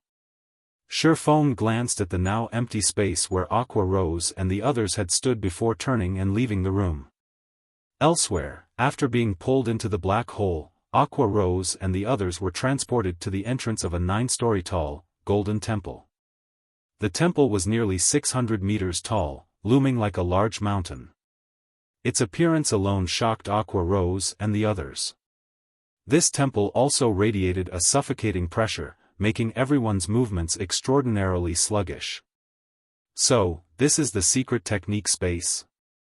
Aqua Rose and the others looked around curiously. The pair of bronze doors before them was tightly shut, and it did not seem as if they could enter the temple at the moment. 2 large words had been carved into the doors. Bronze Temple. Suddenly, the figure of an old man with a hunched back appeared before the doors. This old man wore a kind expression. However, as these players inspected the man carefully, they discovered that, despite only being a phantom, he was incredibly strong. Bronze Temple Guardian, Phantom, Grand Wizard. Level? HP? / A Grand Wizard was the Tier 5 class of an elementalist. Even in empires, a Grand Wizard was an apex existence. Even emperors had to treat these powerhouses with respect. Although the Grand Wizard before them was only a phantom, he was still an invincible existence compared to Tier 1 players like Aqua Rose and the others. Heaven-blessed individuals, welcome to the Bronze Temple. You are only allocated 6 hours of legacy time. However, you can extend this legacy time with your performance. The Bronze Temple has a total of 9 floors, and each floor has numerous sets of secret techniques. You are only allowed to pick one set from each floor each time you enter the Bronze Temple. However, as you have come to this place through an incomplete tablet, there is only one complete set available inside the Bronze Temple. The rest are incomplete. Of the temple's 9 floors, you have one chance to learn one aspect of the complete legacy from each floor. Although you may acquire the complete legacy on the first floor for free, you will have to defeat a predetermined opponent to obtain the complete legacies on the remaining floors. The more floors you clear, the longer you may visit the Bronze Temple. When you pass the second floor, you will gain 1 extra hour inside, 2 hours for passing the third floor, 4 hours for the fourth floor, and so on. You only have one chance to learn from each floor. Regardless of how many times you return here in the future, if you cannot pass the last floor you reached, you cannot obtain more legacies. Please keep this in mind. When the Bronze Temple Guardian finished speaking, he vanished. Following which, the bronze gates slowly opened. So, this is how it works. Realization dawned on Aqua Rose. It was no wonder why it was mentioned at the first entry into a secret technique tablet was the most effective, while subsequent entries would be less so. After all, the higher a player's skill level, the more difficult it would be to improve. This was similar to skill completion rates. The closer one was to reaching 100% completion rate, the more difficult it would be to raise it. If a player reached the 4th floor on their first attempt, but couldn't reach the 5th floor during their second attempt, then they wouldn't obtain any legacies. They would have wasted a trip. Aqua Rose and Phoenix Rain's group of 10 entered the Bronze Temple. The Bronze Temple's first floor had a similar setup to a football stadium. A massive, magic water ball dominated the center of this stadium. It was obvious that the players were supposed to receive their legacies from this liquid orb. As this wasn't the first time Phoenix Rain's group had entered a secret technique space, they habitually retrieved their magic wine from their bags and drank it. Without hesitation, they approached the water ball in the center. In the next moment, Phoenix Rain's group of 5 entered the water ball and disappeared as if they had been transported to a different space. "Big Sis Aqua, let's go, too," Violet Cloud said excitedly. The secret spellcasting technique was a combat technique tailored for magical classes. If she could grasp it, she could definitely improve her techniques. "Emicham, let's enter as well." Aqua Rose nodded. She then took out the soul water from her bag and drank it. Soul water, when consumed, increases players' focus for 2 hours. Cooldown, 10 hours. The instant Aqua Rose drank the soul water, she felt as if she had somehow left her body. Her mind experienced a calm like never before, and she felt physically stronger and more agile than ever. When she tried to recall the void steps she had previously learned, countless thoughts and inspiration bombarded her mind. Aqua Rose hadn't been aware that consuming the soul water placed one in a supersensitive state. This state was far beyond what players experienced even in absurdly high mana-dense environments. The guild leader really is impressive. This soul water is at least 10 times stronger than the 100-berry wine, Alluring Summer commented in astonishment. When she had first joined Zero Wing, she had been thoroughly impressed by the 100-berry wine. The beverage had helped her improve significantly within a short time, allowing her skill completion rate to rise from 80% to 82%, yet after so long in Zero Wing, she had only reached an 85% skill completion rate. Although this increase seemed minute, in reality, her spells had undergone a qualitative transformation.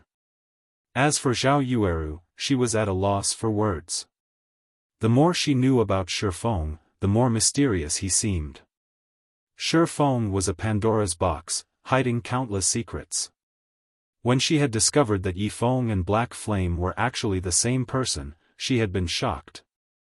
After all, she had understood what kind of background Yifeng had started with. He had nothing to lean on, yet now, he was the guild leader of Star Moon Kingdom's #1 guild. Once Aqua Rose's team had familiarized themselves with the supersensitive state, they entered the magic water ball. Inside one of the candlelight trading firm's special forging rooms, Melancholic Smile walked in with over 2,000 logs of ebony. Each ebony stack contained 20 logs. Although the special forging room was quite spacious, it was not enough room to store so many logs. Xiaofan had no choice but to store them in his bag space for now, leaving 300 logs out to experiment on later. Why isn't it succeeding?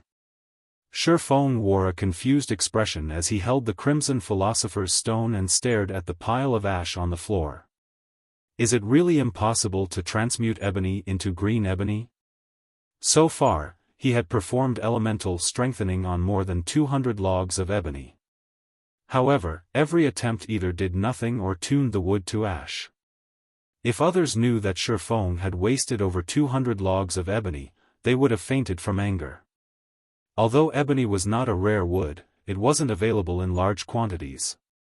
Each log could sell for 20 silver on the market, only slightly cheaper than a magic crystal. One could purchase a common mount for the price of 200 plus logs. Following which, Xiaofan tried using the Philosopher's Stone's 3 other skills: alchemical conversion, elemental refinement, and alchemical synthesis. However, the results were the same. Though, surprisingly, when Xiaofan used alchemical synthesis on 50 logs, he obtained purple origin wood rather than green ebony.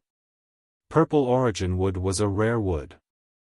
Similar to diamond wood, it was an excellent component for crafting ships. However, using 50 logs of ebony to obtain 1 log of purple origin wood was obviously not worthwhile. Each log was only worth 6 to 7 gold, yet synthesizing it from ebony would cost 10 gold per log. No, it must be that my approach is wrong. Xiaofan suddenly thought of something after seeing his repeated failures. The reason ebony could become green ebony was its mana density. Green ebony only manifested where the mana density was quite high. This was also why green ebony was so rare. If there isn't enough mana, I'll have to supply it. Xiaofan smiled. He then took a large pile of magic crystals from his bag and used them to fuel elemental strengthening. On his first try, he used one magic crystal. Although the strengthening failed, the ebony remained intact. On his second try, he used 2 crystals, the results were the same. It's no good even with 29 magic crystals. Xiaofan was speechless. However, he had no choice but to grit his teeth and continue trying. He then used 30 magic crystals to strengthen the log of ebony before him. As the magic crystals began to disintegrate, the mana within them surged into the log of ebony. Immediately, the sound of a system notification reached Xiaofan's ears. System, congratulations. Strengthening successful. You have obtained green ebony.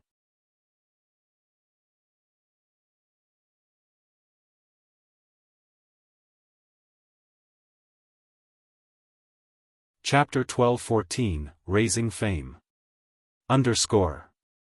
Chapter 1214, Raising Fame. Finally.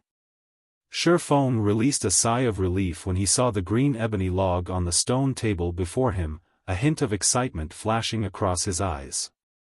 Although the magic crystal cost had been high, strengthening ebony into green ebony would save him a lot of time. His only other option would be harvesting green ebony, and he had no idea where to find the large quantity he needed. A single advanced transport carriage required 15 logs of green ebony.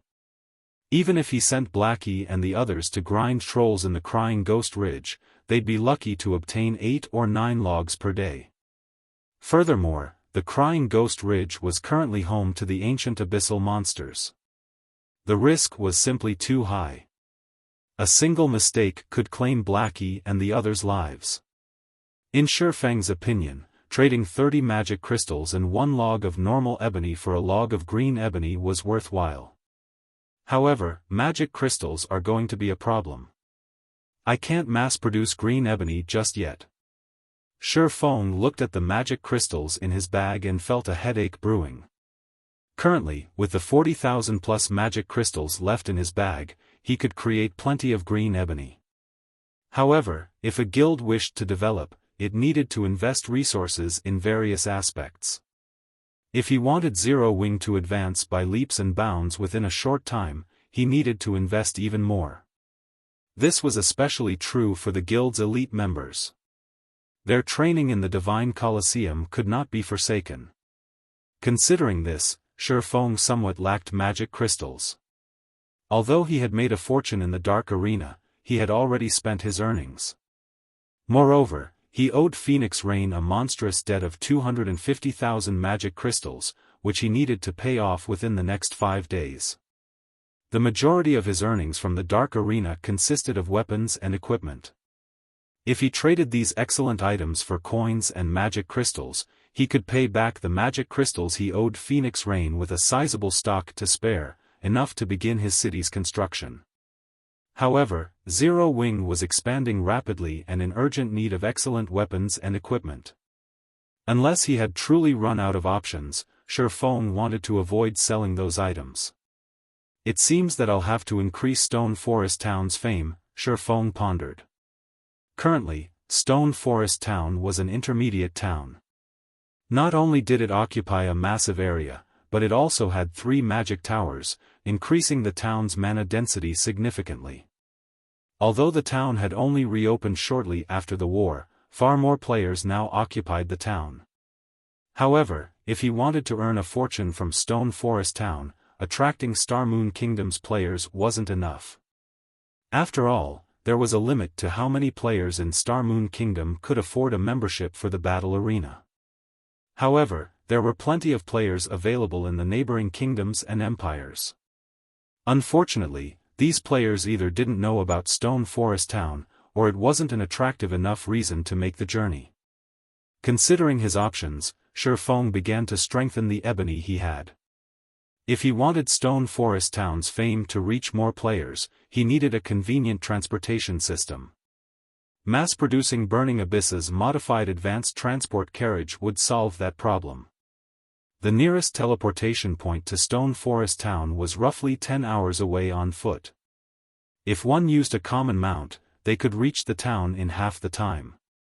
Even so, 5 hours was still a very long time. The advanced transport carriage increased a player's movement speed by 150%. It was similar to a mysterious iron mount. However, with mana combustion, the transport carriage's movement speed could be increased by another 15%. Moreover, this 15% increase was based on the 150% base movement speed. In other words, the advanced transport carriage would increase a player's movement speed by a total of 172.5% when using mana combustion. That speed could already rival a secret silver mount. A journey that originally took 10 hours on foot would now be complete in a little over 3 hours.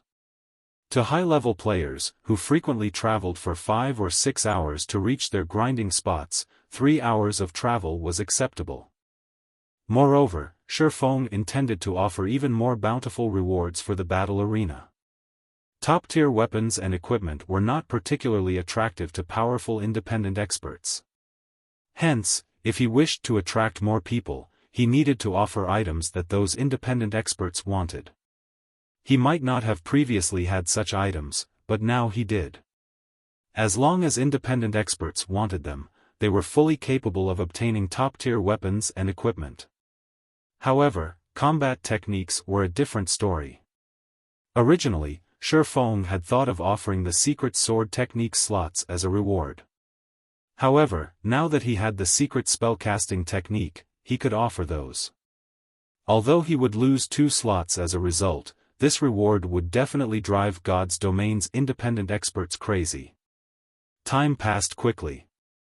Before Xiaofan had realized it, he had spent the entire night creating green ebony. After the long night of work, he had produced 600 logs of green ebony.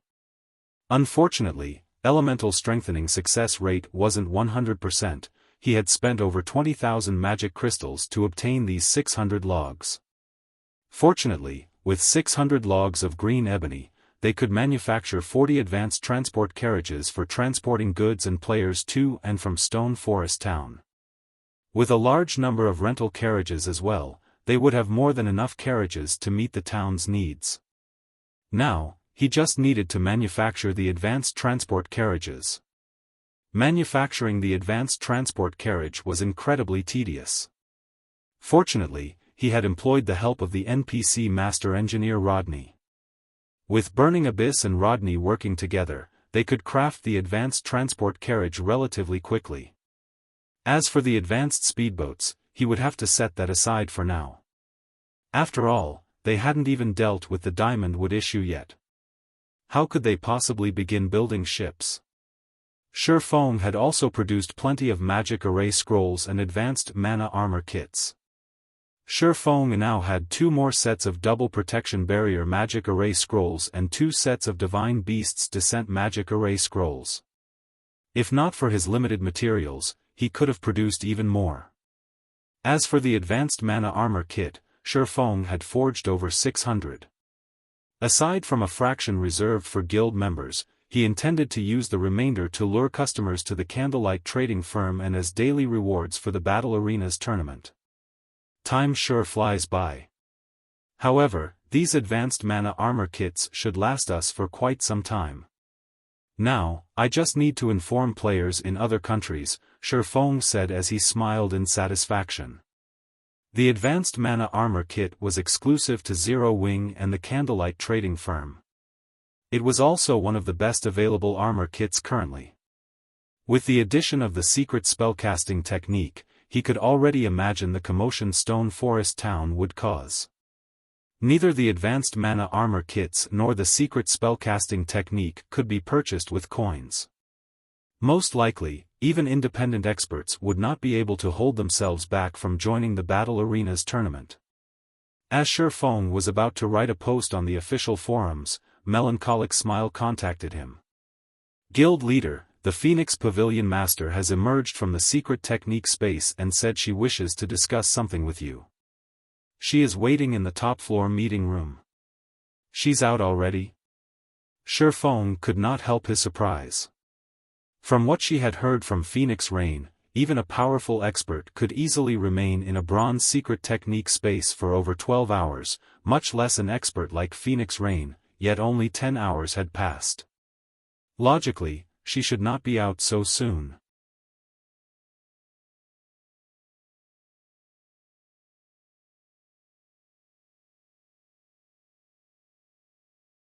Chapter 12-15, Super Large-Scale Team Dungeon. Chapter 12-15, Super Large-Scale Team Dungeon. The Candlelight Trading Firm's top-floor meeting room. As soon as Xiaofan entered the room, he noticed the change in Phoenix Rain, who was currently sat beside a French window. If Phoenix Rain had radiated a calm, collected feeling with the aura of a superior, she now felt free and natural. Although there was only a slight change to her temperament, Xiaofan could tell that Phoenix Rain's harvest from the secret technique space had been significant. No wonder why the various superpowers are desperate for secret technique tablets. Their effects are truly extraordinary. Xiaofan was inwardly surprised. If a bronze tablet was already so effective, Xiaofan found it hard to imagine what kind of effects the golden tablet, which the mysterious NPC youth had stolen, would have. Phoenix Pavilion Master, you sure are early. I had assumed you would be in there for at least 30 hours, Xiaofan said as he sat down. May I know what urgent matter you wish to discuss? Although this might sound a little blunt, I need to know. Do you have any of that soul water left? Phoenix Rain asked, her expression stern as she looked at Xiaofan. A faint hint of anticipation glittered in her eyes. If you still have some, I am willing to purchase it for 50 gold per bottle or magic crystals of equivalent value. Xiaofan was, more or less, surprised to hear Phoenix Rain's question. Even the most expensive consumable item that could improve a player's focus did not exceed 20 gold. In Zero Wing, guild members could purchase the 100-berry wine from the Dark Den for around 8 or 9 gold. Yet, Phoenix Rain had offered to buy soul water for 50 gold per bottle without hesitation. Phoenix Pavilion Master, why are you suddenly so interested in the soul water? Xiaofan asked curiously. It was impossible to determine the soul water's effects based on its description. Only by testing it personally would one understand its benefits. He had obtained a total of 6 drops of soul water and had stored them in 6 separate glass bottles, 5 of which he had already given to Aqua Rose and the others. He had saved the last bottle for himself in case he needed its effects. Logically, Phoenix Rain shouldn't have any way of knowing the soul water's true value. It's difficult not to notice the soul water's effects even if I don't want to. Team Leader Yifeng, you've never entered a secret technique space, so you might not fully understand the situation. Inside a bronze-rank secret technique space, anybody capable of reaching the 4th floor in 6 hours on their first attempt should be able to comprehend the legacy they chose easily. Those with talent might even be able to reach the 4th floor in less than 6 hours. As for reaching the 6th floor in 6 hours, extremely few geniuses have ever managed the feat. Revealing a bitter smile, Phoenix Rain continued, however, among Aqua Rose's group, even the weakest one among them reached the 6th floor within 6 hours, while the other 4 reached the 7th floor. Although she acknowledged that Aqua Rose and the others were quite talented, the fact that the weakest among them had reached the 6th floor within 6 hours was something she could not accept. Throughout the Dragon Phoenix Pavilion, the number of people that had managed to reach the 6th floor in a bronze secret technique space in 6 hours could be counted on one hand. Every one of these people was a monster that had already reached the domain realm. But what of Aqua Rose and the others? Even the strongest among them had only reached the refinement realm and wasn't even close to the flowing water realm, much less grasping a domain. Yet, Aqua Rose and the others' performance was astonishing. She would never believe that someone could rely on their own abilities to achieve such a result. The only possibility Phoenix Rain could think of was the soul water Xiaofan had given the girls before they entered. So, that's the issue. Realization dawned on Xiaofan.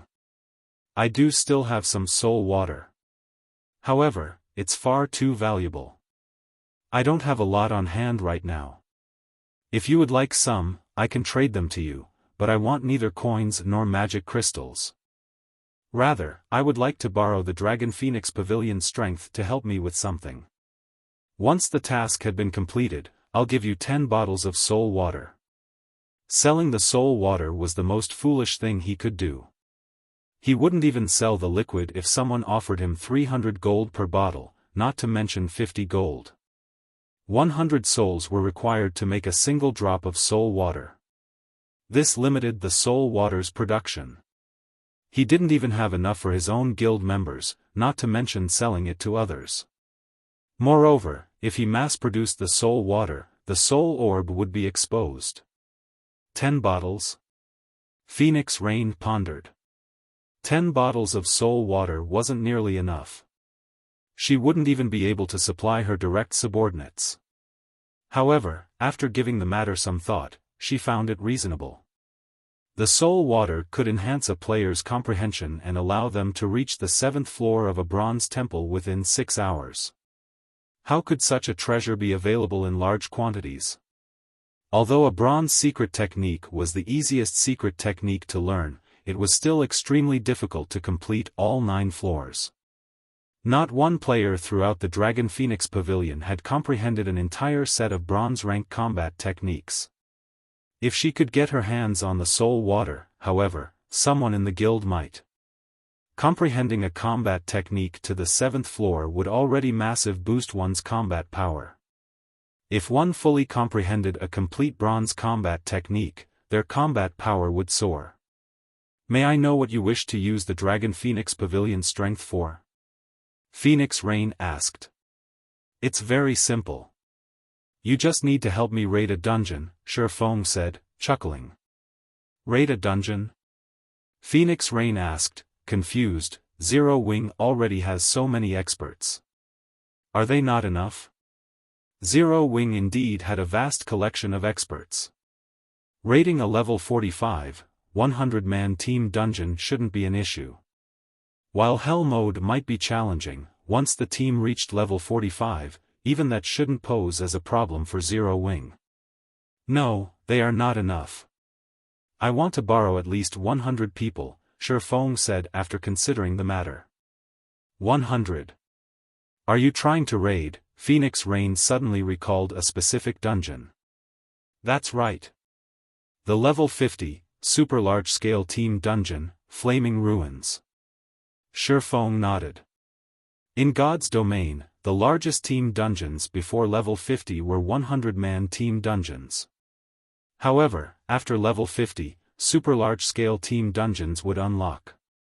The minimum number of players required to enter these super large-scale dungeons was 200, while the maximum was 500. There was only one level 50, super large-scale team dungeon throughout Star Moon Kingdom, the Flaming Ruins. If he wanted to turn Stone Forest Town into a holy land for players, obtaining the first clear of the Flaming Ruins was of the utmost importance. The various large guilds in God's domain were also preparing for such dungeons. If one could obtain the first clear of a level 50, 100-man Hell mode team dungeon, they would obtain a 3-star guild residence promotion order. If one managed to obtain the first clear of a level 50, super large-scale Hell mode team dungeon, they could obtain a town relocation order. The town relocation order was even more valuable than a town building order. It allowed players to move a town they owned to any location they desired.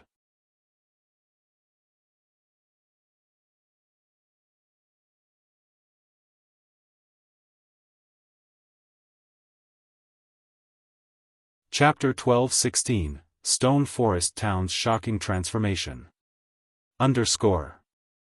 Chapter 12:16, Stone Forest Town's Shocking Transformation. The Flaming Ruins? Phoenix Rain fell into deep thought as she looked at Xiaofan. A short moment later, she said, "All right, I promise you. Notify me in advance when you're going to raid the Flaming Ruins. When the time comes, I'll ready the necessary manpower. However, I'll say this first.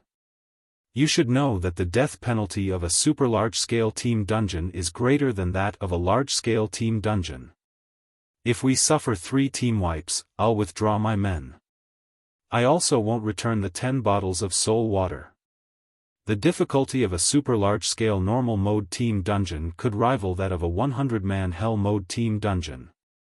While she wasn't trying to belittle Zero Wing, she believed that even if Zero Wing sent a 100-man team consisting entirely of level 50, Tier 2 players, it would be impossible for them to obtain the first clear of a level 50, 100-man hell mode team dungeon. She also had no intention of sending her own experts to their deaths. That won't be a problem, Xiaofan replied without hesitation. In the past, the various large guilds had not placed much importance on super large-scale team dungeons, because the items dropped in these dungeons were basically the same as the ones obtained in 100-man large-scale team dungeons. Rather than waste time raiding the more difficult super large-scale team dungeons, raiding several large-scale team dungeons was much more efficient. However, there were bound to be some players and teams that loved to challenge their limits. Eventually, after continuous efforts, a team had managed to obtain the first clear of a super large-scale team dungeon. Back then, many people had expressed their contempt for these people. After all, while these people were busy suppressing their levels and raiding a level 50 super large-scale team dungeon, mainstream players had long since exceeded them by over 20 levels. Even if they managed to obtain top-tier equipment from the dungeon, such an enormous gap in levels would render the advantage of having such equipment meaningless. Only epic items would be of any value, yet epic items rarely dropped even in super large-scale team dungeons. Hence, raiding such a dungeon was simply not worth the effort. However, nobody could have ever imagined that one could actually obtain a town relocation order from these seemingly worthless super large-scale team dungeons. It was common knowledge that the NPC towns players captured had their locations fixed. Meanwhile, if one wished to upgrade a basic town into an actual city, they would have to invest an astronomical amount of resources as well as plenty of time and effort. If developing even one town was already so tedious, one could just imagine how troublesome it would be to develop multiple towns. Not to mention, the NPC towns captured would eventually become outdated. Take Stone Forest Town for example. Due to the town's location next to a regional dungeon like the Stoneclaw Mountains, it became a travel destination for both players and guilds. However, once mainstream players went past level 50, they would no longer be able to enter the regional dungeon. One could just imagine the outcome of such a situation. At that time, the town would definitely lose its popularity, and its development would stagnate. Even with the support of the battle arena, it would be very difficult to keep the town alive. After all, the magic tower wasn't something unique. As players reached higher levels, the various large guilds would also be able to obtain its design. By then, Stone Forest Town's high mana density would no longer stand out. Moreover, after their NPC towns became outdated, guilds would also have to capture a new NPC town and start the development cycle all over again, investing another considerable chunk of manpower, resources, time, money, and so on. Hence, the advantage of a town relocation order immediately became apparent. With a town relocation order, players could transfer a town to anywhere within the same country, allowing guilds to retain their hard work and pool all their resources into developing a few select towns. However, the town relocation order was a unique reward for obtaining the first clear of a super large-scale team dungeon. Once a super large-scale team dungeon was cleared, no matter how many times it got raided later on, it would no longer drop a town relocation order. Currently, mainstream players were approaching level 50. Even if independent players of other kingdoms and empires found out about Stone Forest Town's existence, they would take this aspect into account when considering whether they should migrate over or not. This was also the reason why, despite the various superpowers being greatly envious of the profit Stone Forest Town was raking in, they did not make any actual moves to take it. However, if Stone Forest Town could relocate to a map that was even more suitable for current independent players, its attraction would definitely increase exponentially. Moreover, Once players found out that Stone Forest Town was capable of continuously relocating according to players' level, this aspect would become a fatal attraction for many independent experts. At that time, just the amount of magic crystals Stone Forest Town could rake in through the battle arena would be astronomical. Hence, Xiaofan had to obtain the town relocation order no matter the cost. Following which, Xiaofan and Phoenix Rain signed a contract. He used a bottle of soul water as the deposit with the delivery of the remaining 9 bottles pending the contract's completion. Phoenix Rain did not particularly mind this condition. After all, the soul water did not have a particular effectivity period, it could be used at any time. Moreover, the spellcasting secret technique tablet had been used once already, so she would have to wait for a month before she could send anyone else in. By then, the 10 bottles of soul water would have long since entered her hands. Inside the dense forest a short distance away from Stone Forest Town. Due to the opening of the traffic route to Stone Forest Town, as well as the hiring of the temporary carriages, the number of players and NPC merchants going to Stone Forest Town had increased significantly. Right now, the traffic route itself was already a part of the Stoneclaw Mountains scenery. At this moment, over 100 carriages were traveling through the dense forest. There were even advanced carriages among them, which were completely different from the temporary ones hired by Zero Wing. Meanwhile, their passengers were all very high-leveled, with even the lowest among them at level 40. If placed in a large guild, they all would be elites at the very least. Vice Commander, these people are too strong. We should wait for the next batch, a level 41 grey-clad assassin hidden in the dense forest quietly suggested to the level 42 ranger carrying a dark gold longbow, standing before him. Damn it! How many groups has it been already? The resolute man carrying the longbow exclaimed in frustration. If I had known something like this would happen, I would have swapped hunting areas with the Demon Soul Guild. We'll lose out on making a fortune at this rate. The various dark guilds mingling in Starmoon City had already signed a contract with Heaven's Burial, stating that they would dispatch their members to kill the players operating around Stone Forest Town, using this as an opportunity to strike down Stone Forest Town's development. Originally, this should have been a good deal for them. After all, plenty of independent players and teams were traveling to and from Stone Forest Town. They did not lack prey at all.